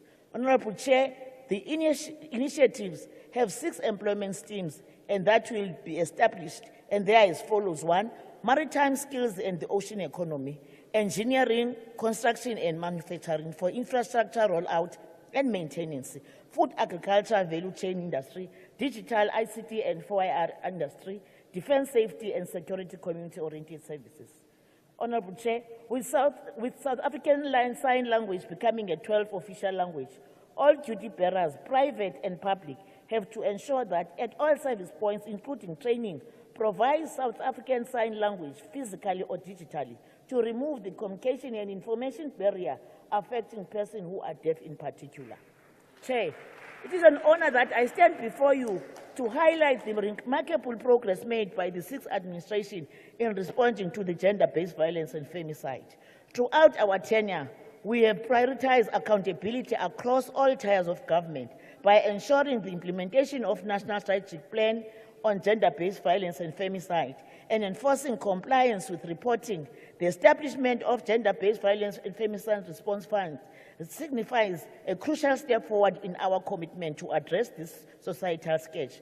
The private sector availing funds to implement the GBV programs. And Honorable President, I salute you because you are on the forefront of this important initiative. The National Council of Gender-Based Violence and Femicide Bill was approved by the National Assembly and sent to the NCOP in 2023. Through legislative measures, 6 critical pieces of legislation related to GBF have been signed into law, with the implementation costing well underway. Furthermore, the intersectoral shelter policy and the psychosocial support service policy serve as a cornerstone in providing holistic support to the survivors of gender-based violence and femicide. We have expanded our reach with the establishment of the additional Kuseleka one-stop centers to assist victims in rebuilding their lives. Our commitment to economic empowerment is exemplified by the launch of WECONA initiative. Now, we launched the 3rd National Femicide Prevalence Survey in March 2022. We reaffirm our resolve to confront gender-based violence and femicide with unwavering determination. Through collaborative efforts and steadfast dedication, we will continue to work towards a society where every individual feels safe, valued, and empowered. Both government and private sector can leverage separate data to design programs and services that cater to the specific needs. Our department separated data acts as a prescription scalpel, exposing hidden inequalities and guiding targeted intervention. The State South African Inequality Trends 2020 report states that women earn an average 30% less than men in the same jobs. Our department has developed a law, the Promotion of Women's Rights Empowerment and Gender Equality draft bill, which incorporates a clause on equal pay or remuneration for equal work or substantial same work or work of equal value. This clause criminalizes discrimination on pay on the basis of gender. The approval by the National Assembly of the sign language and the presidential signing it into law will drastically improve access to justice for many persons with disability. Honorable Chair, we call for the public procurement bill to be swiftly finalized to effectively implement set-aside in South Africa, thereby fostering tangible opportunities to the advancement and inclusion of women, youth, and persons with disability. Honorable Chair, for more than 300 years, South African and black families in particular were deliberately rattled and disorganized by the white supremacy. However, through their resiliency and bravery, our people rose to the occasion by producing the likes of Mandela, Tambo, and Maxeke. As a result, post-1994, the ANC became hard at work, having the capacity to provide basic services like houses, water, and electricity, led by that resilient leadership. It was through the ANC commitment that South Africans, for the first time, their dignity was restored. We can proudly say families play a critical role in providing support to the young and old. Honourable Deputy As Minister, I conclude, your time is now expired.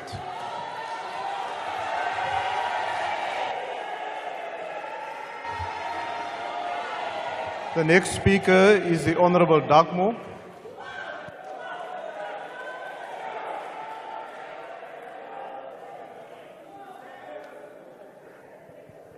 Honorable President, Deputy President, House Chair, members of this House and guests.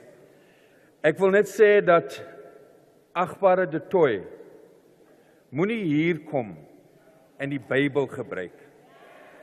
Want was mense wat die Bybel gebruik het en hulle het vir apartheid geondersteun met die Bybel in een hand. Please, don't do that again. It needs to be said that the speech delivered by our President last week places beyond doubt the fact that South Africa is a better place than it was in 1994. The work done by successive ANC governments working with our people has seen massive improvements in the quality of life of the vast majority of our people. And at the same time, our President was honest about the challenges and the problems that we face as a nation. Maar ons weet almal dat as die kar begin spoed optel, dan blaf die honde baie. Siya somlomo ukuba izinja zinkonkoto imoto ehembayo. These DA speakers will not tell you, Mr. President, that in the Western Cape, less than 3% of agricultural land is owned by black South Africans, colored, African, and white. That white South Africans own 70% of urban land in the Western Cape, making up 18% of the population. That colored people, while they constitute 48% of the Western Cape's people, only own 10% of urban land, and African people who make up 38%, they only own 3% of the land.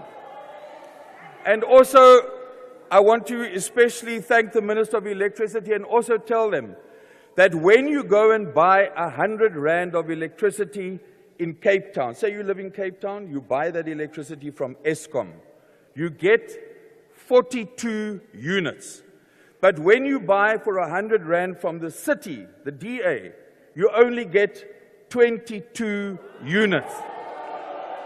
Why is that?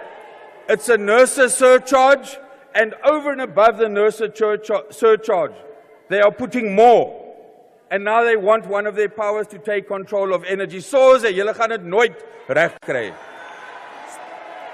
Only 50% of Cape Town residents, Mr. President, have access to internet compared to the 77% that you mentioned nationally. Speaker, workers in our province are amongst the 6 million workers in our country who have benefited from the minimum wage. This has helped many, mainly domestic and farm workers in our province. Yet it is the DA who actively oppose the minimum wage, and I want to quote from their 2019 manifesto, page 12. It calls for allowing potential employees to opt out of the sectoral minimum wage, which would have a new minimum wage of no less than an old age pension. So the DA wants a minimum wage to be 2,000 rand. That's what they want. Hulle wil 'n minimum loon van 2000 betaal terwyl die ANC regering gee 'n minimum loon van tussen 4100 en 4600. It's simple. Itatile lento. This DA does not like Itatile. The DA does not like black people. They don't like colored people. They don't like Palestinian people. Because a senior DA leader in the Western Cape, when one of our legislature staff members was wearing a kufia, he was intimidating her and saying, "You cannot wear that here." Ai, kuteni, vaya geza bona. Yay. Speaker, and dis hoekom die mense wat the flower sellers are saying on the streets of Cape Town, hulle gaan nooit weer vir die DA stem nie. They are voting ANC. That's why that is happening. Thousands of workers in our province are benefiting as part of 550,000 workers in South Africa who have worker ownership of companies. These gains are due to national legislation and political will. But the reality is that we have a DA government in this province which opposes each and every piece of transformative legislation. They do so to defend the privileges of those who have benefited from colonialism and apartheid. Kom ons praat die waarheid vandag. Kufuneka sithetha inyaniso eParliament namhlanje. 'n Stem vir die DA is 'n stem teen die minimum loon.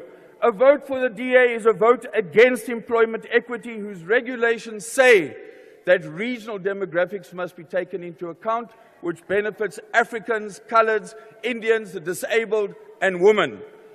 A vote for the DA is a vote against national health insurance for all.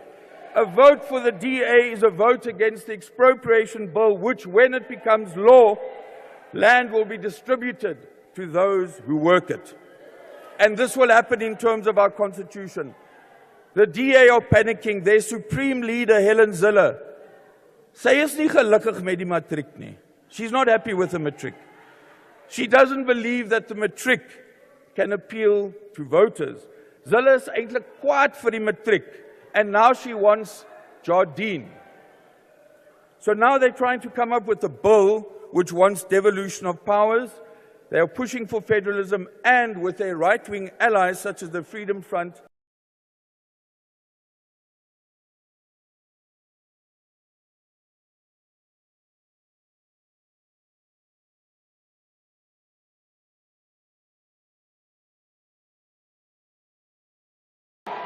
Well, just take a seat, please. Just take your seat. Order, honorable members. Order. Honorable members of the ANC. Order. I want to recognize the Honorable Housewhip, Honorable Cadre. Order, honorable members.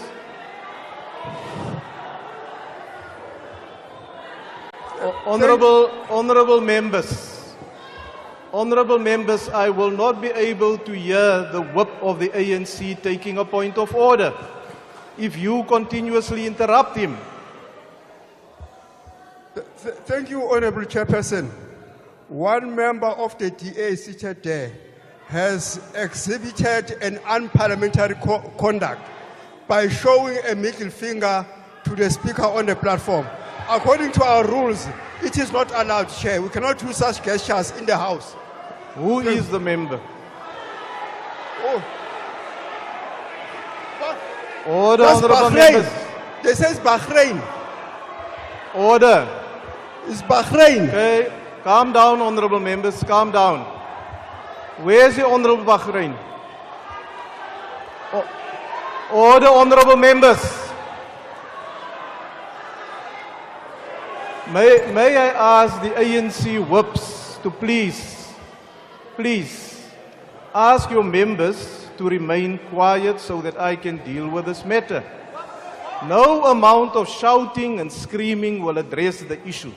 So stay calm. Honorable Bahrain, did you make that gesture? Yes, I did. Please leave the House.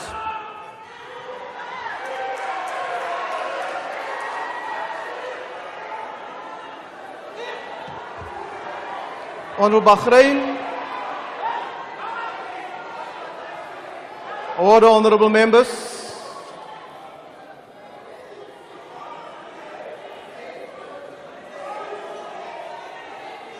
Order, honorable members. Order, honorable members. Honorable Dagmore, you may now continue. May I also remind honorable members, all members in the House, that the joint sitting have very specific rules. And when a point of order is taken, the rules clearly indicate that the member raising the point of order must be granted a fair opportunity to raise the point of order. I do not expect screaming and shouting. You're not making the point. The member who will raise the point of order will raise the point and it will be dealt with. Please let us observe that so that we can continue with the business of the House. Honorable Dagmore. Thank you, House Chair. It's not surprising that even though the ANC in this province is working with South African Jews for a free Palestine, the Muslim community, that honorable member who showed a gesture is one of the arch Zionists in the Western Cape, and maybe he just can't handle the fact that I'm wearing this. The provincial government is clear of wanting more powers. Our republic's constitution does not create a federal state. It provides for a unitary state with clear powers and functions to provinces. Soze ukubuyela kwi-Bantustans apho eMzantsi Afrika. Soze nooit. We want one country. That's what we want. We want to unite South Africans, Christian, Muslims, Jews, Hindus, colored, African, white in this province. We don't want that division. This provincial government undermines our constitution, and in fact, they undermine cooperative governance. The provincial legislature has 3 legal advisors, not ANC, DA, 3 of them. They all said this powers bill of the DA is unconstitutional. It's been rejected by 80% of those attending the hearings. The DA is trying to spread a rumor that we are disrupting, wanting ungovernability. We've never said that as the ANC. That's not our politics. Maybe it's the politics of people who are not here today. The DA wants more powers, but I want, Mr. President, to draw this House's attention to one of the powers that the province already has, which is basic education. It's impossible to be silent about the unimaginable descent of the state of education in the Western Cape to the point where the matric pass rate for 2023 was below the national average for the first time. In 2004, under the ANC government, the Western Cape pass rate for grade 12 was 14.3% above the national rate. 20 years later, the graph shows that the Western Cape pass rate is now 1.4% below the pass rate, while the rest of the country has been working hard and equitably to improve. The Western Cape is frankly letting its people down and effectively going backwards. Not only have 4 provinces now overtaken the Western Cape at the top of the log, but criminally it sits at the bottom province in respect of the percentage of bachelor passes coming from no-fee schools. The top province in no-fee schools is in fact the province of Limpopo, and we can be proud of Limpopo because they have 85% bachelor passes coming from no-fee schools. The Western Cape, by stark contrast, is the bottom, with a mere 26% of bachelor passes coming from no-fee schools. That's almost 60% below. Now, they try and claim that they have got the top mass pass rate, but what they don't tell you, because bayaxoka bona iDA, they ignore the fact that only 25% of the learners in this province actually do maths. The DA is crushing the hopes of our Newts in Swallows, our Shamiras, our Cindy's, our Bonganis, our Jonathans. And that's why this crisis, I believe, Mr. President, and I say this with all seriousness, needs for our National Executive and the President to consider invoking Section 101 of the National Constitution, which says that when a province cannot perform its function, there needs to be an appropriate intervention. Now, the Speaker, DA was celebrating the outcome of Cadre deployment. Those celebrating this outcome are the biggest hypocrites you will ever find. In 2022, and I brought it again today, we provided evidence where the DA instructs local councils who to appoint. Honourable Schreiber, do you remember the letters of MEC Bradell telling them who to appoint on a DA letterhead? This DA deployment was actually racist because the best candidate, even the DA councils agreed, was a black person, but the DA wrote and said, you cannot appoint that person. They are the biggest hypocrites in the world. So when we discovered, we wrote and we said, give us all your Cadre deployment. But they're not even cadres. The DA doesn't have cadres. Let my baantjies for boeties. A cadre is someone with the skills and the ability to drive the transformation project.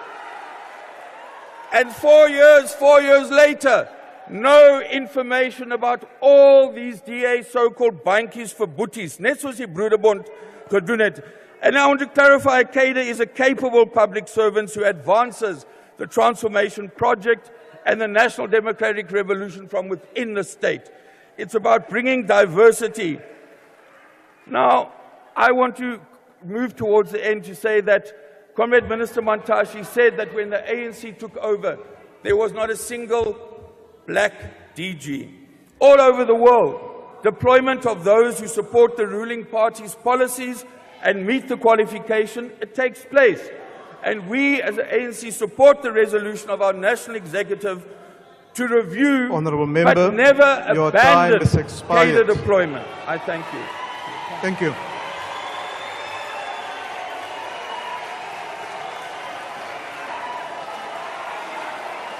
Order, honourable members. Order.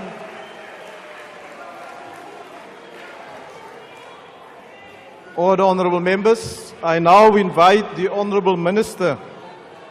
Order, honourable members. I now invite the Honourable Minister of Cooperative Governance and Traditional Affairs to the podium. Honourable Minister.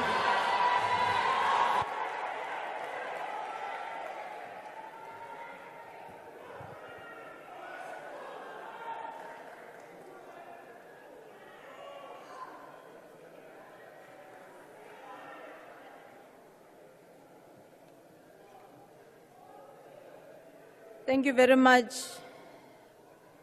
House Chair, the Speaker of the National Assembly, Mama Nosivio Mapisang Ngakula, Chair of the NCOP, Your Excellency President Cyril Ramaphosa, His Excellency Deputy President Paul Mashatile, the Chairperson of our House of Traditional Leaders in Khoisan, leaders Khoshi Siatlulo, Premiers, my Cabinet colleagues.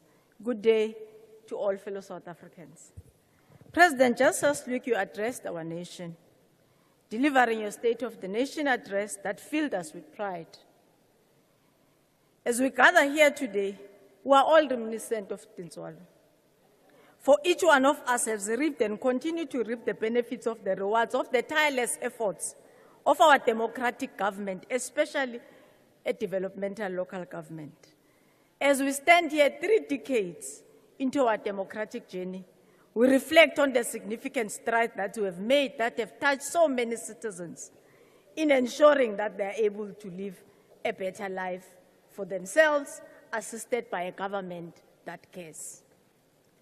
We do this and continue to deliver on the basic services in ensuring that will look into the subject of the evolution of the multi-party democracy, necessitating us to be agile and maintain an upward trajectory in a service delivery scorecard, including ensuring that our coalition are functional.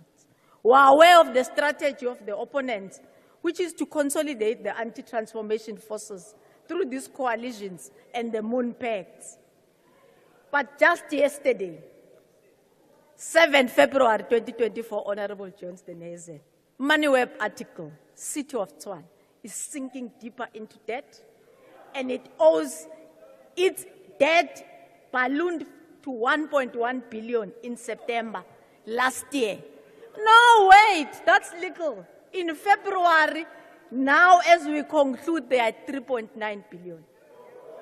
Even so, on the 30th of June, the city owed its creditors about 12.6 billion. Not a dream, a record. Google MoneyWeb, 7 February 2024. An increase compared to the balance of a year.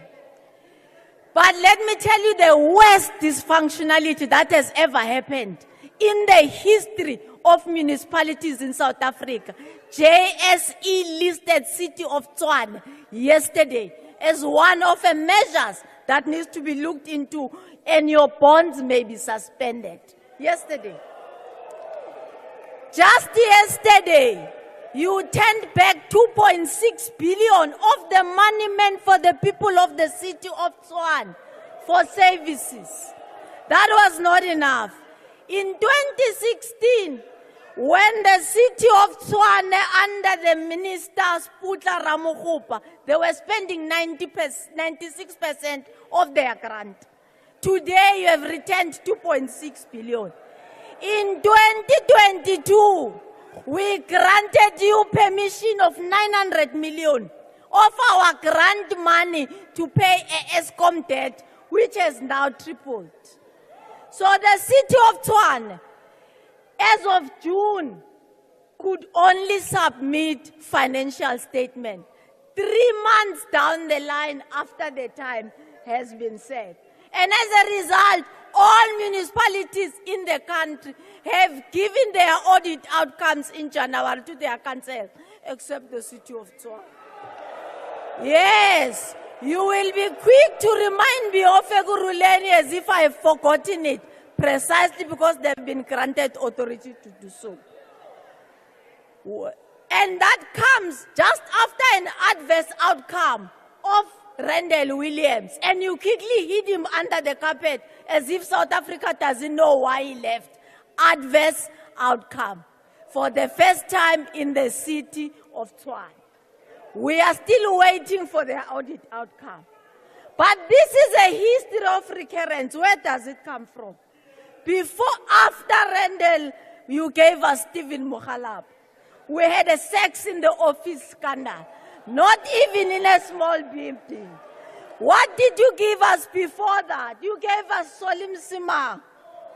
We have a report written by the Auditor General into a multi-billion Let Africa contract that you extended. Come with your Moon Pact, we will shoot it. It is for the first time in the history of South Africa, under the capable leadership of the DA, that we are able to have a capital of a country with the possibility of not having bonds. Congratulations, John. You have done well. You are quick to say the president and the story of Tintswalo is not feasible. You have killed Tintswalo in the City of Tshwane. Let me remind you, before 2016, what Tintswalo could do. In the city center of Tshwane, there were even doves as a sign of peace. Go to the city now. Kuhambe ngisho amajuba.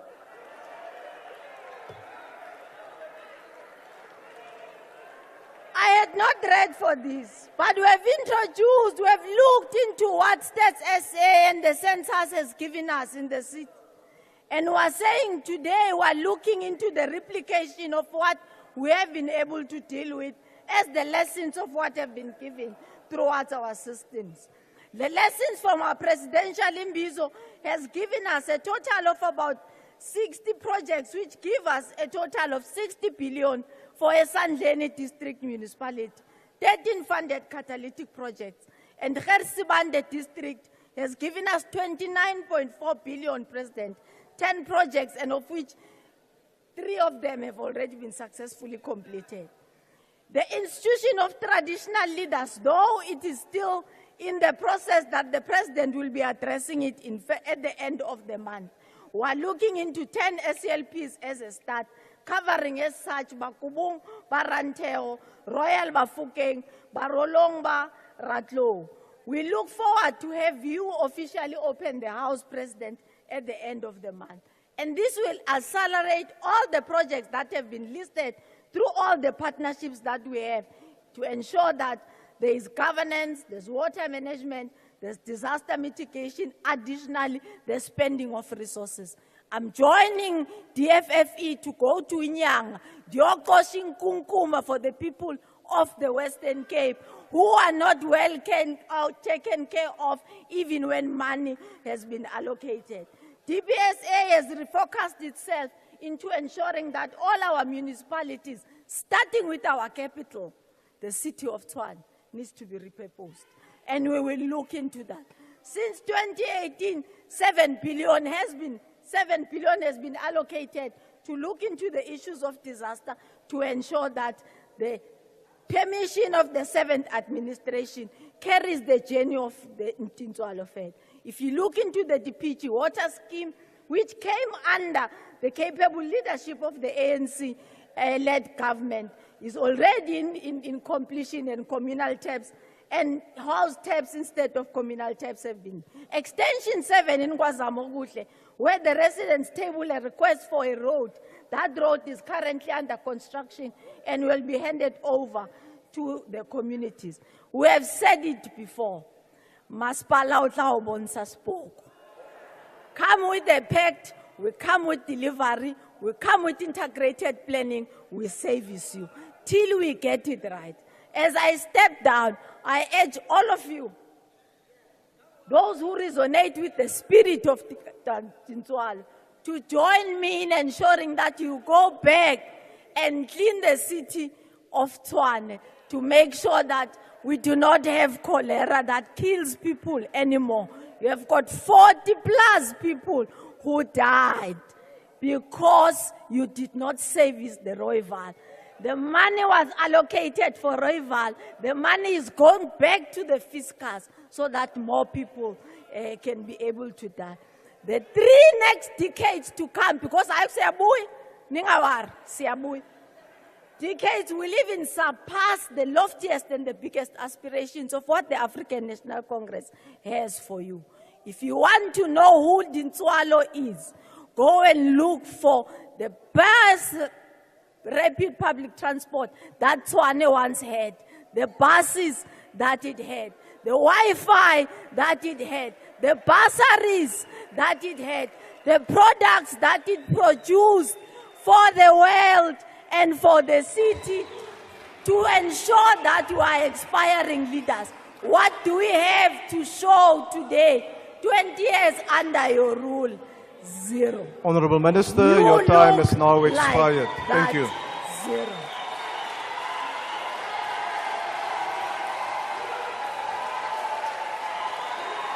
Thank you, honourable members. Thank you. Order, honourable members. Honourable members, you may take your seats now.